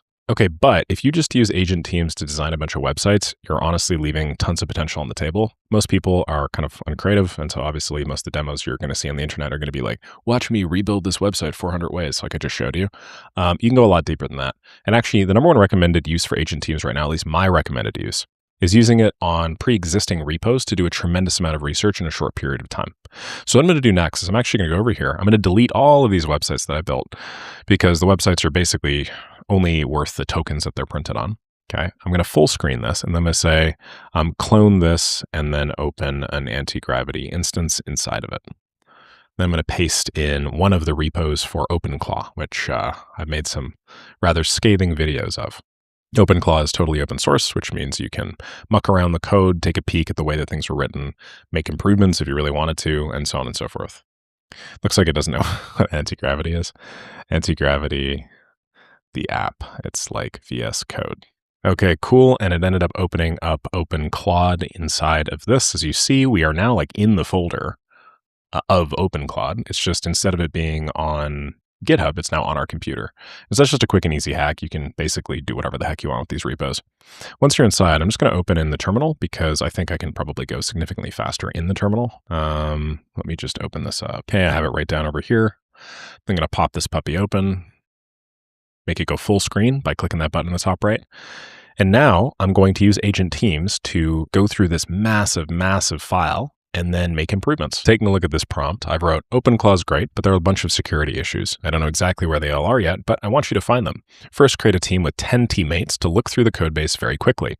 Split things up logically based on file size, etc. Then spin up 4 agents to document all of the security issues and a 5th and 6th debate agent that plays devil's advocate back and forth. Use Sonnet for each teammate so as to make use of the longer context window.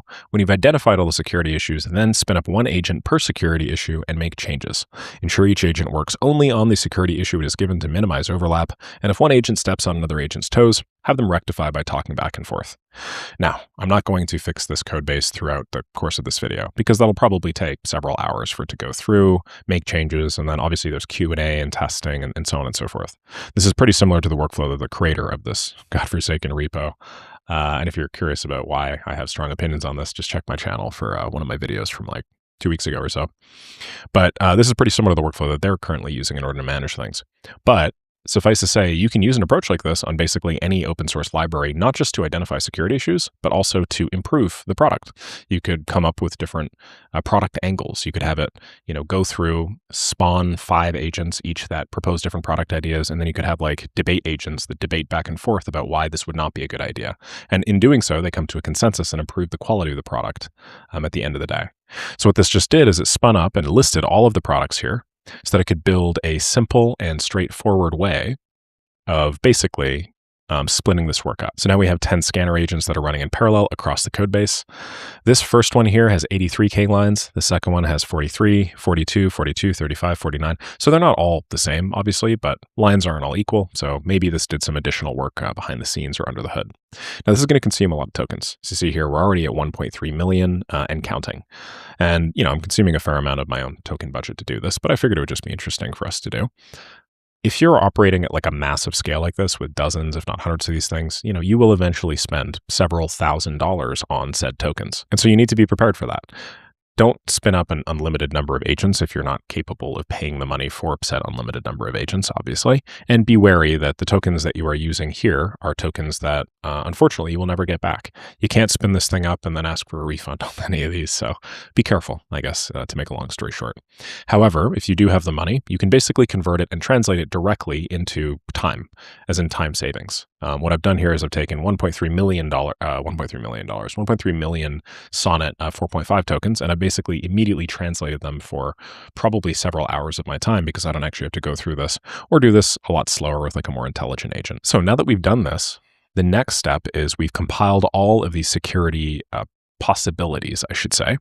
We're now spawning specific agents all about particular security issues. So we have a command injection and code execution agent, an authentication and authorization agent, a path traversal plus SSRF plus info disclosure agent, crypto plus race conditions plus config agent, challenges findings as not real issues is devil number 1, that's devil's advocate. And then devil number 2 says argues findings are real and need fixing. And so basically these agents are all going to report over to these puppies, and these two are going to debate back and forth between each other to determine whether or not this is something that's real, whether or not this is something that's actually super important. They're going to take different principled positions and attempt to see whether these findings are not real issues or whether these findings are real and need fixing. Usually when you have 2 agents work adversarially against each other like this, the end result is higher quality. This is actually the core of a big chunk of machine learning, which is what AI used to be called a few years back, not just large language models. Generative adversarial networks were one of the first image models, for instance, and they worked in a very similar fashion. You had something that generated, and then you had sort of like an adversary. And these two just went back and forth until you got a really high quality result. So I can actually scroll down here and see what these two are saying. So these are literally having a conversation right now. These are actually discussing things. Looking at devil number 2, it's sending round 1 its counter arguments now. We're going back here, and they're basically like fighting verbally, mind you. Sticks and stones may break my bones, but AI words will hurt you, to determine which is the best path forward. This message over here, this wasn't mine. This was a message from the team lead. Basically, a devil number 1 responded to team lead saying, hey, here's a key finding. Team lead responded back saying, hey, keep going and let me know when the debate finishes. When it's done, we're good to go. So to be clear here, over the last, I don't know, maybe 15 minutes or so of the specific agent team instantiation, I've spent close to probably $80 or so directly on this one query. And that's what I mean by trading money for time. I mean, like, obviously, if I had a team of developers doing this, they probably would have been more accurate, but it also would have taken them presumably several weeks to do the level of research that this agent was capable of doing in just a few minutes. I traded $80 for that time. And so in some instances, that's worth it. But in a lot of other instances, it isn't, which is why agent teams need to be handled pretty carefully. They're almost like a nuclear weapon, just one aimed directly at your wallet. Now we've done the debate back and forth. The two have had a great conversation. And so basically they found 15 total flaws. What it's doing is now spawning 15 fixer agents, one per isolated security issue or grouped when they touch the same file. Now, I don't obviously want this to consume all of my tokens, so I'm just going to cancel this and I'll say shut, in caps, shut everything down ASAP. It's not going to shut down all active agents immediately. Unfortunately, just due to the nature of this, the shutdown request doesn't occur immediately. It's not just like we're, Alt F4ing this whole puppy. There's a little bit of time because every individual agent is still in the middle of a query while it's doing the thing. So, you're probably still going to consume a little bit of token usage. Not going to be that crazy, but it is going to be a little bit. But yeah, I've consumed enough at this point to know that this is something that I'm probably not going to want to do unless I'm hell-bent on improving the OpenClaw repo, which I am not. And that takes us to the final module in this course, which is one on Git work trees. Now, Git work trees used to basically be what agent teams are today. Essentially, you could have multiple agents all running on their own individual, what's called GitHub repo or GitHub branch. And in doing so, these agents could all work on individual features, which allowed them to do what they needed to do before ultimately merging back to the main branch. To visualize this for you, imagine we start with a job over here at main. This is our main branch. And then there's some bug. So what we do is we spin up a branch called hotfix. Now this is given to a different agent. We then have another branch called develop, which is given to a different agent. And then finally a branch called feature, which is given to a different agent. So basically what occurs is we have one agent over here extending on this branch, one agent over here extending on this branch, one agent over here extending on this branch, and then one agent over here extending on this branch. And essentially each of these go through their own development process, similar to the agent teams like we just saw here, just managed through GitHub instead of just the anti-gravity IDE. And then when they're done, what they do is they merge the results back into the Mage branch. Now, if you're not a big into programming and you haven't used GitHub before, this idea of a merge can be pretty difficult to understand, but basically every branch just stores a copy of the folder. And so this master folder is basically the same thing as this new feature folder with just a couple of minor differences, and it's usually the new feature itself. So when you merge, what you do is you're just tabulating a list of all the changes between these two, and then you're taking the new changes from the new feature branch and then applying them to the master branch.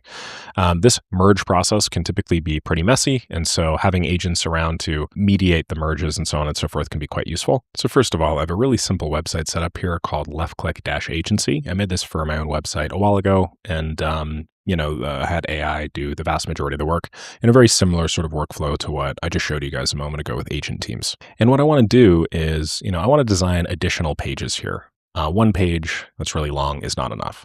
So in addition to this home page, I also want to design an about page, a contact page, and a services page.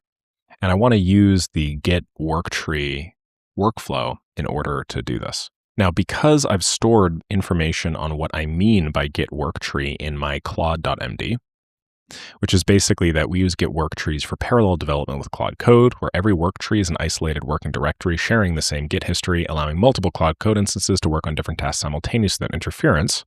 Okay, this already knows what to do. The very first thing that it did was it basically took my main repository, which was just called left-click-agency, and it made 3 different ones. It made one called left-click-agency-services. That's a new folder. Another called left-click-agency-about, which is another folder. And then another called left-click-agency-contact, which is a third folder. So basically what it's doing now is it's creating new GitHub repositories, new individual feature branches to work on different pages for me. Now, it did this using the agent team functionality. And the reason why I did this is just because it's much faster and they get to work on different GitHub repos simultaneously. The only real advantage to using Git work trees, I think, at this point is just that when you use Git work trees, what you're doing is you're not actually modifying the main folder. Like if you look up here, we're not actually modifying any of this right now. What we're doing is we're basically creating a new folder in our, GitHub repository, and you can see them right over here. and then working in those different folders individually. So for instance, we have left-click-agency. This one here is my main folder, right? But then we have left-click agency about. This is a new branch that's working specifically on the about. Then we have contact. This is a new branch working specifically on the contact page. And then finally, we have services, which is a new branch working specifically on the services page. And so the reason why this is valuable to people that are non-programmers is because you reduce the possibility of two different agents working on the same file, which will occur. You will get what are called agent conflicts over time, naturally, as you have multiple agents working on multiple things in the same base. And the reason why is because files aren't perfect separations of functionality. You'll have one file, and then that file will have like the snippet of a little bit of code that's used by another file. And so in that way, there's never like perfect separation. So if an agent really wants to like totally encapsulate a function or something, sometimes it'll have to dump around from both. And when that happens, it'll step on the toes of another one. So anyway, when you use work trees in this way, you just eliminate that for being an option completely. Basically, there's just no way that these two can step on each other's toes because they're actually all working in separate folders simultaneously. And because they work in separate folders, that also means if they do make changes, those changes don't always perfectly harmonize right away. And that's where that merge step comes into play. Basically, now after we work on these three different branches, what we also have to do is we need to unify them through some sort of merge function. You can see the prompt for the general purpose services.html one here is you're building the services.html page for left-click agency, work in the work tree at this folder, create the file in here, don't modify the index.html. There's tons of information. If I go back here, we'll see the same thing for contact.html. And so all you really need in order to have a workflow like this that minimizes, dependency risks is just have a claude.md that outlines what to do with Git work trees.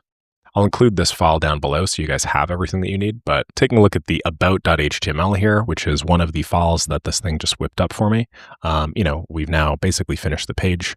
It's used some placeholder little flasks here because it wasn't sure what I wanted to do for images. I can add however much information I want here to really flesh it out. But yeah, this looks pretty clean to me. Our principals ready to work with us. We have, ooh, that's really clean. I didn't realize I could do that.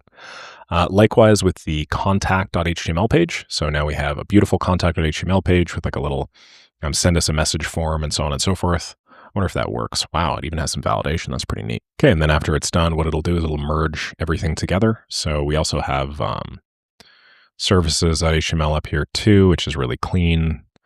This looks like a real chunky page, which probably explains why it took much longer. And it looks like it even estimated some prices for me, which is pretty nice.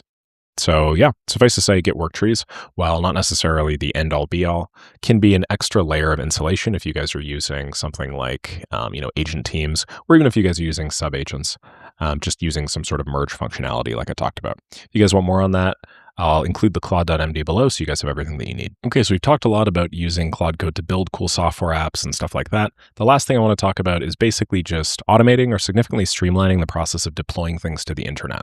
You guys remember that first site that I made and then the proposal generator and stuff like that? I use a simple service called Netlify to basically push my work live. And that service works really well for static sites. I'm not affiliated with them whatsoever, by the way. Use whatever the heck you want. But what I want to talk about next is using something analogous to that just for backend functions and skills and scripts and so on. So what I'm going to do here is I'm going to whip up a open conversation. I'm going to jump into bypass permissions, and then I'm going to say deploy a simple API endpoint that returns happy birthday, Nick, if it's my birthday, or no birth today, MF, if it's not. And what I want to do is I want to show you guys how easy it is to basically whip up your own URL that does something for you. This is more of an advanced feature for people that are into automation and workflow building and stuff like that. But basically, these services, in my case, I'm using one called Modal, allow you to whip up like publicly available endpoints or publicly available URLs that you can use and integrate within other applications. A lot of the time, applications will use things called webhooks to send and receive information to and from them, to send events and trigger various pieces of functionality. And this is a quick and easy way that you can basically create a URL that does that for you, as well as integrate it into things like no-code platforms like N8N, Make.com, Zapier, Lindy, etc. So I have my endpoint right over here. What I'm going to do is I'm going to take this curl, okay, which you may be wondering, like, what the heck's going on over here? And then I'm actually going to open up my own terminal instance, and I'm going to paste that in. And so basically what I've done, to make a long story short, is I have generated my own API. Zooming in here, okay, what I've done is I've sent a request to my own website, which was nicholasarive --birthday-check-check-birthday.modal run. And then I sent some authorization credentials and stuff like that. And now it's sending me back, a little message, which is basically saying, no birthday today, MF, because it's not my birthday. So what I'm going to do is I'm going to go back here, and just to make it even clearer for you guys, okay, this is awesome. Remove the authentication. I want to be able to access this with my browser using a simple get, and then I want to have like a cute little happy birthday or no birthday message. What I'm going to do now is I'm going to show you that this is analogous or equivalent to just a website. And so what you can do as well is you can basically take whatever you want, whatever piece of functionality, and then immediately deploy like single URLs that people can access to do things, which you may not think is super important. I just opened this up and we have our own little website here. But as you saw there, I mean, all I did was I literally sent like one little message and then boom, it bumped this on, like made this a publicly accessible website. You could do this with anything. You could do this with the websites that we've designed so far. You could do this with the web apps that we've designed so far. And it's just like the simplest and easiest way to get something web accessible, whether you are giving a URL to somebody to have them do something with, creating some additional functionality in your app, logging user visits for things like, ad campaigns and marketing campaigns, or doing direct connections via webhooks and no-code platforms like make.com, N8N, etc. So how do you do it? My favorite service right now is one called Modal. This is basically marketed as AI infrastructure that developers love. It's super easy and straightforward to set up, and every time you click on the page, it expands this damn square thing, which is super, super cool to look at. I love cubes. Clearly, their team has spent a lot of time and energy designing this website. I wonder if they used Claude Code. Anyway, what you have to do first, you have to sign up. So I'm just going to go over here into an incognito tab. I'm going to pretend that I don't have an account yet. Then I'm going to click sign up. Then I'm going to continue with, why don't we continue with Google? Then I'm just going to sign in. Cool. We are now signing in. And the very first thing that happens is you'll have some little onboarding screen that says welcome to Modal. So I'm just going to say personal. And how did we hear about us? Social media. I don't know. I just want to use this for other. Then I'll click get started. What it's going to do now is it's going to give me access to all sorts of stuff. And in the top right-hand corner, as you see, it's given us $5 in credits. You can actually claim up to $30 in credits just by doing a few additional like little onboarding tasks, adding a card and stuff like that. I should note that I've been using Modal for quite a while now. It's probably been like a few months, and I think I'm still at like $4.50 of credit on my main account, where we probably have like an API request coming in every day or two. So yeah, pretty cool stuff. Definitely a lot of usage there with the $5. It's way cheaper of a service, I want to say, than like a lot of the no-code tools and automation platforms that I was using before, like make.com and N8N. Over here, what you need to do is create an API token. So I'm going to click new token. I'll say for, what did I actually have over here? That was pretty interesting. Not genuine. Okay, let's do that. And then we actually have the token. So I'm just going to copy this over. And then what I want to do is I just want to paste this in. And in the claude.md, there's instructions where basically you can just give it a new token and then it'll go and create, all of the stuff for you. So I'm going to include this in, the description down below. You guys can take a peek at this. If you're new to this, all you have to do is just do what I just showed you. And then now you have the ability to basically run this on any account.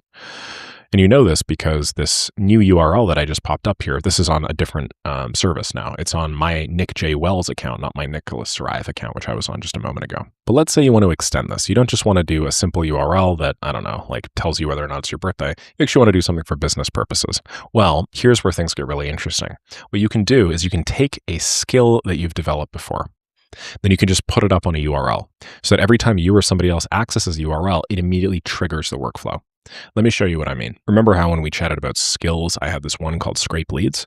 What if I just copy this and then paste this directly into this folder?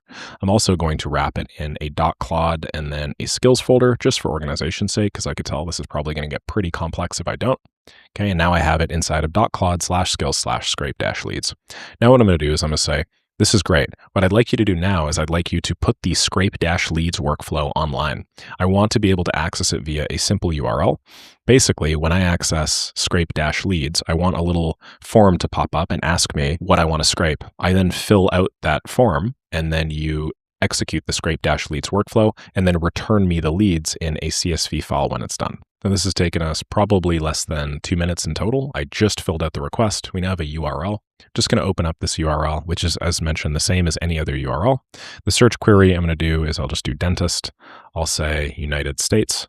We want, 100 results. Let's make it really small. Now that we've clicked, we're just going to take a few minutes to do the actual scrape. The instructions I gave it were to immediately download the CSV right as this is done. Okay, and then in the top right-hand corner, I have my leads_dentist 100. So I'm just going to take a peek at this. And we have the data right over here. Okay. looking pretty good. We have 100 leads. Most of these look like dentists, if not all. We also have a bunch of additional data about them, which is pretty badass. So I could use this to build a really cool campaign.